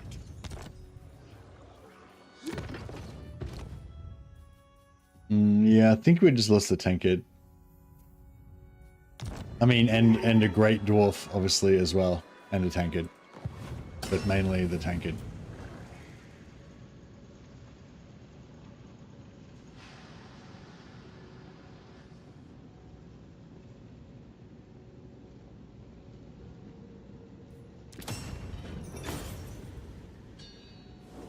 Get some runes. Get some more tankard. Alright, who needs a heal? Master of Runecraft. No one really. This guy's got a tankard already, so he's fine. Rune Ricky.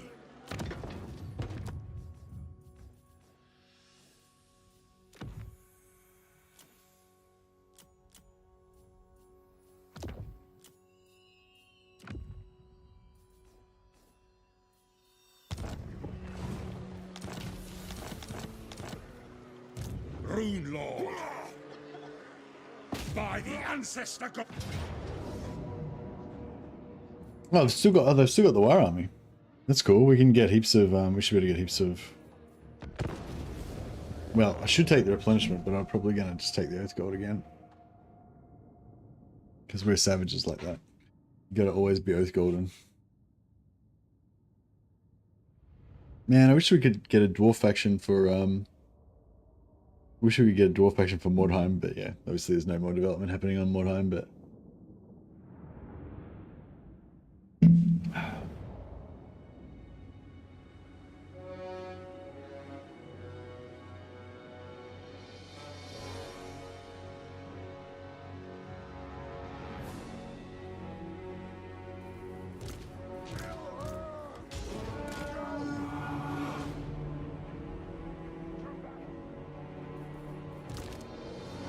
Vengeance!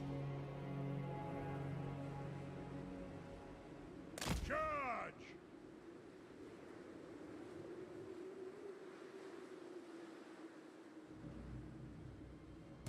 Vengeance!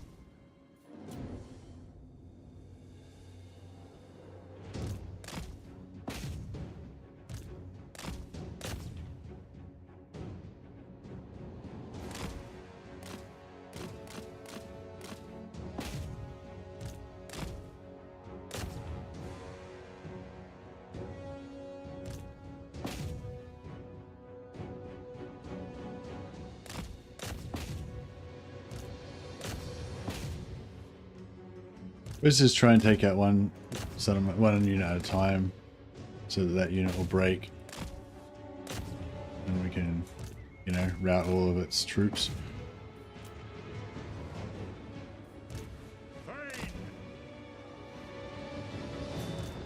And then kill the routers for maximum. Rage fast! Shoot the wizards! Move on! Fire on the foe! Pick your target well! Plow through! Gyrocopter! On! Take to the air! Strike out! Oh yeah, there's a new season of Black Mirror out on. I think it's on Netflix. Is Black Mirror on Netflix? But yeah, if anyone was looking forward to that, it is out. And it is black and mirrory, as usual. Move now! Gyrocopter! Charge! Black Mirror's Netflix, yeah, nice. Yeah, it's a good show, Black Mirror. It's a British show. Follow up on USS Callister episode. Oh, I haven't got to that one yet. I'm only up to episode. I think we just watched episode 3.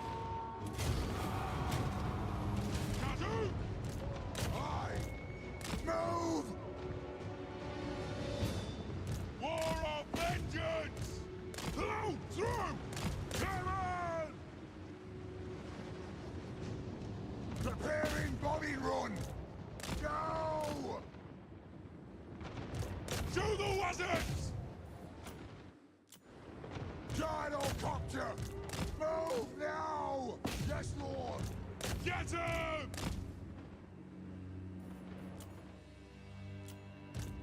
The clans unite! Dive bomb! Give me vengeance! Gyrocopter!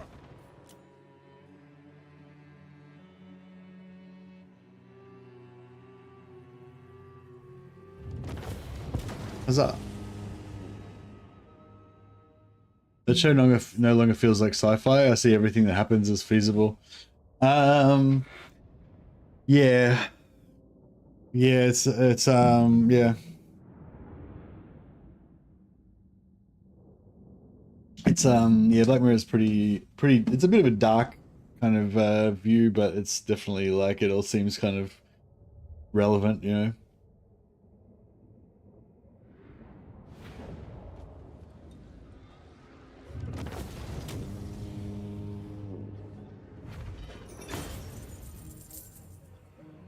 Like, I don't know, like with the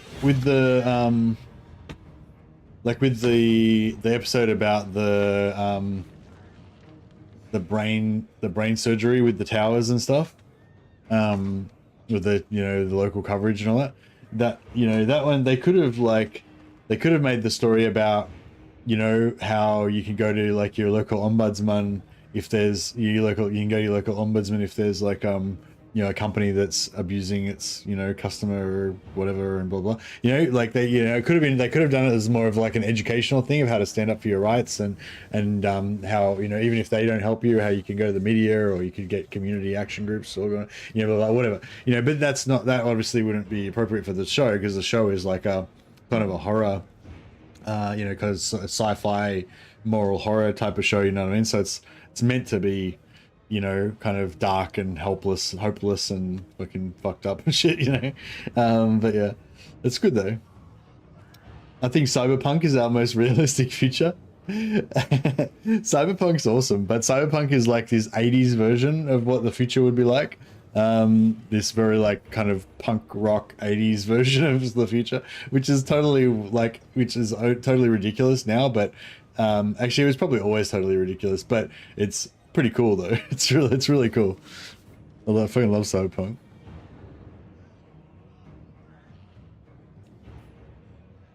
I do want that replenishment, but I mean, it's still 252 oath gold. You don't just leave 250 oath gold laying around.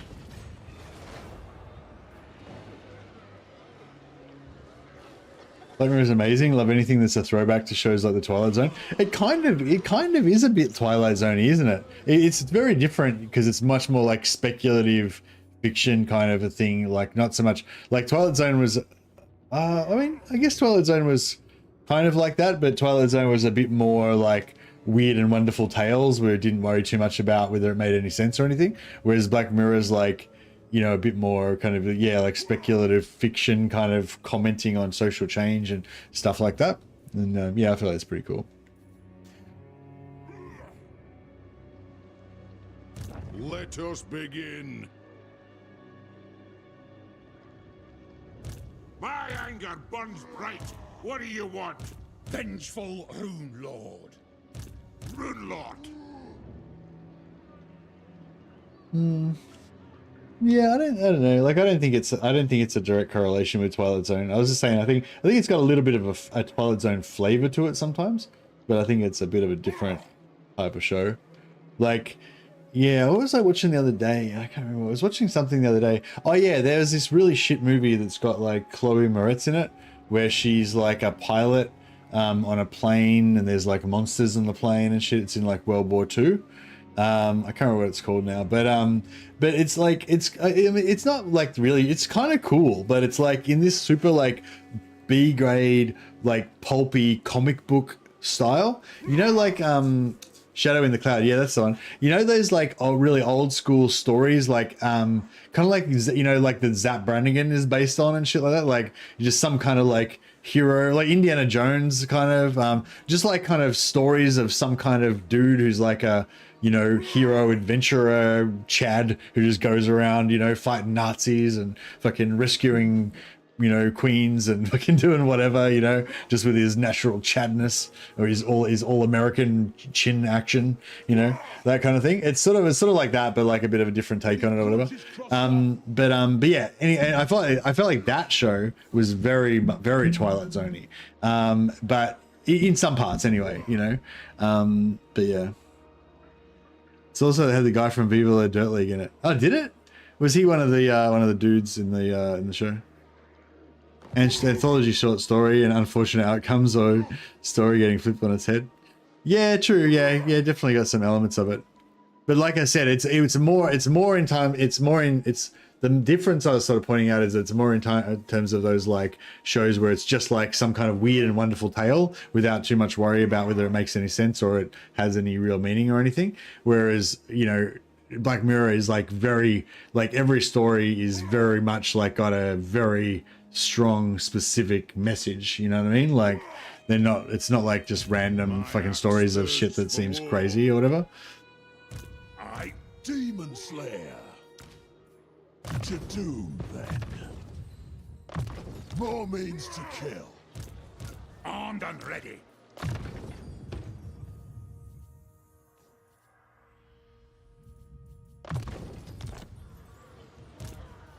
and weld.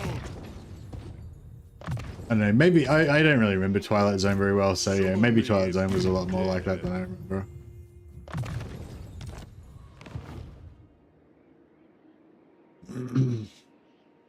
All right, well, we've successfully ganked a few armies here, but and we're kind of holding steady with 20 to 25,000, just barely. We're gonna lose Varenka Hills at some point, probably.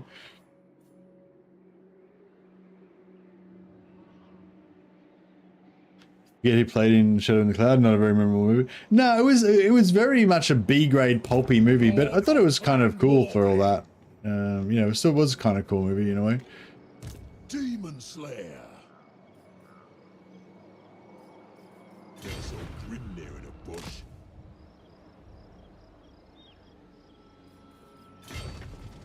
Demons can wait for the axe. All right, maybe they can jump over and help him on this. Demon Slayer. Iron-willed. This army can probably join that army, Keep up. Doom's awaiting. and then we don't have to. We can merge up, and we don't have to keep recruiting more and more shit because it's getting expensive. Although we kind of need to block this because yeah, or maybe they can come back in here. Yeah, maybe these guys can kind of just bounce around here. And these guys, fuck yeah, we kind of need 3 fronts for this because we got shit everywhere. But it's expensive trying to run 3 fronts at once. I don't know what's happening here. There could be armies walking up here for all I know.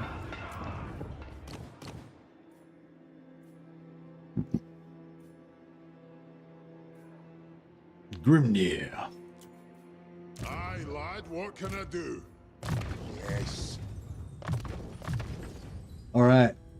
Even though Elmasai totally just died immediately after being named, that's definitely not going to happen to 2 steps.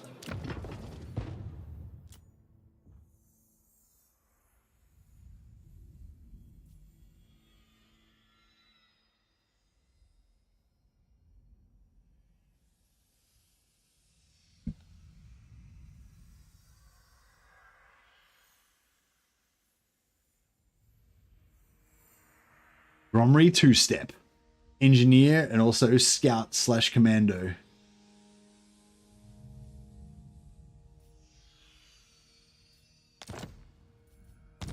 He's gonna scout down here and see what's going on with the Groby threat.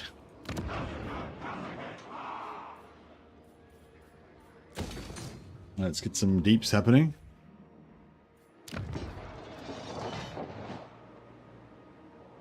Yeah, I can't believe fucking Ungrim just fell over so badly. If we can get up there and rescue him, we might be able to keep him alive.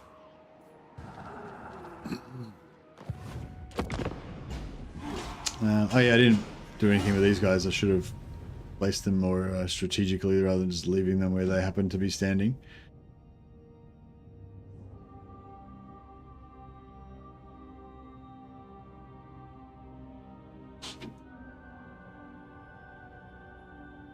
Death and Robots was pretty cool, yeah.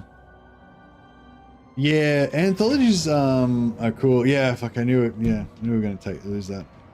Yeah, I should have moved those other armies over there. We've been really like fucking tired all the time for some reason. Well, I suppose because I'm not sleeping enough. Yeah, I haven't been sleeping enough. I'm just keeping really tired all the time and not being that onto it with these campaigns.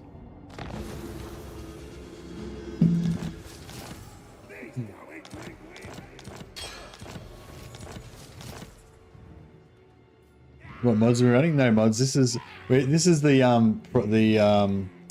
Proving Grounds beta, Cyric. So there's a beta test running at the moment with Total War Warhammer, and the idea is that you try it out so you can give feedback to Creative Assembly about whether you like the changes or not. So yeah, you got to run it with no mods, so that you can actually evaluate the beta.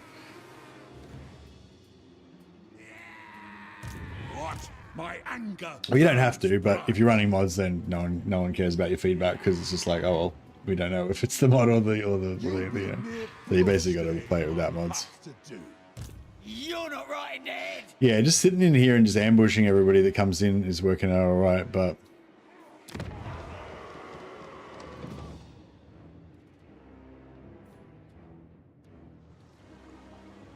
If you say so, Beardling.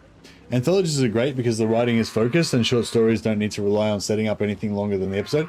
Yeah, that's right. You tend to get a good punch and a finale every episode, so they're quite good in that regard. But you don't get the only problem is the anthologies and short stories is you don't get to get that really emotional attachment and like depth of build up to the character development, and you don't really get to have like really good character arcs that build up and pay off like you can with the longer series. But a lot of the longer series that you see now, they're not really set up to be a storyline. Like ones that are well written, where they've written the whole thing like kind of in advance, and it's all meant to come to a finale and everything with multiple peaks and troughs and valleys and different character arcs converging and all that shit. Like that's like really good. But I feel like a lot of times when they write TV shows, their goal is just to let the TV show just continue as long as possible, and everything's just kind of like made up on the fly with them just writing like an episode at a time and then trying to fucking figure out how to tie it all together as they go along. And you can tell that it's just all comes across as bullshit and made up and not really having any overall like intelligence to it or anything, whereas yes, with the anthologies it's all like written in one little block, so it's tight. I do. For the wisdom of the layer, master of runecraft. All right, let's keep doing this. I want to merge these armies. Ricky.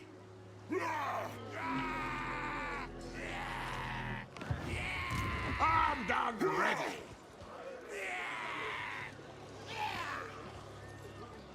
Heading out. Slayer. Get your axes close.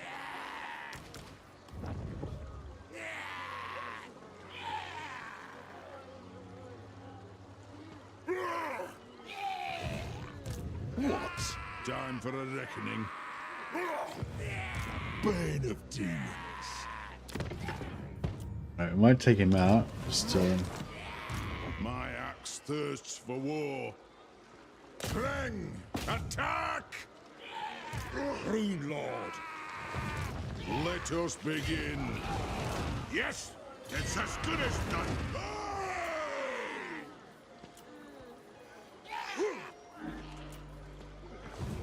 I suppose so. For the king! still haven't watched Severance. I started watching this. I watched the first episode or a couple of episodes where like he was hiring some a woman, and then she went out through the door and stuff, and then she seemed all traumatized about the whole thing. But I didn't watch much further than that, and yeah, I don't know. Didn't really like it that much. But yeah, I've heard a lot of people saying Severance was great.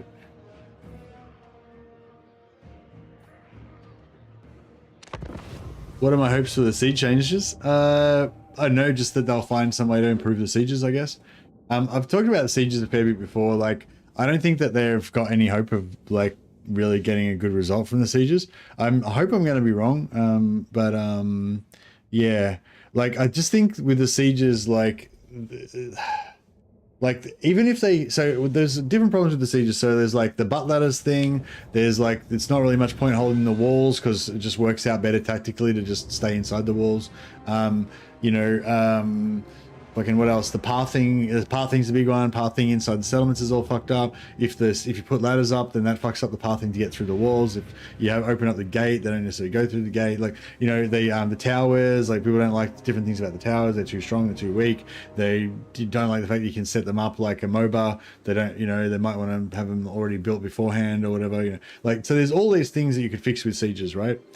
But like, the layout of sieges, tower coverage doesn't cover the sides of some of the sieges. Some sieges are like, the layouts are all fucked up and it's impossible to hold them, and blah blah. Anyway, so all these things you could fix with sieges. But what I'm saying is, even if they fixed every single one of those things with sieges, like, I still think that if I was doing a battle and the next battle I realized it was a siege, I'd still be like, fuck, another siege. Like, you know what I mean? Sieges just suck kind of innately. Like, they're just not that much fun to do regardless. And there's nothing like, You know what I mean? There's no like, there's no. I don't think I can't imagine anything they can possibly do with sieges that's going to make them great. But they can probably reduce the amount of complaints about sieges. But you know, I just can't really see anything they do with sieges making everybody be like, oh my god, siege is amazing now, we love you guys, you know. But if they like, I think to do that, they'd have to like introduce new game mechanics into the game or something. Like, yeah, like I don't know.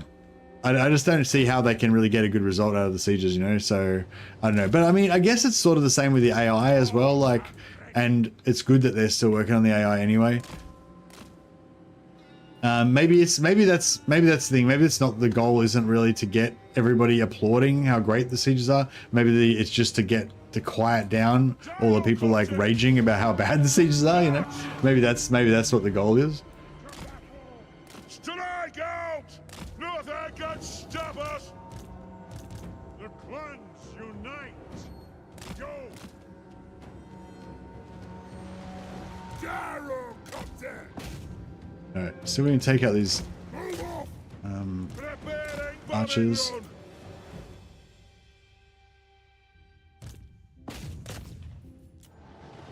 Darrow Copter!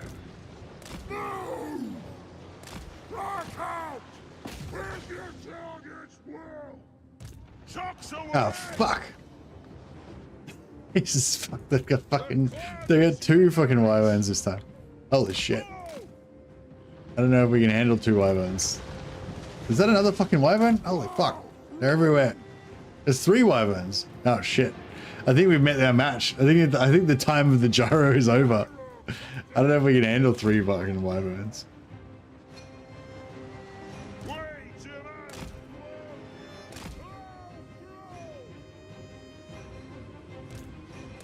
It's game over, man. Game over.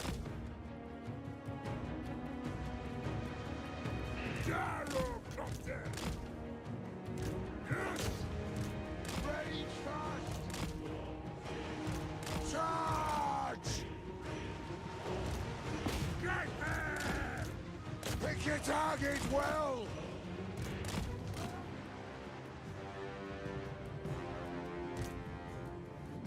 Gyrocopter! War of vengeance! Take him down! Will do! Yes!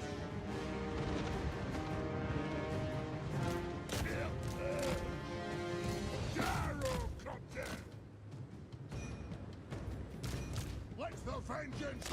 I don't know if this is going to keep working. Like, we might be in trouble here. It is a reckoning! No! Fly! Ah! Move it out! Nothing can stop us! Attack the urge! Wyvern as well! I am ready! Gyrocopter! For the ancestors! Go! Move now! No faffing about! Gyrocopter! Rage fire! Rage fast! Rock out! For the ancestor gods! We demand blood! Rage fire! Rage fast! Move! Kill! Earth! Gyrocopter! The clans unite! Doom-driven! Dive bomb! Move! Charge! Go! Kazim! Dwarf warriors! Move now! Plow through! Ready to strike! Unbending! It will get done! Lord of Clan Morgrim! Charge! Move now! Gyrocopter! Shield-bearers, hold! For the ancestors! No! We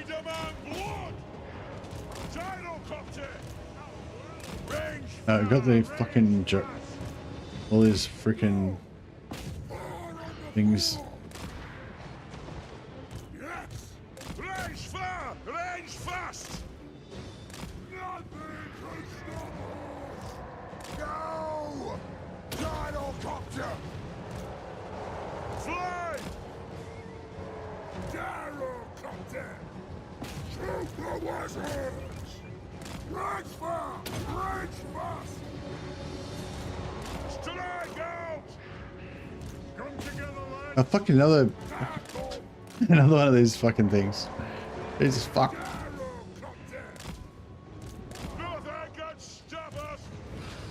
There's another one. There's another one.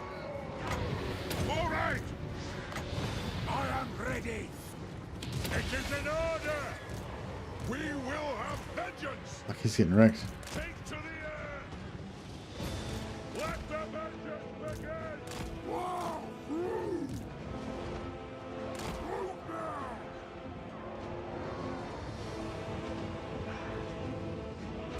Trucks away. Pursuit. Pick your targets well! Dive bomb! Gyrocopter! Pull out! Preparing body run!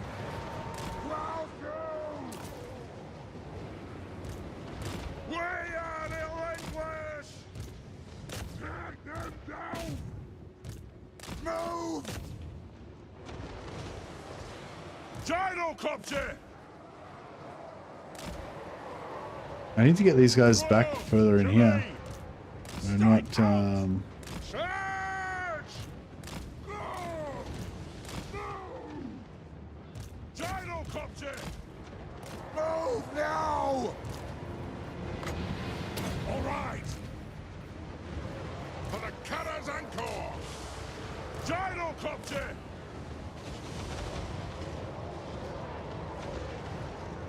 Shocks away! Move! Fire on the oh fuck. It's fucking wyverns. Get the fuck.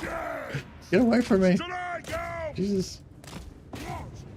Yeah, flying melee definitely are the bane of gyros. Luckily we don't see too much of a concerted effort from the AI to recruit like heaps of them, but yeah, we are seeing quite a lot of wyverns at the moment. I mean, a couple of wyverns in each army, which is enough to, you know, really fuck us up. We go! Good lord! Fire! Gyrocopter! Off we go! Nothing can stop us! It is a reckoning! Move now! Get up! Yes! Move! Dive bomb! Will do! Withdraw! Move to attack! Whoa! Rage fire! Rage fast! Gyrocopter! Pick your targets well! On the way! Now! Pursuit! Take him down! Try and get as much as we can get. Yes! Plow through! Shoot the wizards! Shoot the wizards! Gyrocopter! Get them! Aye, as you command! Move now! Plow through! Get them! We are relentless! Get some trollhammer gyros and you're sorted there. Oh, the trollhammers will just delete them pretty fast. Yeah, cool. For the ancestor gods! Give me vengeance! Yes! Kill urge!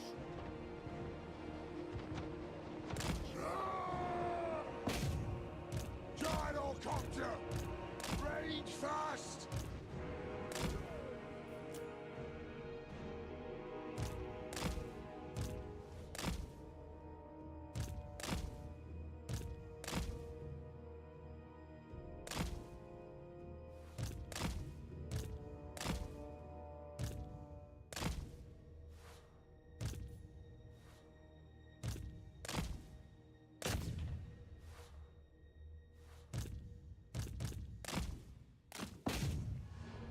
More stuff.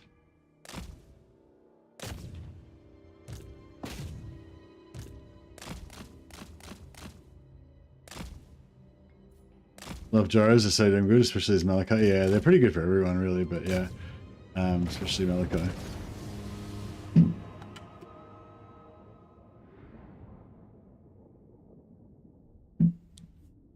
Missed the garrisons from launch. I actually played a good amount of defensive battles since they were winnable with a hero and a decent amount of troops. Can't you get garrisons? Well, you can get garrisons just as good now, though, if you just build walls and stuff, Phoenix. But yeah, I mean, the opportunity cost of building the walls is not great. I like the idea of letting heroes join a settlement garrison. I hope they'll do that. Oh yeah, that's kind of cool. If you could just move a hero into a settlement and have them join the garrison, that'd be sweet.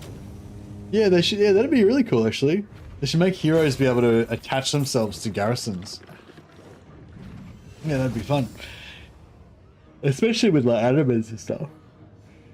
Oh, it's got 862. Oh yeah, that's our new record for this campaign.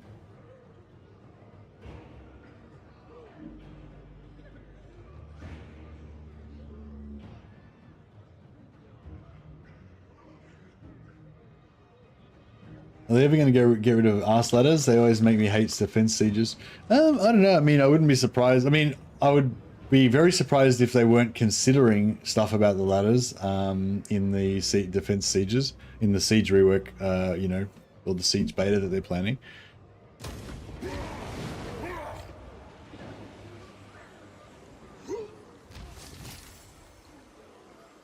They're technically, that's the thing, that's the other thing about these like proving grounds betas, like they're technically not announcing that they're doing a siege rework. They're just announcing that they're going to do a siege beta.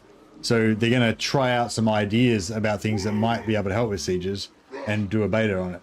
If all of those ideas are shit and none of them, you know, help sieges or whatever, then they won't bother, they probably won't bother putting them in, you know, like I'm not saying they won't do a siege rework, but I'm saying like, it's not really like they've said we're going to do a siege rework. They've just said we're going to do a beta and try out some siege changes. You know, obviously the goal would be to rework sieges, but they haven't actually said they're going to do a rework of sieges yet. It's just a proving grounds beta. Casting the runes. Lord of Clan Morgrim. 1300 Oath Gold. All right, we better buy some more shit. Yeah, get some ward save. And we get some more tankards.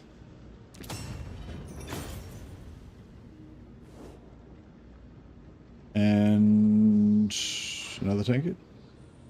No. Malachi's quite a tough campaign now, struggling big time in this beta AI, although I have only played it one time before. Hey Chameleon Pete, are you doing the 3-turn, did you do the 3-turn throt start? If you haven't tried it already, I'd probably recommend that. It's pretty, I think it's pretty easy, isn't it? Like, I made a video about it a little while ago, although it was a pretty shit video, didn't get many views. So maybe you wouldn't have seen it. Yeah, if you just Google like Malachi 3-turn hell pit start, I feel like that's a pretty good way to start. That's not going to solve all your problems, but that might give you a bit of a you know, good start.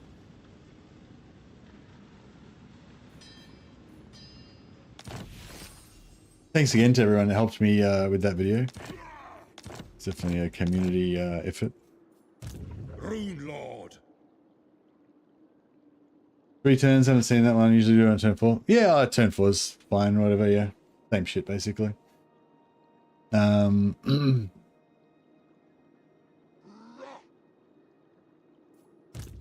for a reckoning.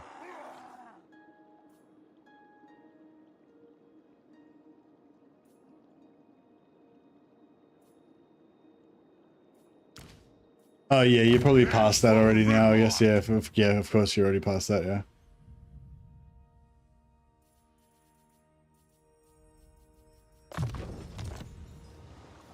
For the wisdom of the layer. What do you want?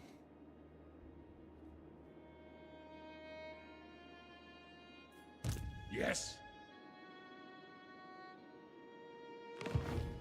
Let us begin, as the High King commands.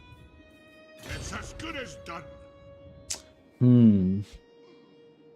Yeah, we can take this guy, but this guy's a bit of a The council is a really shit army, disappointed. but still. One rug. Got then. Armed and ready. If you say so, Beardling. My axe thirsts for war. What?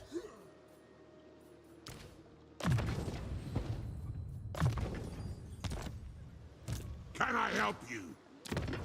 He guy's already got a Iron Wounds tanker, doesn't he?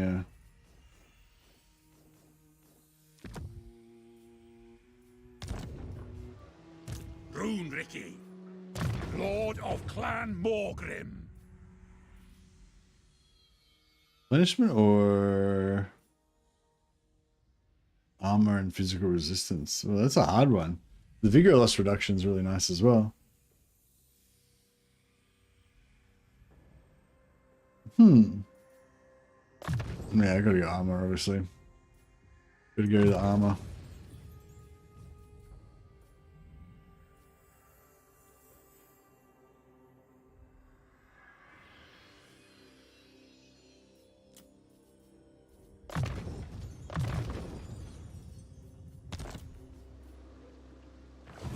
Do you only play on Legendary? What are the differences between Very Hard and Legendary?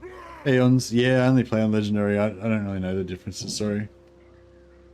I'm pretty sure you can look it up. Actually, yeah, I've tried looking it up before. It wasn't that easy to find. I'm sure the information is somewhere. But yeah, I don't know where exactly. Hey, Bad Miracles. You'll be happy to know you're still alive. Bad Luck, Miracle Hammer, still alive. Elmrand Sainson died. We've had our first named character death already. Master of Rune But not Bad Luck Miracle Hammer. He's still in the game. Summon me if you dare. Hey, Eva.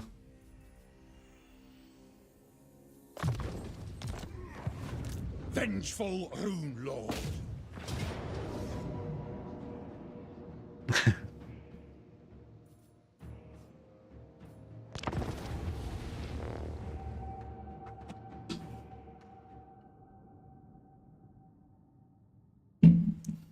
I have faith in CA Sophia. They were able to expand the map in Pharaoh and got rid of butt letters. Oh, they got rid of butt letters in Pharaoh. Was there butt letters in Pharaoh originally? This is new information. I did not know about this. So, sorry, can you clarify on that, Phoenix? So did they originally have butt letters in Pharaoh and then they took it out? They broke the trend. Oh, was it a trend? I thought it was just introduced to Warhammer and they never had it before that.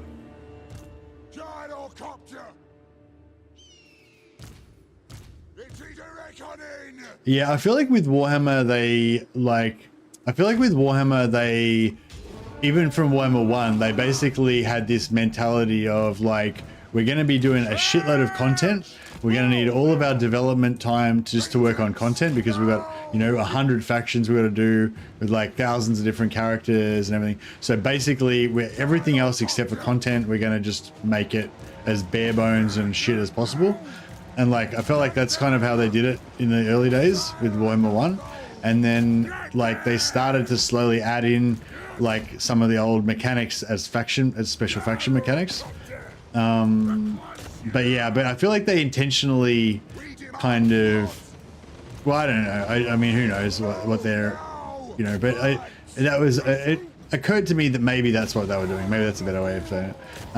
That they were kind of intentionally dumbing things down and making things more simplified so that they would be able to create more content faster. Because they just knew there was going to be so much content to create. Yeah, I mean, I don't know. That's just my thought that occurred to me, but I guess I got no real evidence to support it. But yeah, it kind of fits the narrative a bit, but it doesn't really. Could be. I'm sure there's other explanations. Fire on the ball! Pick your target well! Prepare bombing run! Shoot the wizards! Move on! Charge! Gyrocopter! Ah!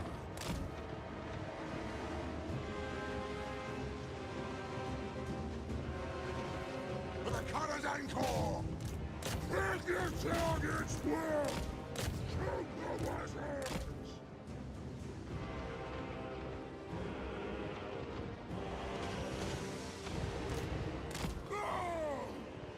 Kazuk!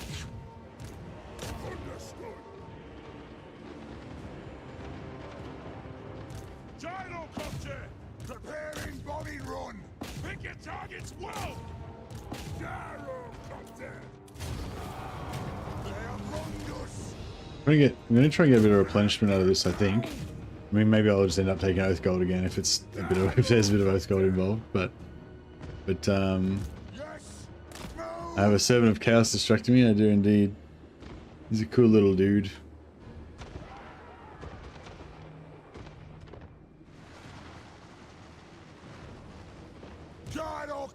His warm little body is currently pressed up against my arm, in between the keyboard and my my chest. Gyrocopter! Raise far! Raise fast! It's kind of camping down there, being slightly less annoying. I did a changeling campaign with the AI beta just to watch what happens. Vlad killed me while I was invisible on turn 9. Nice. Gyrocopter! Honored! Maybe the changeling is not as unkillable as we thought.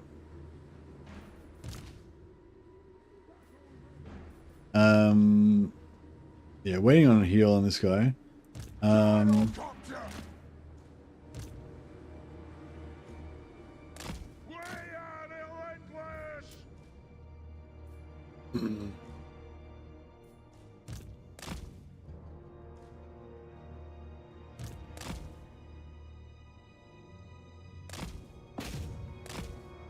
Leave that last one guy alive for the heals.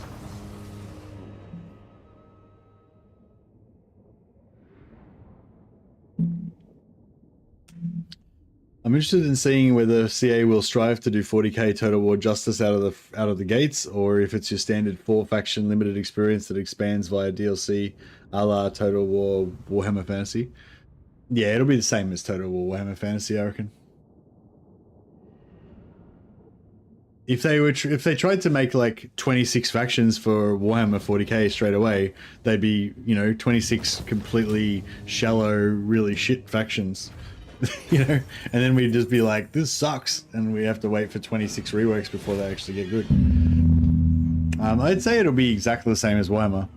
There'll be like 4 factions. It'll really suck initially, but actually no, it'll be exactly the same as Warhammer, except that the 4 starting factions will not be like, there won't be any like basic vanilla factions like there was with the original like Empire and Dwarfs. You know, like the new factions that get created at the start will be already like will already be like Warhammer 3 level complexity and shit, I would imagine.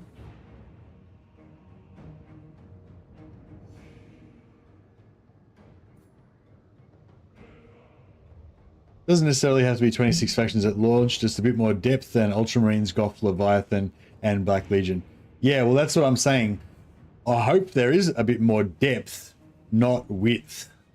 You know, I'd rather have. I mean, I'm happy with them doing 4 I'm happy with them doing 4 factions at launch because I know that it's going to be 4 factions at launch. You know what I mean? Like, I don't technically know, but it's like there's no way there's going to be like 8 or 9 factions. Like, I reckon 0 chance. I'd be flabbergasted if it was more than 4 factions. If it's 5 factions, I'll be like, yeah, maybe 5 factions. But yeah, but depth is what I want. Like, not width. Like, I want the factions to be deep and complex and interesting and have lots of different mechanics and stuff. You know, I want every faction to be like Chaos Dwarf level, you know, interestingness minimum, you know. Ideally more than that, you know, like twice as deep as the factions in Warhammer Fantasy.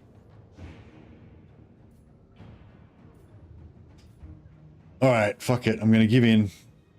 I'm gonna be weak-willed and take the replenishment like some kind of pussy. That's too afraid to take the Oath Gold. Wasn't I on like 25,000 gold a second ago?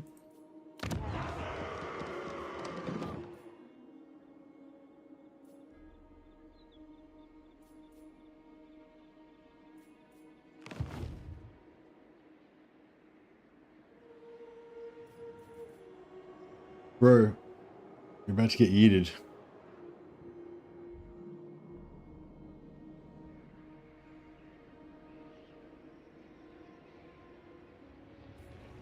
By Grungni, this had better be good. Make it 5 and I'll be happy? I won't be happy with 5. I won't be happy till there's at least 10 factions. You know, so yeah, so my expectation is that I won't be happy until about 2 or 3 years after 40k comes out. You know, I reckon 40k will probably be really shit for at least the first year or so. That's my expectation. Really shit is in extremely lacking in content, you know. Demon Slayer. Demon Slayer. Death Seeker. Master of Runecraft. Like, I just can't imagine it being anything other than that, you know. Honor or love, 'tis always one. By the fort, father!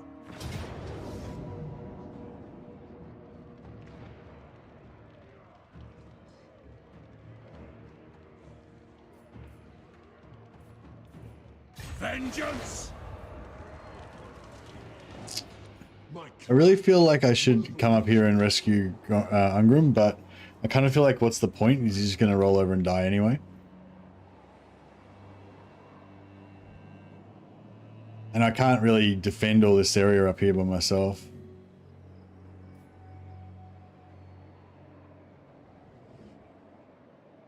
Oh, bro. Alright, I might have to go and, I'm going to have to go and feed this cat. Otherwise he's going to keep harassing me. I shall be back in a minute.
Feed the cat warpstone dust. Never ask.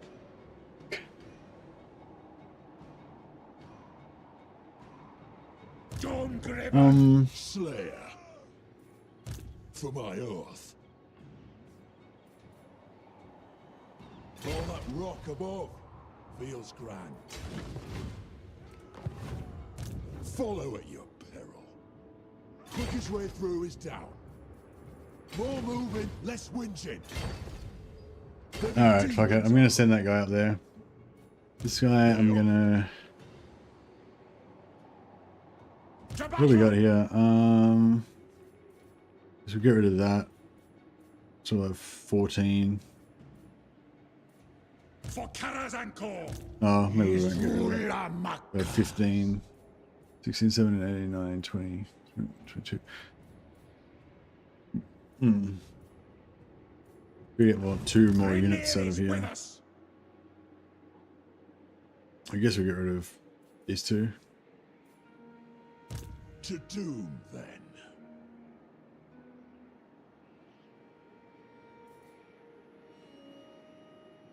By the ancestor gods. I'm just gonna fight it manually so we don't take a huge amount of casualties.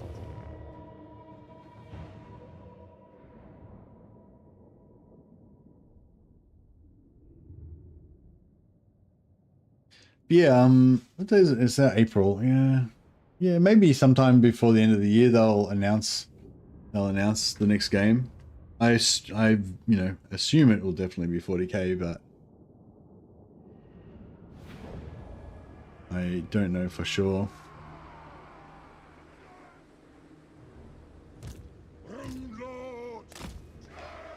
Yeah, honestly, the thing that I would want the most out of the 40k game, would be for it to be set in like old 40k, like before Reboot Gilliman came back, before Primaris Marines came out, you know, but then like before I guess that would be before the League of Votan came out as well.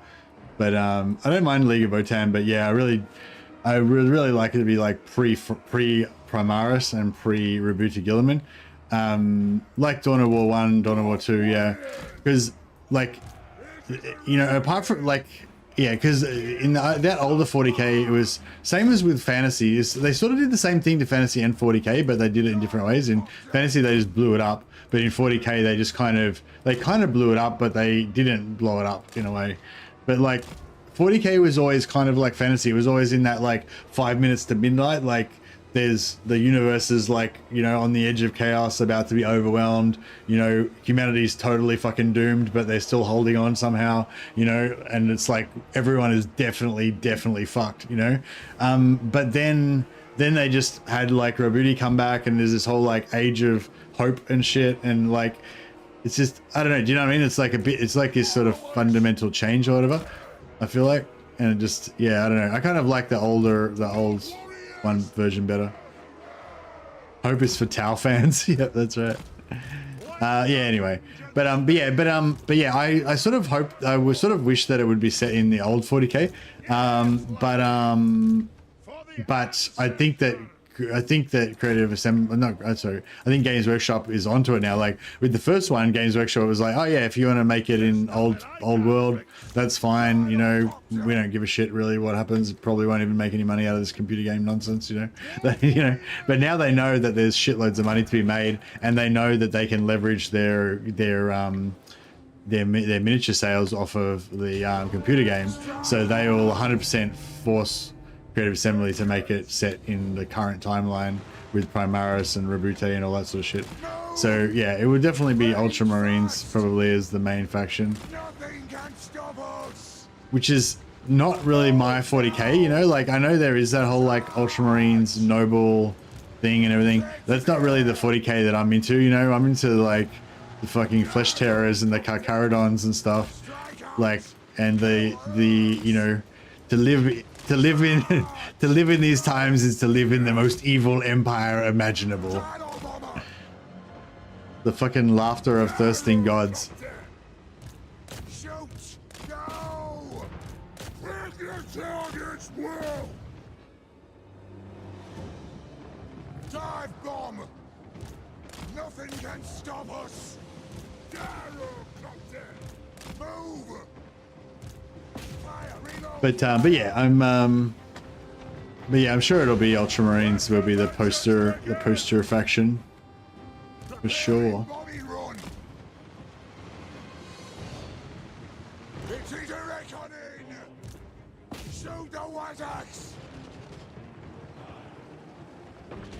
For me, 40k is like being a guardsman when the Nids, the Drukhari or Orcs are just outclassing you, but you got to hold the line and protect your family, and the book ends with you dying. Yeah, for sure. I think I did it on stream one time. I told like my classic 40k story.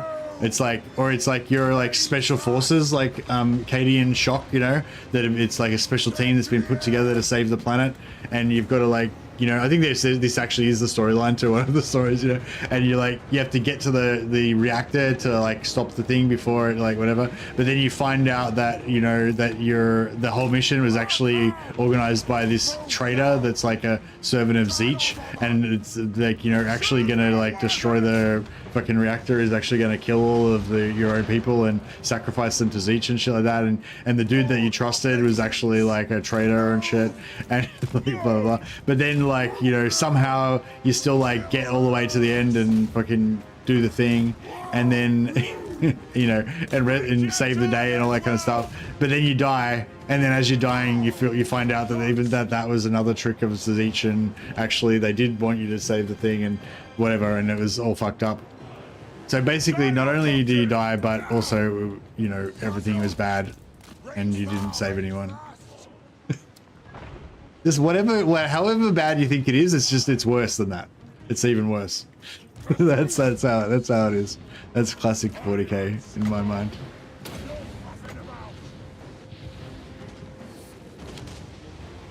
Gyrocopter! For the Consolidating! Plow through! Go!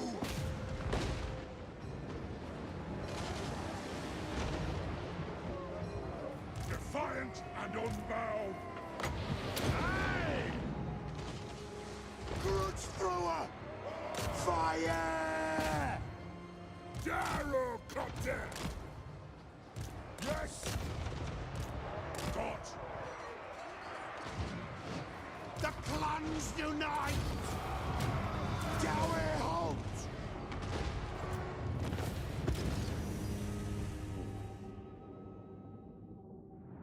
I like everything about 40k except for the Space Marines, with maybe a pass for the Wolves.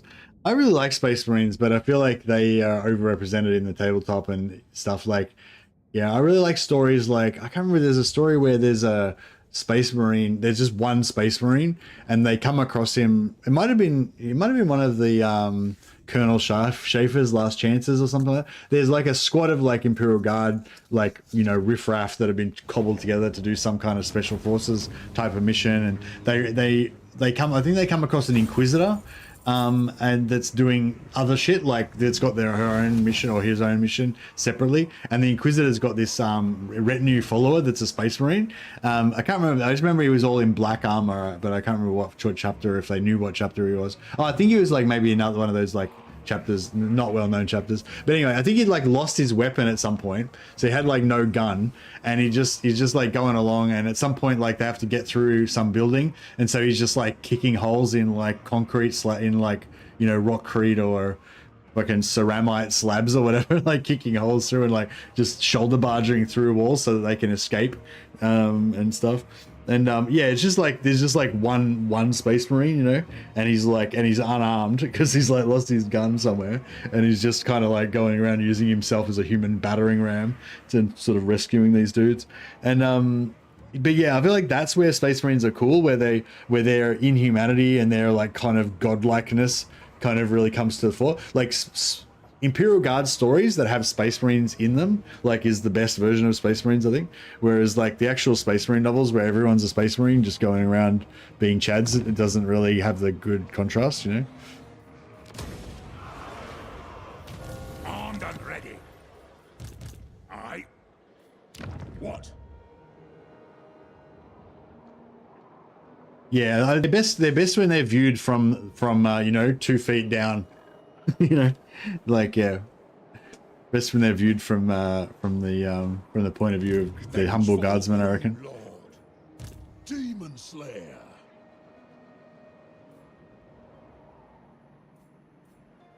We can't all have a chronicler like Gotrek, can we? Demons can wait for me axe.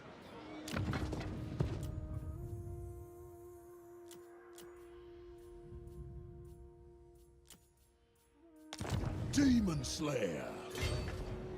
Yes, yes. I'm sorted. Can I help you? What? Dishonored. Gonna need a rememberer for this. I suppose so.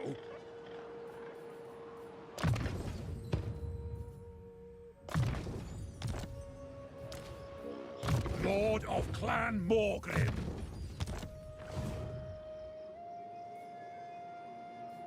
My anger burns bright. Dowie from another hold arrive. 'Tis a great day. 1600, so essentially 2000 from them. Or You may. A moment can be spared, but no. no, more. can't sell it to them. I don't know if I should sell it for the 1600 or keep it as a bait. So I sort of think if we keep this as sort of a bait settlement, then it means when people come into attack, they're more, you know, they're more likely to go after this. Follow at your peril. Master of Runecraft. What do you want? For the wisdom of Valea. Foolish thing, no! To war! Master of Runecraft. I'll cast the runes. I'm leaving.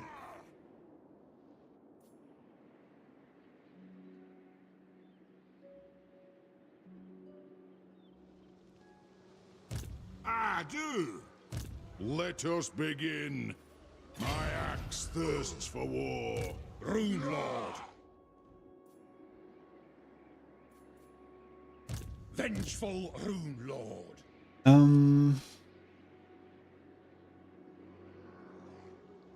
Lord of Clan Morgrim.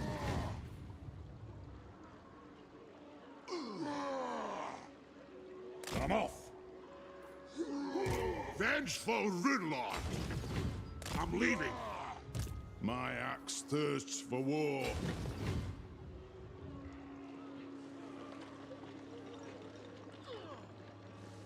Move.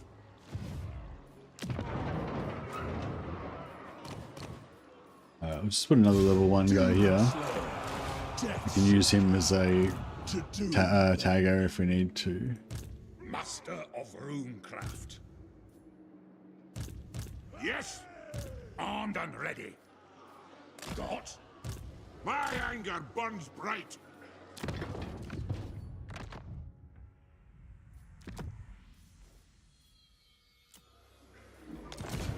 Switch him out for a sec. Get in.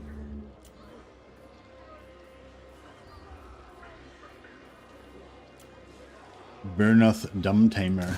Time for a reckoning. For the wisdom of Valea.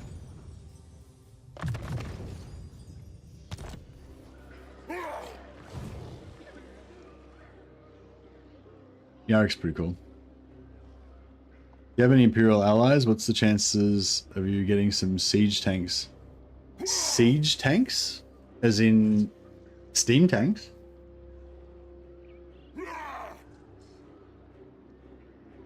Mercy, have you seen the Guardsman? Yes, he does.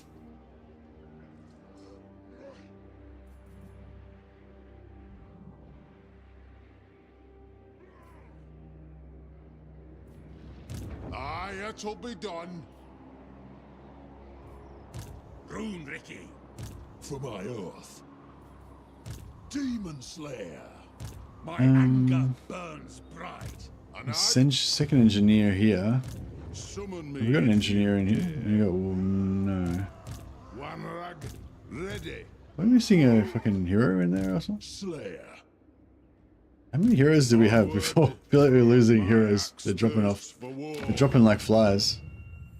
No, we're still good. All right, we'll bring in engineers this time.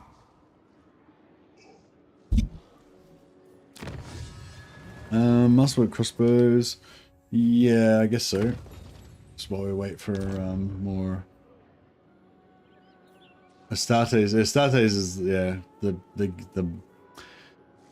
goat. But yeah, if you want something longer, I highly recommend what's the Grimaldus one? Hell's Reach. Hell's Reach is really cool. It's the animation sort of starts off really scratchy and it gets better and better as it goes on throughout the series. But yeah, Hell's Reach is really cool because it's like, yeah, it's really long. It's like the whole thing goes for over 2 hours, I think. It's like 10 or 20 episodes. Yeah, it's pretty cool. It's got Titans, Princeps in it and all sorts of stuff.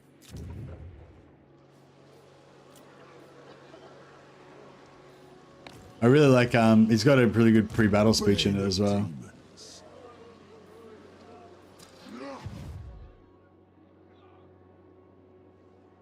Let us begin.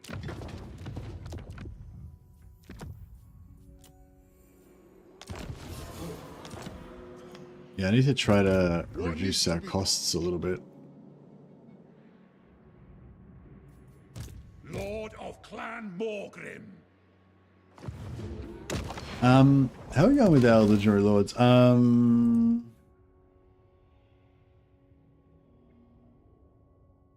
We need another 3,000 to Confederate Gromby. Malachi's still got one settlement left, but he's not Confederate. He's not settled any grudges. He's useless.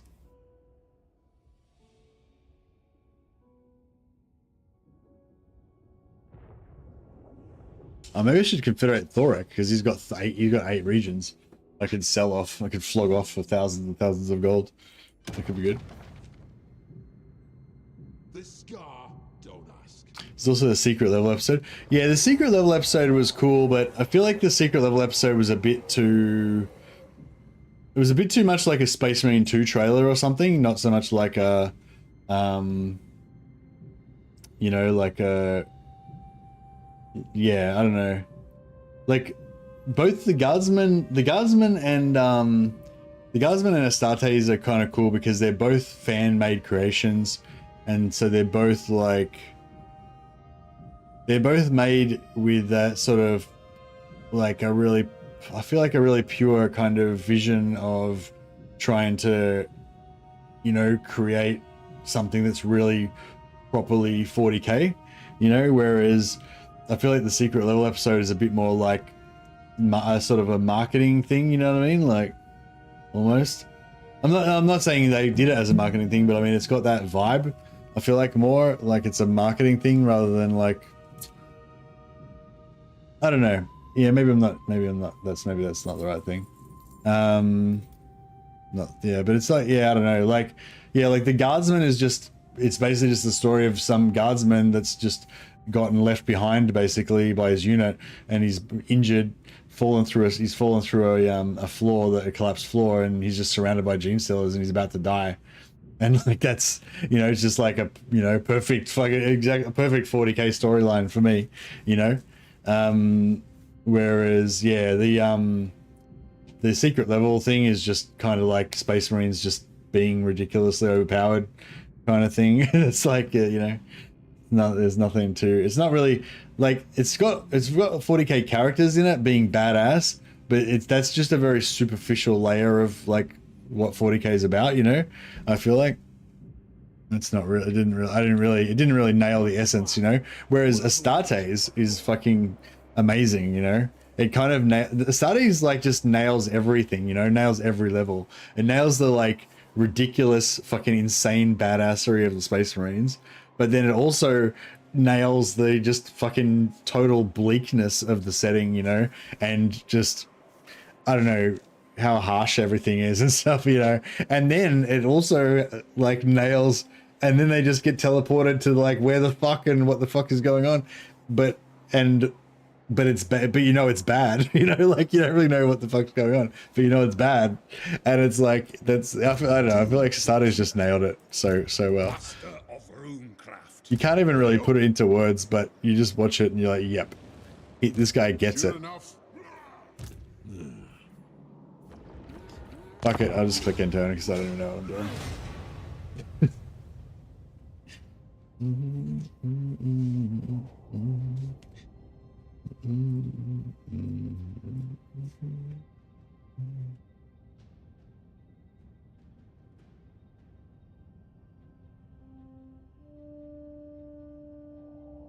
Yeah.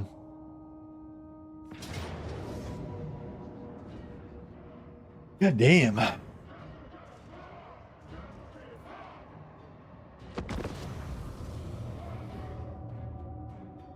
Just doing a co-op with my mate. I was playing Thoric Ironbrow. Okay, nice. Stardays made Space Marines badass demigods just to make them puny in warp a moment later. Yeah.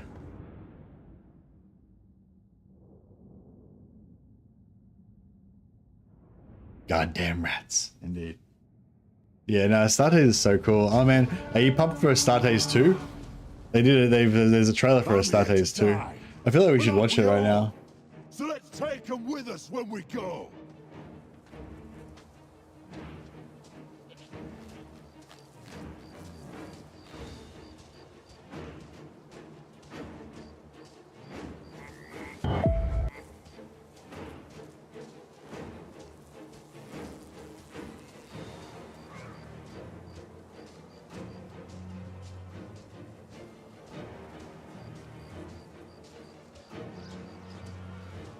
Alright, while we wait for this fucking dude to eventually get fucking ambushed, let's quickly watch the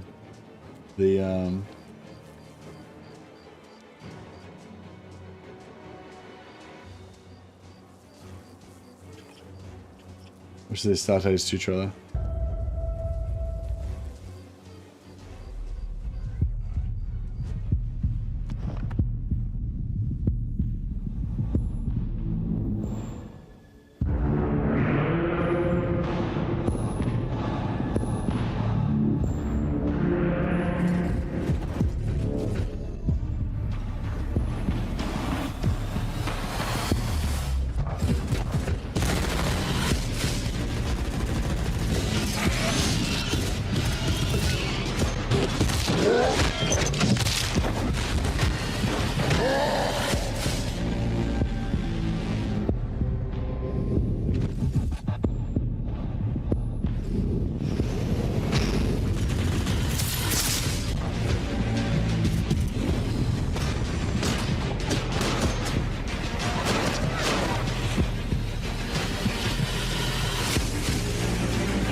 Fuck yeah, you know what I mean? Like, it's what the fuck.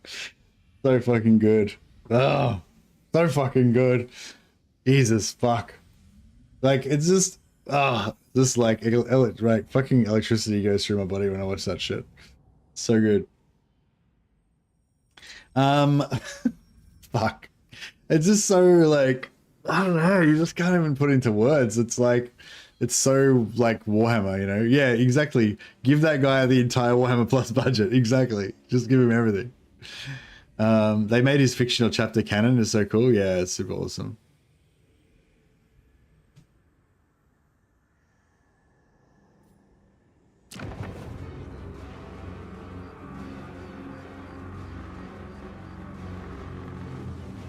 Watching the Space Marine punch at Orc's face never gets old.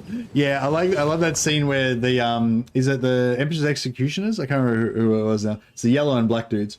And they're like they're walking down in this desert world, and one of them's got a Tau captive, and he's just holding him by his skull, with the dude's with the guy's feet kind of dragging on the ground. Like he's just casually holding this Tau by his skull, with his feet kind of dragging on the ground.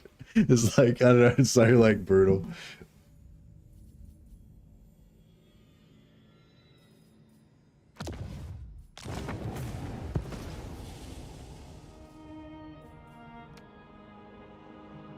No, I don't know what you're talking about. Sorry, Tosh.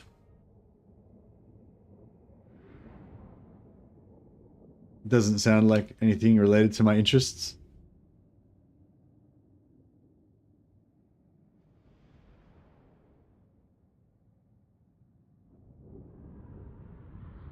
I only care about Warhammer 40k, Warhammer Fantasy, and martial arts. I have only 3 interests. None of them are Space King. Sorry, buddy.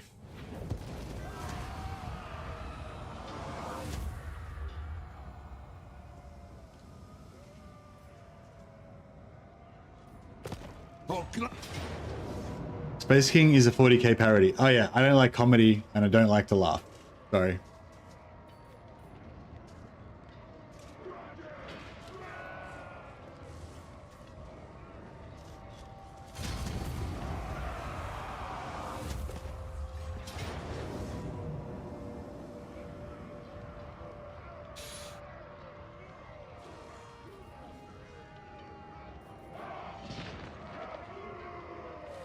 I might actually take the auto on that because we get to wipe 2 armies rather than chasing them around.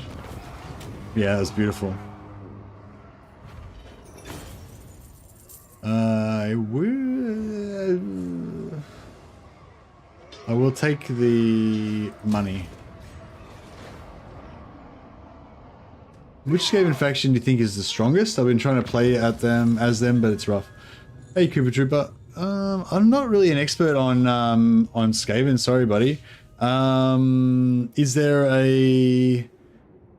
Yeah, I don't know. Maybe somebody else who's played a lot of Skaven. It's like, I feel like a lot of times it's not like necessarily that the one faction is the strongest or whatever. It's just like if there's an easy start that you've figured out where you basically just take out this guy and then ally with that guy and then you've got a cozy start. You know, like if you kind of know what to do. But I don't play them enough to really know. Sneakage has some broken mechanics, but I think it's the most fun. Yeah, no, he's basically saying he's having trouble with the faction. He wants to know which one's the easiest to get started with. But yeah, I don't know. I feel like I don't know. Last time I was doing like proper sciencing with Skaven was with Ikit Claw and 1.2 like years ago. Ikit's the easiest, yeah. Yeah, I was gonna say Ikit, but I feel like you can't just say Ikit's the easiest. You have to say what to do with Ikit to make it the easiest, you know?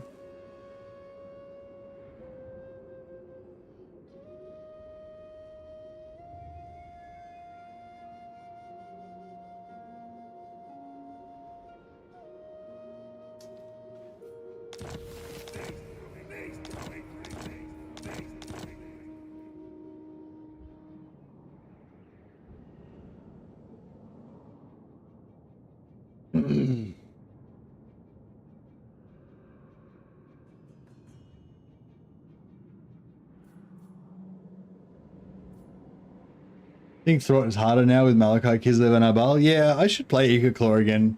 I kind of never really liked Ikit Claw that much. I mean, I liked him okay when he first came out because he was heaps better than all the other factions. But then once Throt came out, he was like way my favorite.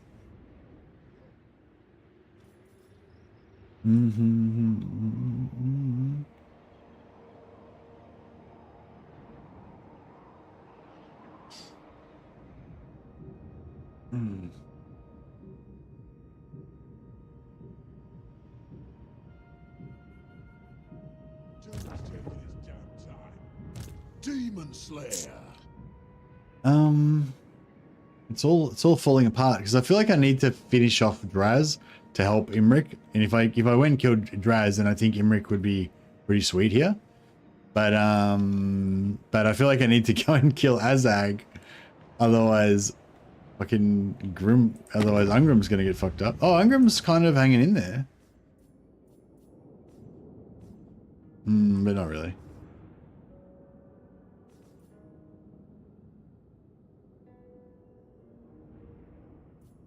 Throt's my favorite, yeah.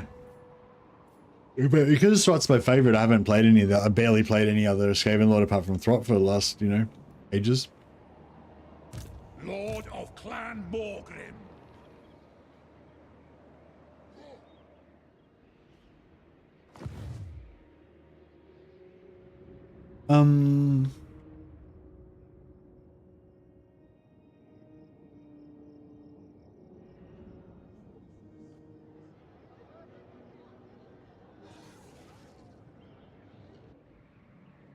Sorry guys, I think I need to get a proper night's sleep or something. I think you'll keep like trying to like do streams and then I fucking die in the ass after 5 hours and even during that 5 hours I'm not, you know, kind kind of struggling.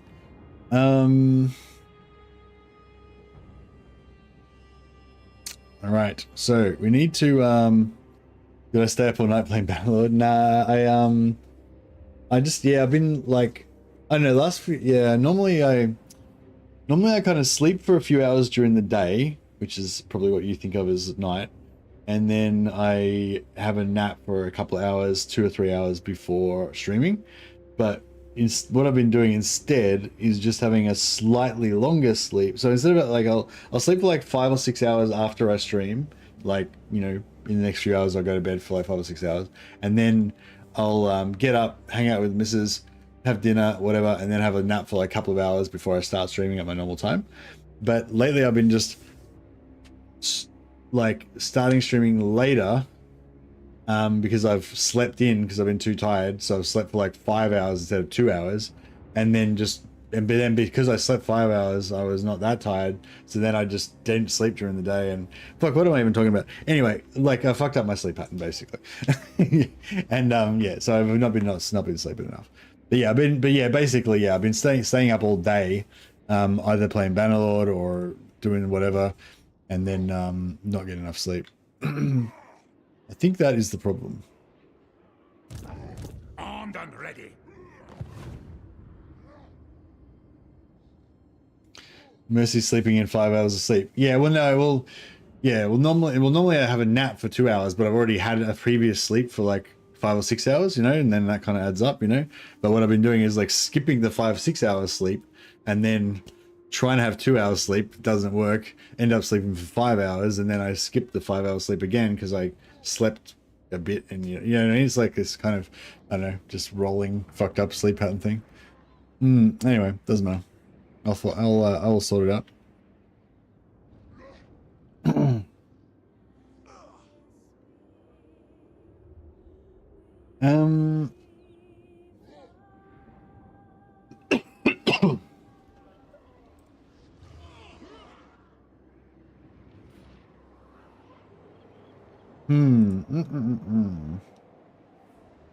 I don't know. I feel like I feel like I can't concentrate. Need to like change games or something. Yeah, maybe some more Bannerlord. Maybe they go. I'll just play a few hours of Bannerlord, and then I'll try and get a proper sleep today and do the proper Warhammer tomorrow. Sturgia. I'm liking the Sturgia, but I don't know if everyone else is liking the Sturgia. So we're playing a Bannerlord campaign where we're trying to make the ultimate sturgeon throwing infantry captain. But let me have a look at let me see how the streams have been going. I think they've been doing okay, I guess.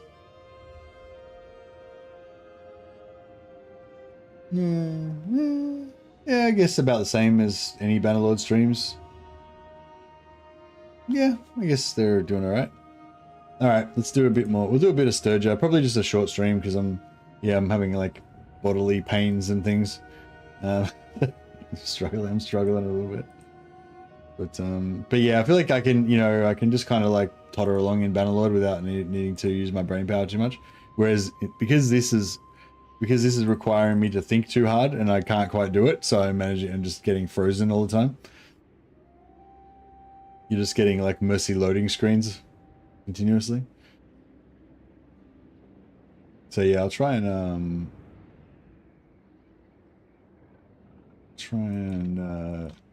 do a bit of Bannerlord, which hopefully I can do a bit more effectively.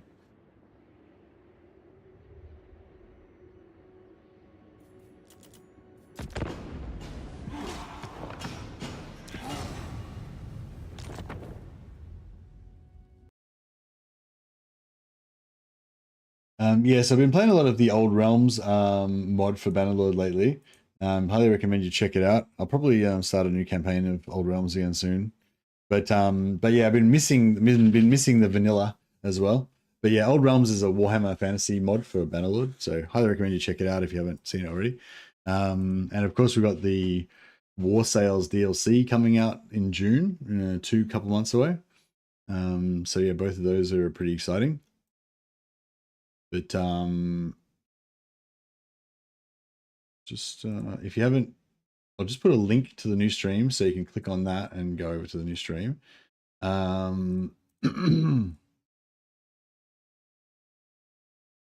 Yeah, so I'll put this link in chat. Just click on that and go over to the new stream, and we'll I'll pop over there. And yes, all conversations should be in the other chat. So click on that link and go over there.